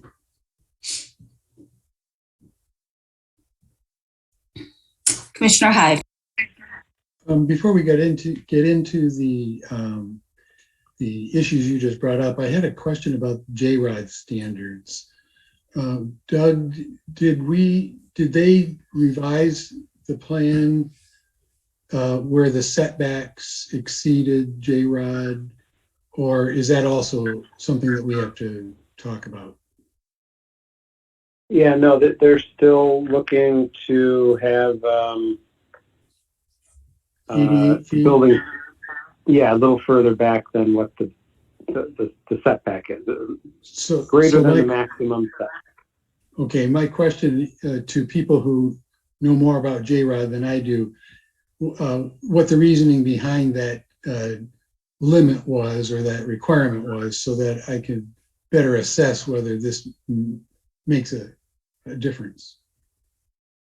Well, I think Jay was around at that time, but I can tell you that the primary reason for that setback was, well, two things. One, there's a recognition that building architecture is getting better and better, and that pushing the buildings closer to the road to emphasize that architecture, to provide more of a showcase for these new buildings was something we wanted to promote.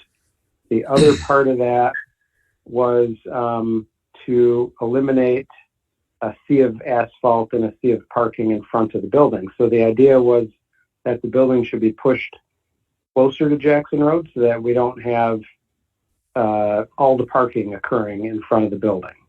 And so those are the main two reasons. Now, in this particular case, they've addressed the parking issue because most of the car storage is beside or behind the buildings.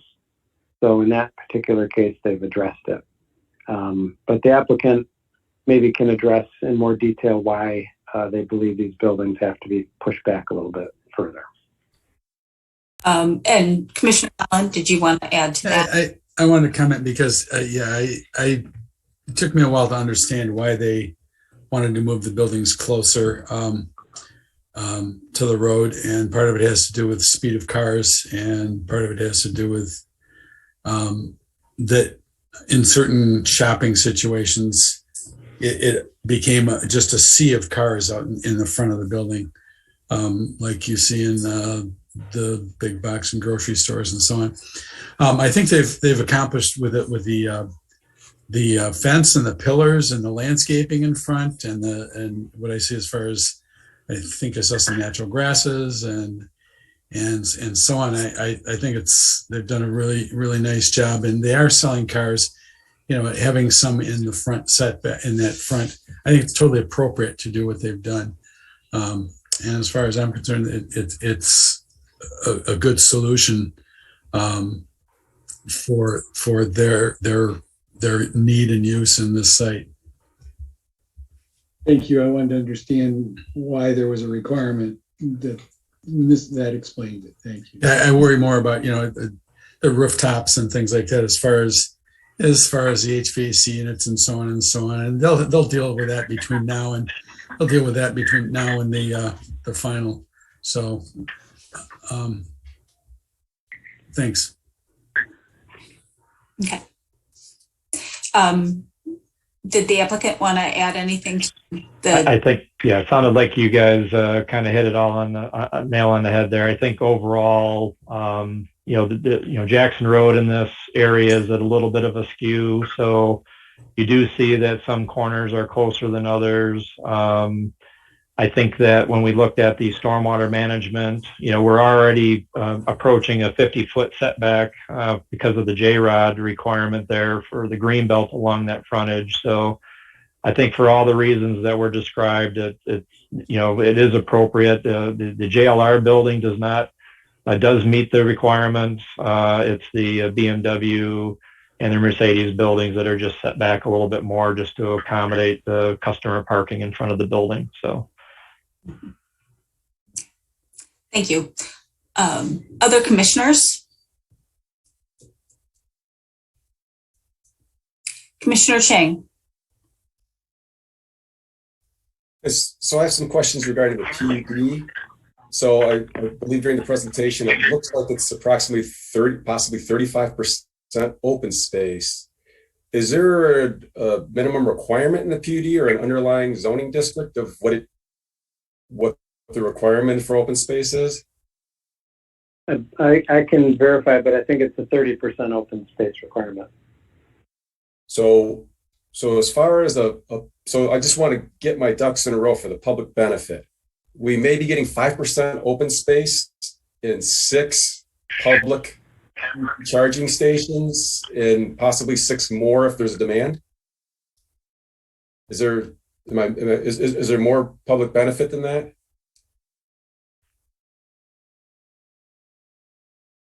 Well, the applicant could address that, but they went through a series of slides indicating what they believe to be their benefit.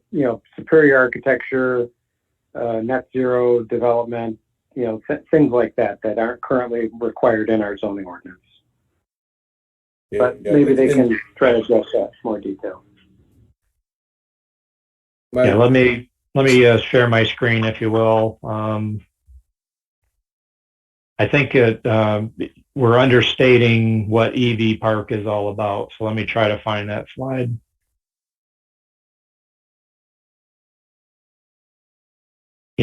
This is as I stated before, a $500,000 development of a park for the benefit of the community. We talked about the EV stations, but the whole idea, and I think Commissioner Chang, maybe you weren't at the last meeting, so maybe you missed a lot of that. So let me recap on some of that. The whole idea here is to provide within this corridor a destination for people to come that are coming to Scio Township, might be traveling on the highway, whatever it might be. There is a need. If you drive up and down the corridor right now, there's no public EV charging stations within the corridor.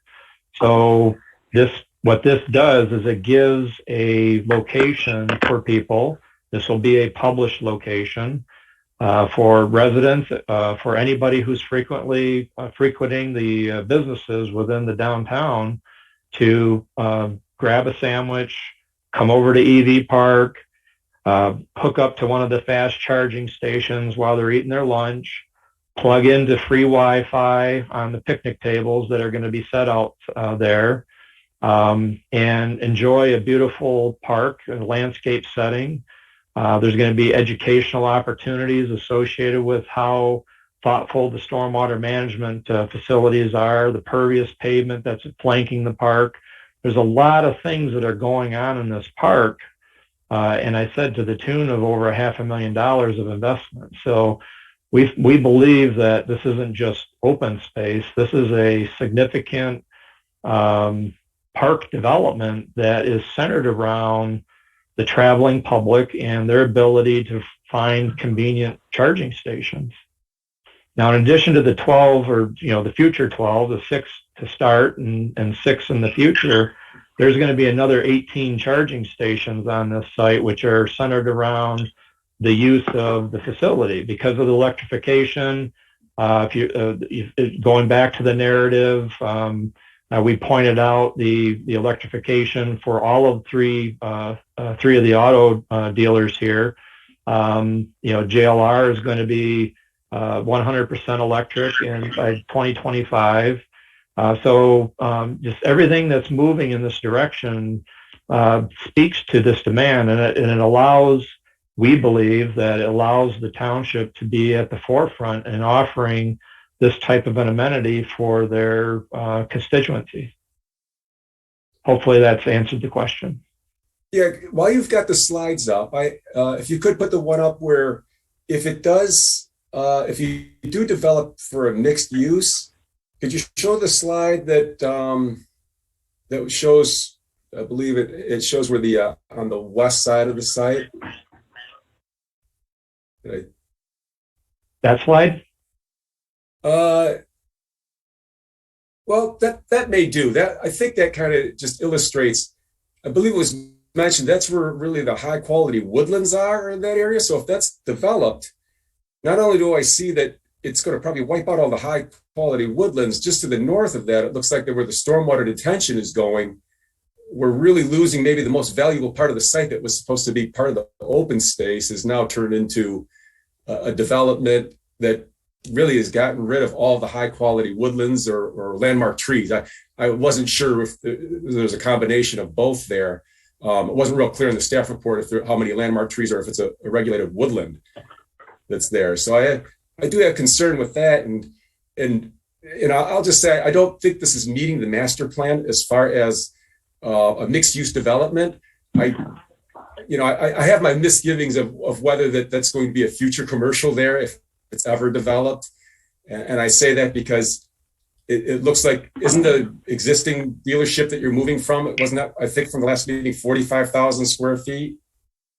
So that's, if it's 45,000 square feet of vacant, whether it's commercial, its own commercial underlying, I know the debate more is to do with if this is really a mixed use, and I'm not seeing that this is a mixed use. This to me is a dealership. So I'll leave it to the other commissioners to debate, but I just don't see how I can support this. Commissioner Holland. So I'm personally pleased with what you've come back with, particularly. I guess I consider your charging park a use different than a dealership. I see that with the covered picnic tables and the charging stations, that has not only a community benefit, but it's also a use other than a dealership. It's a place for people to congregate, maybe stop for lunch. You do have the outlot that is suggested for a mixed use.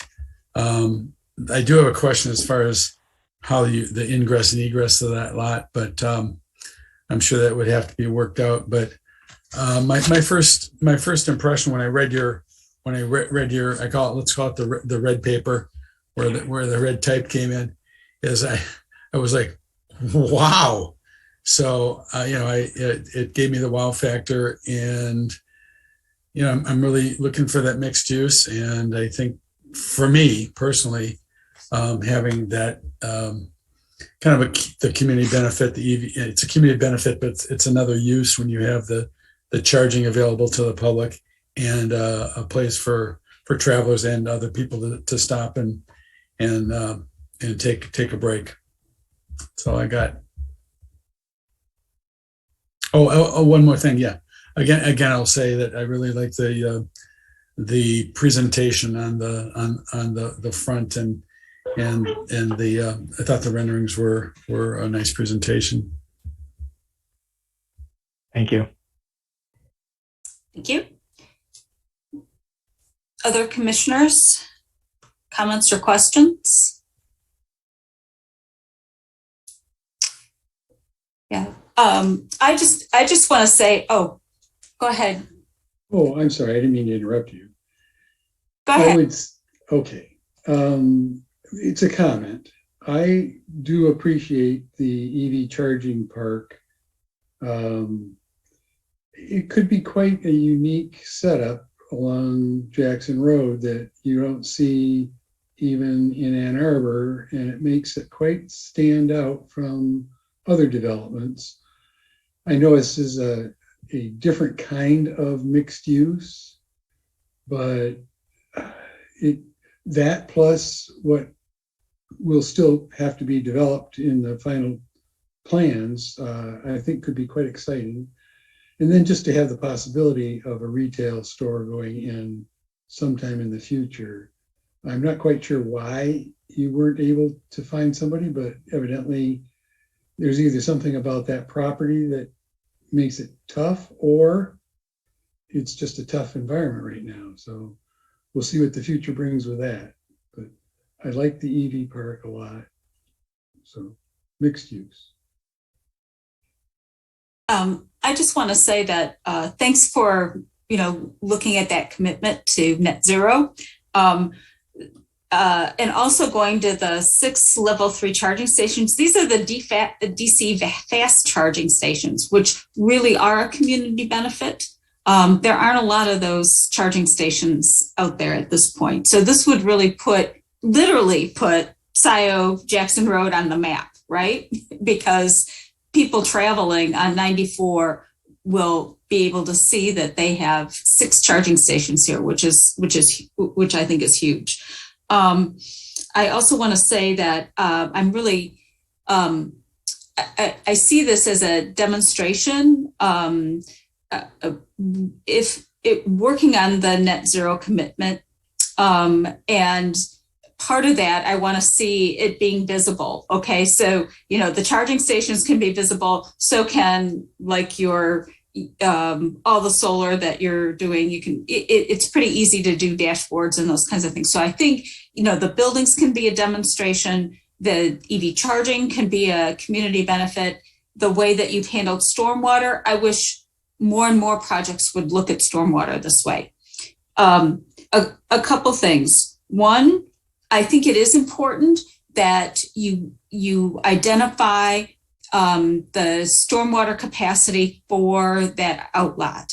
And not only will it make it more marketable, but it makes it, in my mind, the commitment to making this a mixed-use development is stronger. I think that's those are my items. Other than that, I'm supportive of this, and I think it's a really exciting step for Jackson Road. Thank you. Commissioner Moore.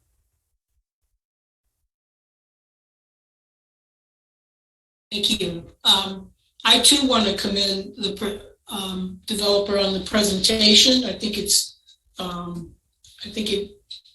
would definitely spruce up our Jackson Road corridor. I couldn't agree more with Mr. Alpha about that.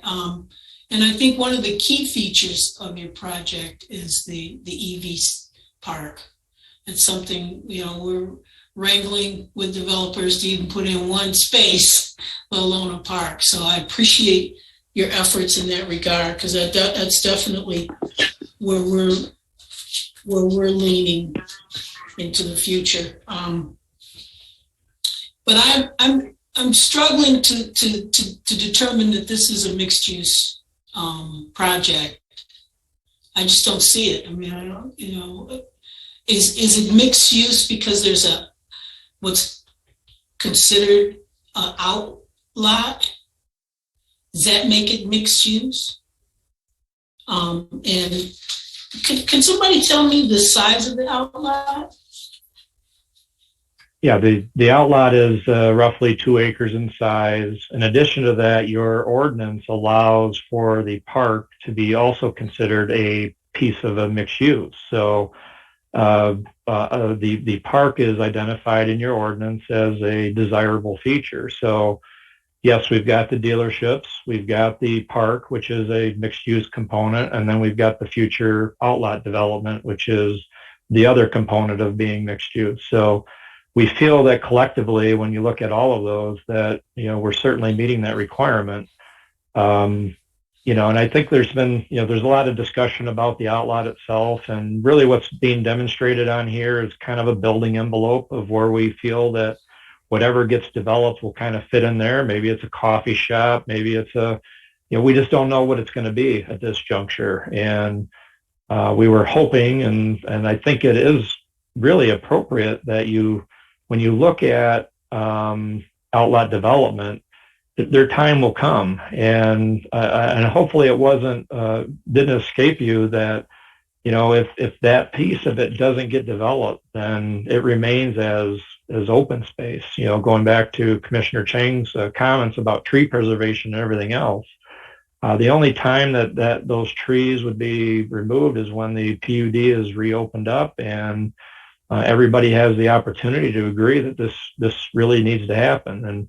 And going back to Chairperson Culbertson's statement, yes, we understand that from a stormwater management viewpoint, we will do whatever we can in the development of everything outside of that outlet to accommodate stormwater management. Our next step in that process, we've got to go out there with Washtenaw County and do the big test pits and determine the infiltration rates of soils and things of that nature so that we can make sure that we're addressing that. What we do know, just from an intuitive and engineering standpoint, the amount of pervious pavement that we have out here, the amount of bioswales and bioretention areas, and there's a very significant amount of this project that's promoting groundwater recharge. So we're wholly comfortable that the plan as it's being presented right now is achievable.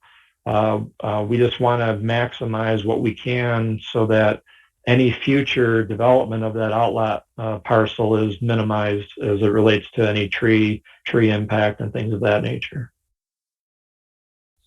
So I have another question for you, Doug Luan.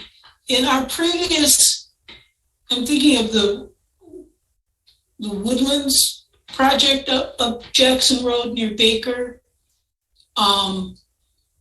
That project strikes me as one that's very obvious mixed use. We have the commercial on Jackson Road and the residential as you move into the property off Jackson Road.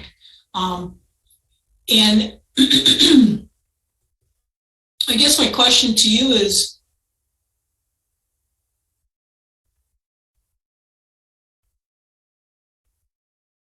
we know that that's a mixed-use project because it's been designed by the developer to be commercial.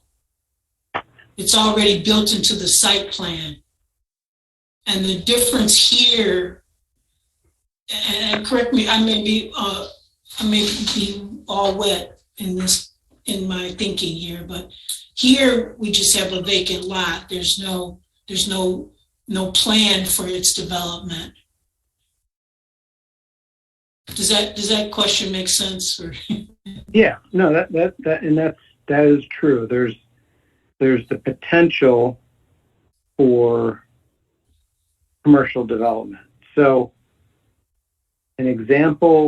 so you're right, the Woodview project is an example of a PUD that's clearly mixed use because it's, they've got commercial and residential and different kinds of residential. And I don't know if you remember, they had a self-storage facility, and then they had a mixed, like a senior facility. So they had, a bunch of different stuff. Easy to put your finger on, mixed use. Now, another example that's similar to this, a little smaller scale, is the project that is just south of Myers, where Leo's Coney Island is right now. When that was first developed, it was 3 parcels. So the whole thing was zoned commercial. And a developer wanted to do multifamily. So using the Jackson Road Overlay District standards, we allowed them to do multifamily in the back and have 2 vacant out parcels in the front that could be developed in a commercial manner in the future. And so the township approved that, initially just approved the multifamily with 2 vacant lots out front. Now, it took several years, but the vacant lot ultimately became Leo's Coney Island, and I think a salon. And now the other outlet on the other side of the road is still vacant, and someday that probably will be developed. So back then, we did consider that to be a mixed, that's how we approved the multifamily in the back, is that would be a mixed use development. So that's in a way very similar to what the applicant's proposing.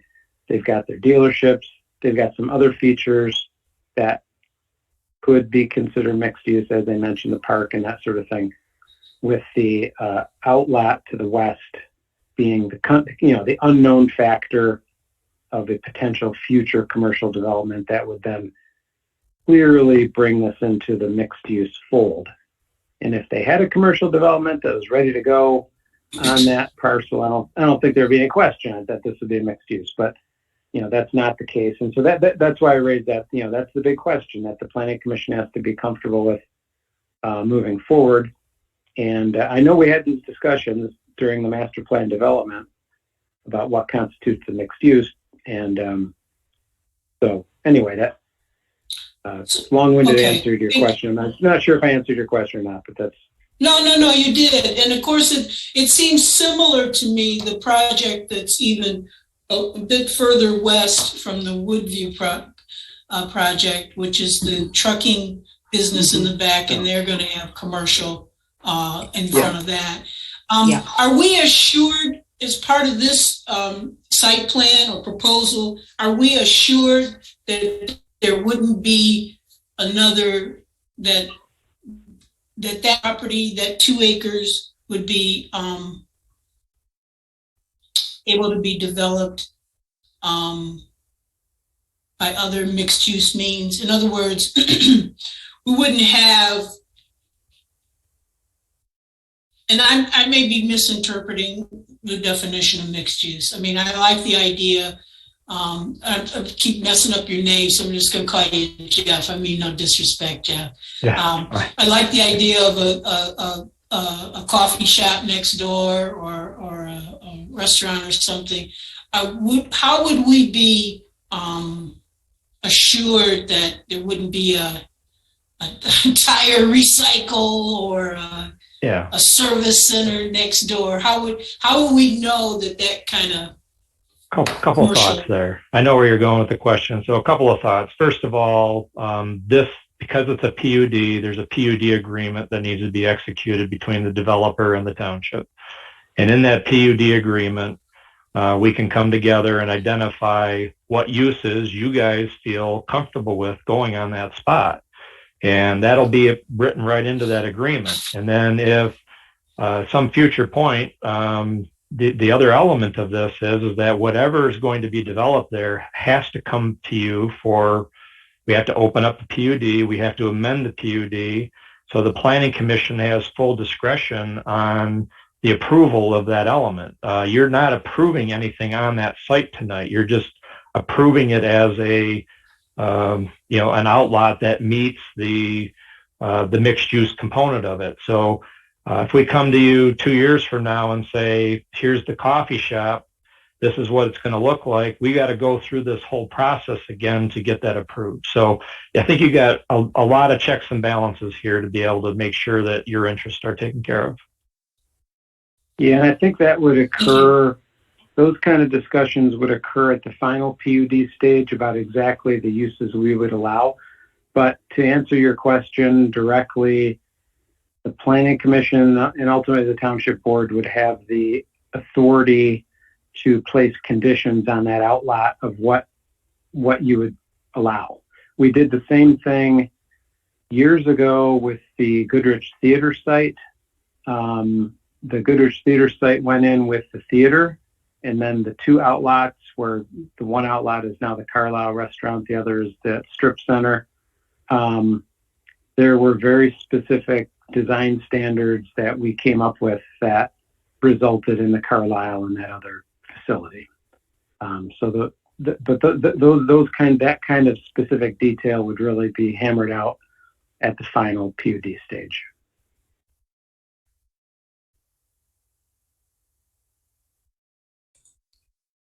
So any other questions, or if we're ready, would someone like to make a motion?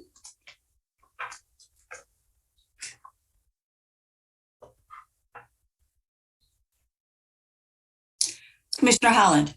Yes, I would like to make a motion regarding ordinance amendment number 21006 PUD/PSP number 21013 preliminary PUD Suburban Lithia multi-parcels.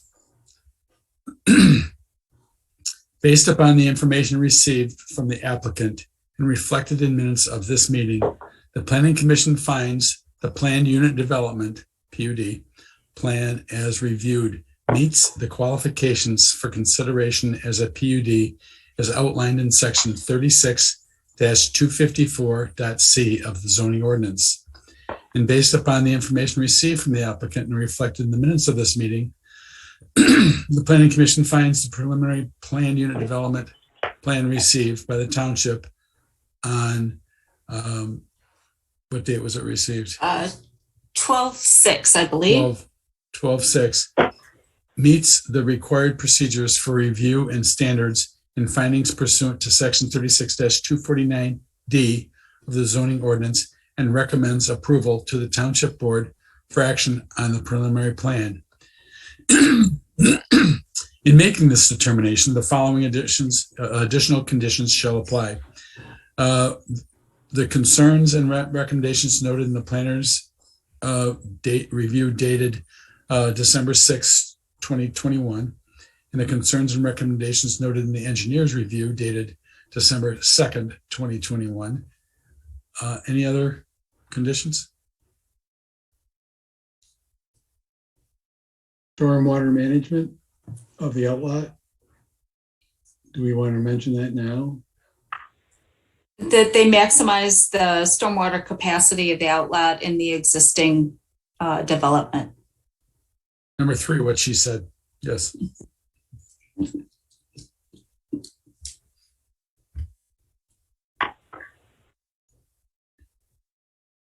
I would second that. Okay. We have a motion by Commissioner Holland, seconded by Commissioner Hyde for approval of the preliminary PUD. Any further discussion? Okay, a roll call vote. Commissioner Chang. Okay, Commissioner Hyde. Yes. Commissioner Holland. Yes. Commissioner Moore. Yes. Commissioner Chang, no. Commissioner Culbertson. Yes. Okay, it's carried. Right. Thank you very much. Thank you very much. And hey, have a good morning. Yeah, you too. Jeez. We're getting there. Oh my gosh. I shouldn't have said anything. Moving on. So this becomes another meeting on another day, right? It's true. Oh, hey. Oh. Yeah.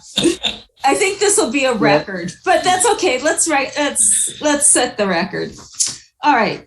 So our next and last of the business session is site plan number 21019, new Tesla dealership. So if you could promote the applicant, we'll go through the applicant and then our consultants' reviews. All right. Doing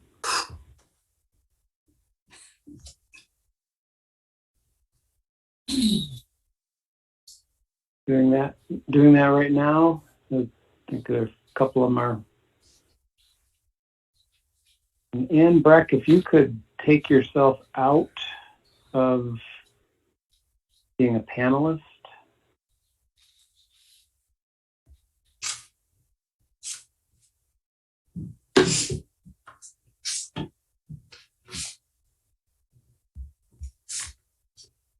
It's got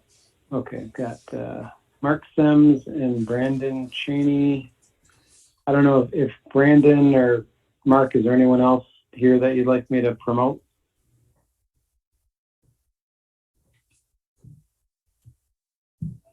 Yeah, if you could also promote Akancho, Bishnoi, as well as Matt Usbeck as panelists. Okay.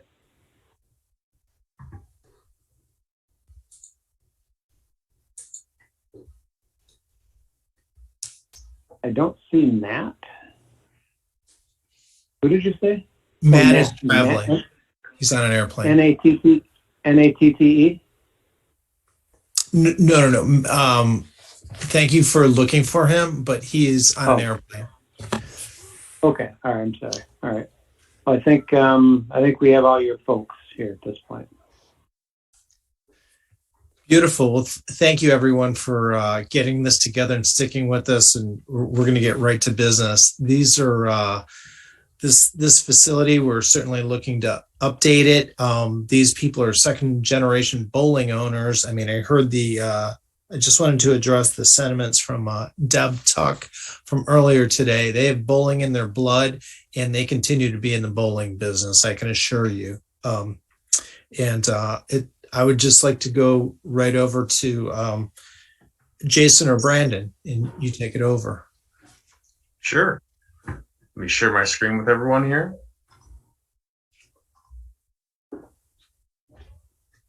Can you all see my screen? Yes. Perfect. All right. Well, good evening, everyone. We want to thank the board for hearing our project tonight. My name is Brandon Cheney, and I work with Naderveld. We're a land planning engineering firm out of Ann Arbor. We were hired to be the landscape architects and civil engineers for this project. So the project is located at 3530 Jackson Road, currently home to the Bellmark Lanes bowling alley, located right here. It is sandwiched between the existing Lighthouse Car Wash and former Quality 16 Cinema to the west, and the LaFontaine Family Direct dealership to the east. This view here is of the site from the south, looking across Jackson Road. Looking north, you can see the existing car wash and cinema to the west of the site, and the existing used car dealership to the east. The existing site is serviced by two separate curb cuts off of Jackson Road, and both will remain as part of the proposed project. The existing site currently drains north to an existing storm structure, which eventually runs along I-94 and into Honey Creek to the northwest of the site. The site is currently occupied by an approximately 35,000 square foot, one-story steel building, which has been home to Bellmark Lanes bowling alley for the last several decades. The existing building will soon be repurposed to allow for one of the Midwest's largest Tesla dealerships. So the site is currently zoned C4 composite commercial, and the proposed site plan meets all applicable requirements of that zoning district. There are 11 existing trees located on the site, 2 of which will be removed near Jackson Road as part of the plan. No other existing or significant natural features currently exist on the site. The proposed site plan includes the remodeling of the existing 35,440 or 450 square foot building and a reconfiguration of the existing parking lot to include 245 parking and or vehicle storage spaces, 16 of which will have access to EV charging stations. Sections of the existing pavement are proposed to be removed to remedy some of the nonconformities on the site, including the encroachment near the northeast corner of the property, as well as the 10-foot parking setback along the eastern property line. We are also maintaining the existing cross access connection from the former cinema to the west. This will improve access management in and around the site by allowing connectivity to the adjacent site and reducing movements on Jackson Road. As for stormwater, a hydrodynamic separator is proposed near this area to allow pretreatment to occur before stormwater eventually drains through the existing storm system to the north. The proposed landscape is extensively planted and meets all the township zoning requirements, including parking lot landscaping, front green belt landscaping, foundation landscaping, and the tree and woodland preservations. 18 separate areas of the existing pavement are proposed to be removed to reduce the total amount of impervious surfaces, to allow for interior parking islands and peninsulas to be incorporated within the existing parking lot. These new parking islands and peninsulas will allow us to provide all the required interior canopy trees, 31 in total, within the existing parking lot. This will ultimately improve the site's visual aesthetics while also reducing the site's heat island effect. And here you're looking at the building floor plans of the proposed dealership. So this is of the first and only floor, the 35,450 square foot total gross floor area. The renovated interior provides space for vehicle showrooms, customer lounge, offices, parts and storage, employee break rooms, vehicle prep area, as well as 20 vehicle service stalls. One new customer entry is proposed along the building's frontage, which is also the south facade along Jackson. And 3 vehicular entries and or exits are proposed within the south, east, and north sides of the building. Here you're looking at the northeast and south elevations of the building.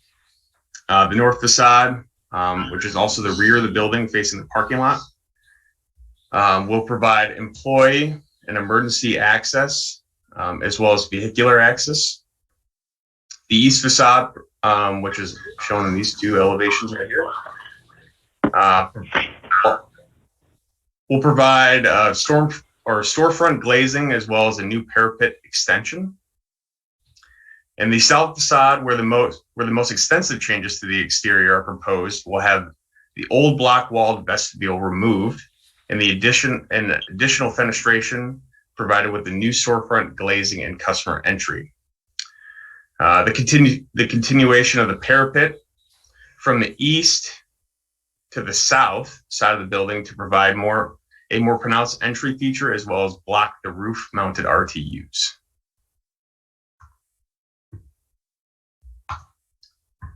Then here you're looking at the west elevation. So the west side of the building will structurally remain the same. The elevations, as well as portions of the other 3 sides of the existing facade, will receive a fresh coat of Benjamin Moore trout gray paint, as shown within these materials.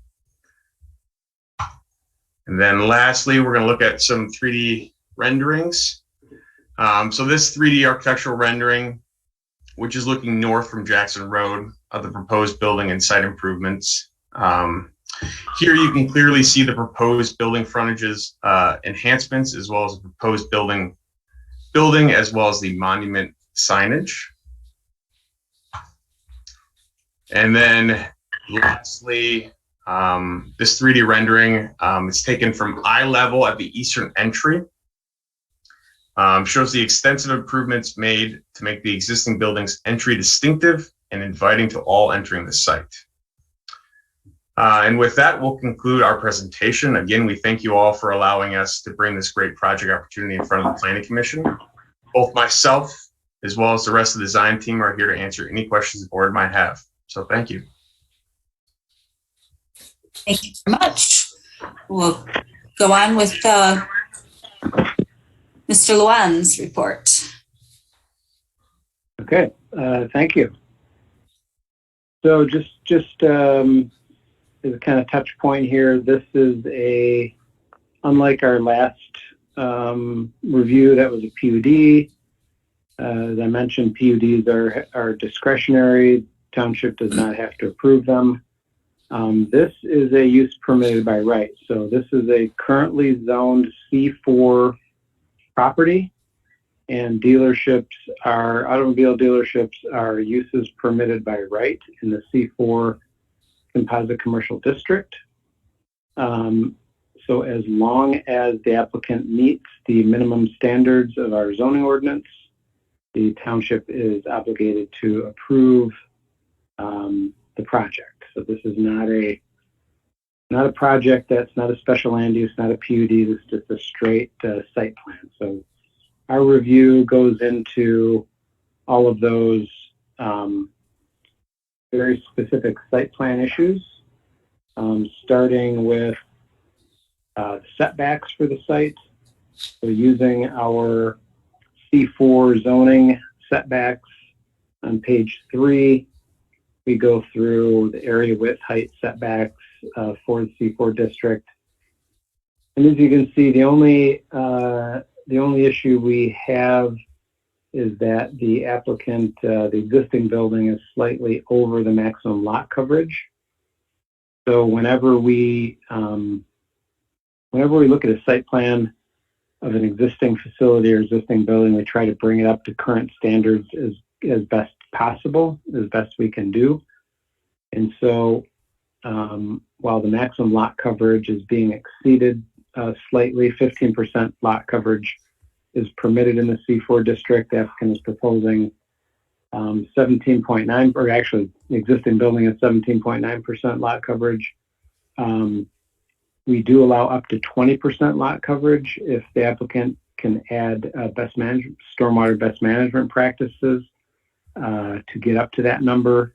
And so that would be an improvement over the existing situation on site, even though the lot coverage is existing.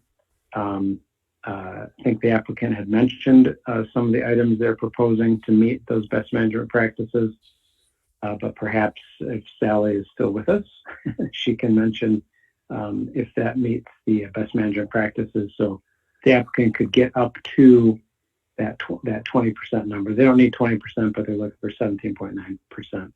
Otherwise, it's an existing site. And as you can see from our table on page 3, they do meet all of those standards. So then we look at natural resources on site. As again was mentioned by the applicant, there's very little significant natural features that will be impacted. There's some trees in the front that will have to be removed. Those will be made up with new landscaping required by the ordinance. This is it's a facility, bowling alley, that's been in existence in Scio Township for many years, and it's an existing building, existing parking. So it's not as if we're looking at a woodland or wetland or steep slope. I mean, this is a repurposing of a existing facility within the township. With regard to traffic impact, we indicate that the Washtenaw County Road Commission should review this, and I believe today we received a letter, that was from the fire department. I think we got, I'll have to look in the packet, but I think we did have a review from the road commission. And, generally speaking, automobile dealerships are not huge generators of traffic.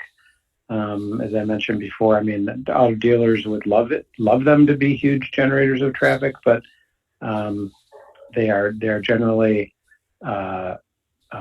pretty low generators when it comes to other similar commercial uses that could take place. So we're not necessarily concerned about traffic impact for this use. However, we would still be looking for the road commission review of this project. With regard to central facilities and services, I'm sure Sally will talk about those stormwater issues and water and sanitary sewer in a few moments. With regard to building location and site arrangement, there's really no changes to the existing building location and site arrangement. They're making a few improvements to make the project a little more conforming to current standards. Otherwise, existing building, existing parking, and the applicant will be presumably utilizing that parking for new car storage.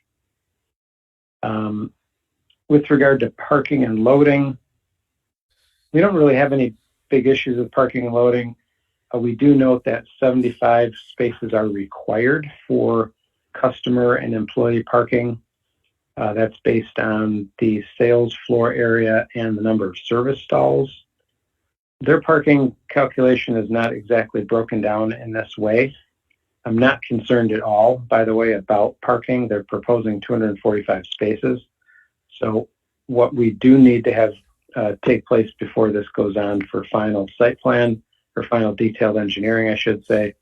It's just a better designation of parking on the site that clearly designates customer parking and differentiates that from car storage. Something that can be easily done and certainly isn't going to affect the layout of the project. Site access is remaining unchanged, so we don't have any issue with that. The applicant did provide turning radii for various large vehicles, and according to their truck turning templates, everything seems to be able to circulate the site without any real issues. With regard to landscaping,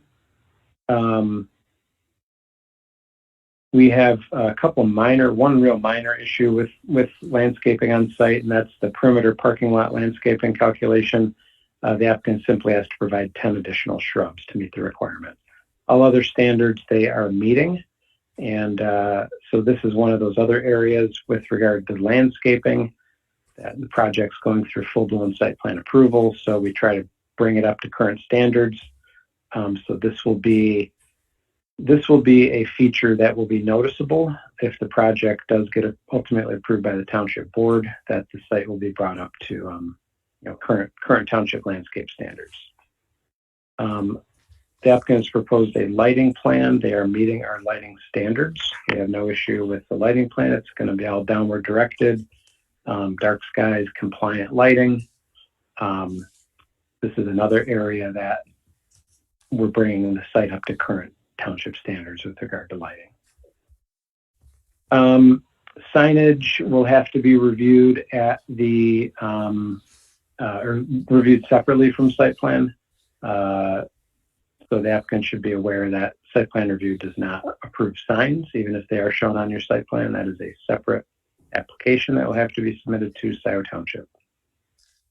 With regard to floor plans and elevations, we have one issue here, and that's a little bit of an interpretation issue that perhaps some of our more architecturally oriented commissioners can help with. There's a standard in the Jackson Road Overlay District requirements that indicate that predominant building materials shall be high quality materials, comma, including but not limited to brick, stone, architectural steel, and glass, and integrally tinted textured concrete masonry units. So EIFS, otherwise known as EIFS, has not necessarily been considered a high quality building material when these standards were first put into effect, and that is the Jackson Road Overlay Standards. I know the applicant has some reasons for proposing EIFS. They indicate some structural reasons with weight that would be required if they put in block or brick in the front of the building. So I think this is a point of Planning Commission discussion, whether this material, this new facade material, meets the high quality standards for the Jackson Road Overlay District. In the past, we have not necessarily wanted or approved large amounts of this EIFS material. I think perhaps some attitudes have changed and perhaps the material has changed to a certain degree, but this is something I think one of the really only discussion items I think that I've got for the part of the Planning Commission is the architectural standards and how they stack up to the Jackson Road Overlay Standards.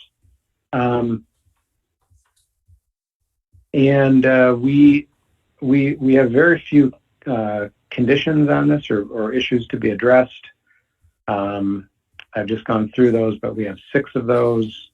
Best management practices to be confirmed by the township engineer, Washington County Road Commission review of the entryway, township engineer review of central facilities and services, adding 10 shrubs to meet the parking landscaping calculation, and Planning Commission discussion of the EIFS facade material on the building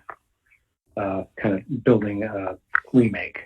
So those are our comments. Again, this is it's a site plan remake of a existing site, so maybe in some cases a little simpler than some of the projects we just reviewed, and I'll be happy to try to answer questions or get into some discussion with the commission after Sally Voss has a chance to go over her engineering comments. Thank you. Sally. All righty. Our letter is dated December 6th. We recommended approval. I know Doug mentioned the water and sewer service. Those are existing to the building and remain unchanged. They are actually reducing the number of sewer RAUs they will need. So that is a good thing. They're cutting it in half. Due to the fire department's request for an additional hydrant in order to deal with the lithium batteries on site, the applicant is actually looping the water main around the back of the building. So that should increase water flow as well and provide the needed fire protection. Stormwater is being addressed as well through the oil separator, the mechanical separator on site. There is also an existing infiltration basin, I guess I'll call it. That was actually constructed without the township's knowledge, but Joe Maynard from Washtenaw Engineering was out there for that and actually witnessed it go in. So he has signed and sealed and certified that it was built to plan. I have reviewed his pictures and his calculations and everything looks good there. So BMPs are addressed. And then overall, they're actually reducing their impervious surface on site. So stormwater should be improved. And it still flows out to the north to the I-94 expressway. The only comment I had on the site plan was very minor. It looks like there is a small conflict between the fire truck turning path and the sidewalk.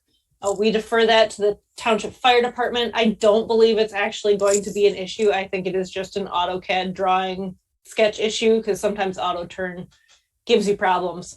So I don't think it's actually an issue, but we just wanted to call that out as a very minor thing. Other than that, I have no comments on this review. Hey, thank you very much. Commissioners.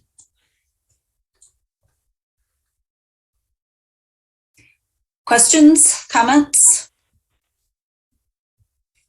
Mr. Hyde. Had to finally unmute, had it covered up. Thank you. Basically, I was reading through it and saw the same thing that Doug pointed out, the EIFS, and not knowing a whole lot about it. I don't know if you can make it a quality product. I know that it's tended to be not as durable and even can be, in some cases, easily damaged by storms, vandalism. I don't know whether it can be made hardened.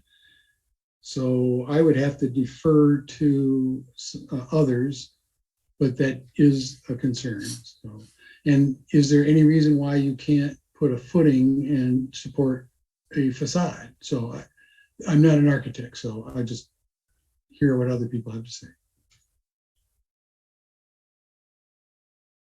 And I guess we'll have the applicant address that too. I was just wondering if you had looked at like MCM or ACP panels, which are also pretty lightweight, but have more of a metal finish to them. So any other commissioner comments on the EFS or other items? Can you hear me? Yes. Oh, beautiful. It's Mr. Sims speaking. Mark, sorry. So we are planning on changing the EFS to ACM panels in the Benjamin Moore bunny gray color as shown on the previous rendering. Well, that solves it, doesn't it? Yes, there we have it. Thank you. All right. Any other comments or concerns from commissioners?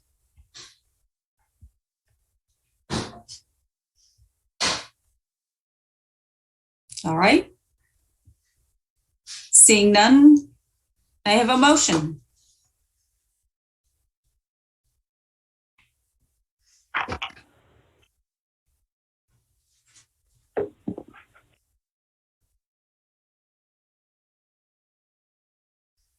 I know everyone's ready to do a motion tonight, right? Commissioner Hyde. I have a question before we go to the motion. Oh, shoot. Go ahead. Okay, is this a preliminary site plan or? We don't have a such thing as called a preliminary site plan. This is just site plan. This is the only time the planning commission will see this. Okay.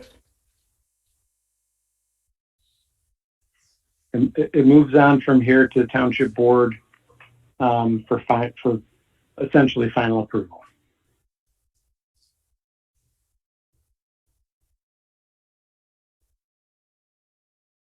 So, site plan number 21019, new Tesla dealership. Based on the information received from the applicant and reflected in the minutes of this meeting, the Planning Commission finds that the site plan number SP number 21019, new Tesla dealership, meets the criteria for site plan approval pursuant to section 36-180 of the zoning ordinance and recommends approval. The site plan is recommended with the following conditions: concerns noted in the Township Planner's Review of 12/7/2021, and concerns noted in the Township Engineer's Review of 12/6/2021, and with a stipulation that the EIFS panels will not be used and they will use instead ACM.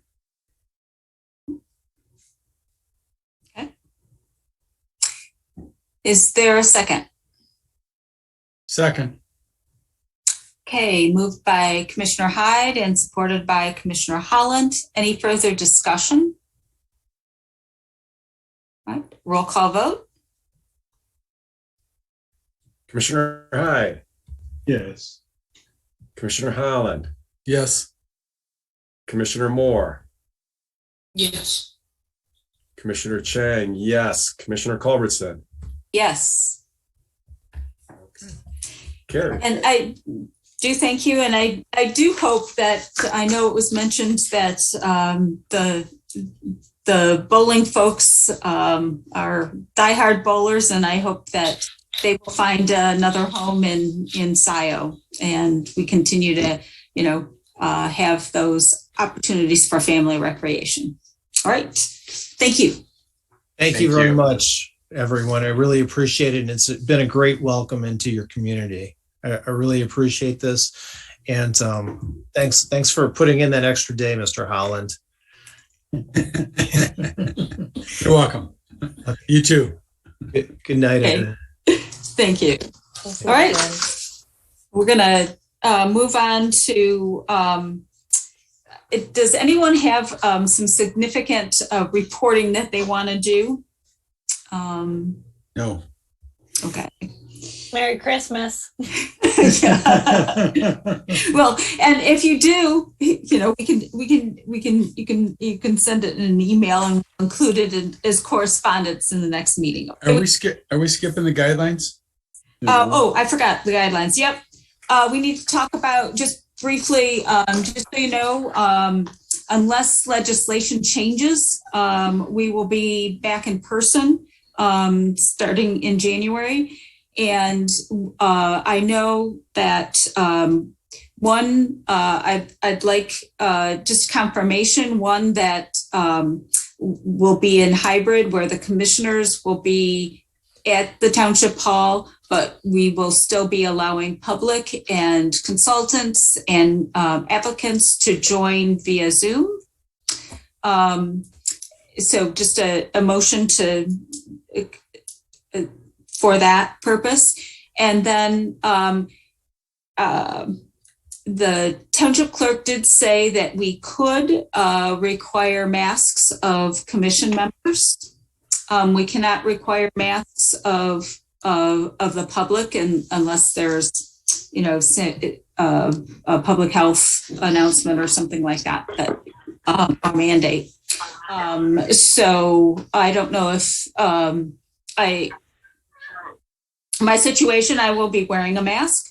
I will encourage others to wear masks, and if anyone feels like we want to mandate masks of commissioners until a certain spread level reduces or something like that. We can do. I know there are several commissioners that would appreciate that, and not all of them are here tonight. Yes, Commissioner Hyde.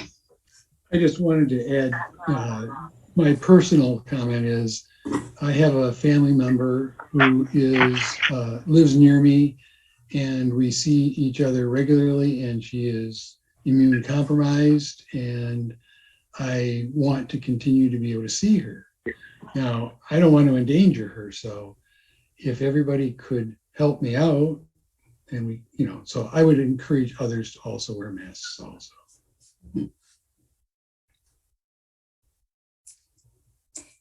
Commissioner Holland, then Commissioner. I have a couple of suggestions. I think it's important. I think it would be helpful if those that are speaking would be requested to turn on their video to verify their identification. It'd be real easy to come and speak at a meeting. I've been at City of Ann Arbor Planning Commission meetings where, or actually it was a city council meeting on video where the rhetoric was out of control and abusive. And I think it was because people didn't have to turn on their video.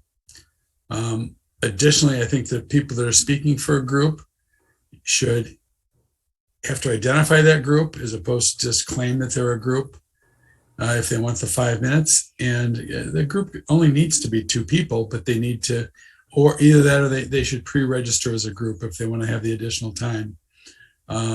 It's not a substantial amount of additional time, but it's really easy for someone to come in and say, gee, I'm speaking for a group, and what's your group? They never know. So those are my 2 suggestions. I don't know how you all feel about that. I'd like to hear. Other commissioners? Commissioner Chang. Yeah, I'm not sure if it's appropriate to ask, but I will let the other members know. I am vaccinated. I am boosted. I will wear a mask. It's required as part of my job. I don't know if I can ask other members if they aren't, because it is a requirement where I work, but I will just let you know I've done what I can, even though there's an outbreak. So I'll take every precaution that's whether it's required or not. Thank you. Yeah, I too have been vaccinated, boosted, masked. So I'm with you, Bob. Yep, me too. Likewise. All right. At this point, then I feel like maybe we can, I'm just going to say that we request that commissioners wear masks and even if vaccinated, and I think they're required to have masks if they're not vaccinated. And the video piece, I think we can ask people if they have video to please turn it on. I would hate to restrict it to someone who did not have a camera and therefore did not have access to a video to, restrict their capacity to join remotely. I think but I think it's great to ask people to use their video if they can. Yeah. I think you should require masks for commissioners myself. I mean, I'm vaccinated. I'm vaccinated. I'm boosted, but if someone wants to make a motion, we can certainly do that. I would move that we require masks. Of commissioners. Of commissioners. Well, we can't require it of the public. You said. Right. Until we vote not to. Yeah. We always reverse a vote. Yep. Okay. All right. I just have one comment on that. Yep. Motion. If I have to stay up to 12:45 a.m., I might take my mask off for a moment. For a break. I'm not going to lie. I struggle with masks. I get the Right. need for them, but I struggle with them on an ongoing hourly basis. So I don't know Well- if people do it at work. Yeah, and I have to, okay. So do we have a second for that motion? Second. Okay. Motion by Commissioner Hyde, supported by Commissioner Moore, to require all planning commission members to wear masks during in-person meetings. Can we require staff? We can only require, Consultants. I don't know if Consultants? we can, I will do my part if I come. I may just call in via Zoom. I have 2 young kids at home who can't be vaccinated yet. They're only 18 months old. So Yeah. I'm vaccinated, boosted, and taking all the precautions I can to keep them healthy. Good move. Good for you. okay, It's great. got to be tough. Whoa. Yeah, and they are going to try and get the mics set up on with the podium and do some things to make sure we can be socially distant, and we'll make sure we have lots of masks available. Okay, so we have a motion on the floor. Roll call vote, please. Okay. Commissioner Hyde, Yes. Commissioner Holland, Yes. Commissioner Moore, Yes. Commissioner Chang, yes. Commissioner Culbertson. Yes. Okay, carried. All right, thank you. Just 2 announcements I just want to make. One, on January 6th, we are going to have Barry Lonick is going to be doing the presentation for the Environmental Sustainability Task Force. That's at the beginning, so that'll be, right after 7 o'clock. And there'll also be a speaker still to be determined on food systems. So planning commissioners might be interested in that. And then on the 26th of January, we are actually hosting virtual outdoor lighting specialist who's going to talk about roadway lighting. DTE Community Lighting is going to it's going to speak a little bit on their process. And Don McLean is our national expert, and the Road Commission will be participating in that. So that should be good, and that'll be virtual. All right, moving to the minutes.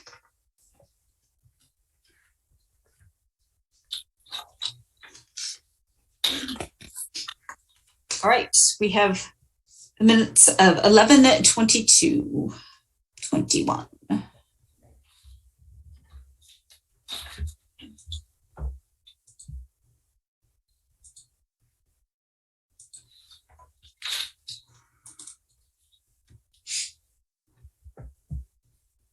We have any additions or revisions to the minutes?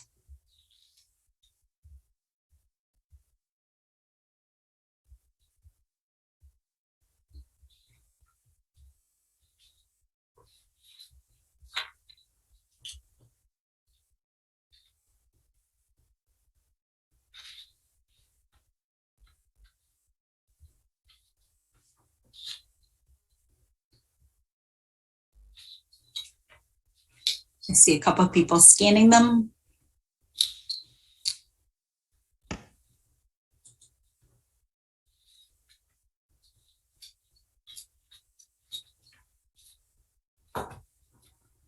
I move approval of the minutes of November 22nd of 2021. Is there a second?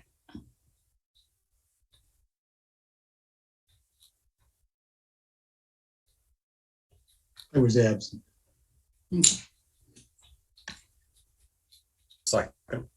Okay.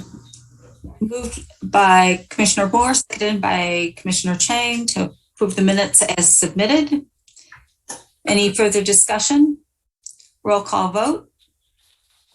All right, Commissioner Hyde, Abstain, I think might be that's right. appropriate. You can do that. Commissioner Holland, Yes. Commissioner Moore, Yes. Commissioner Chang, yes. Commissioner Culbertson. Yes. All right. Before we adjourn, I want to wish everyone, just really healthy and joyous holidays. And Jay, thank you again for all your work. You're welcome. We're going to miss you. No motions Jay made tonight, and Bob, you were right behind him, but we got to work on those. Hey, Bob, you're it. Oh, no. Jay, come back. You're it.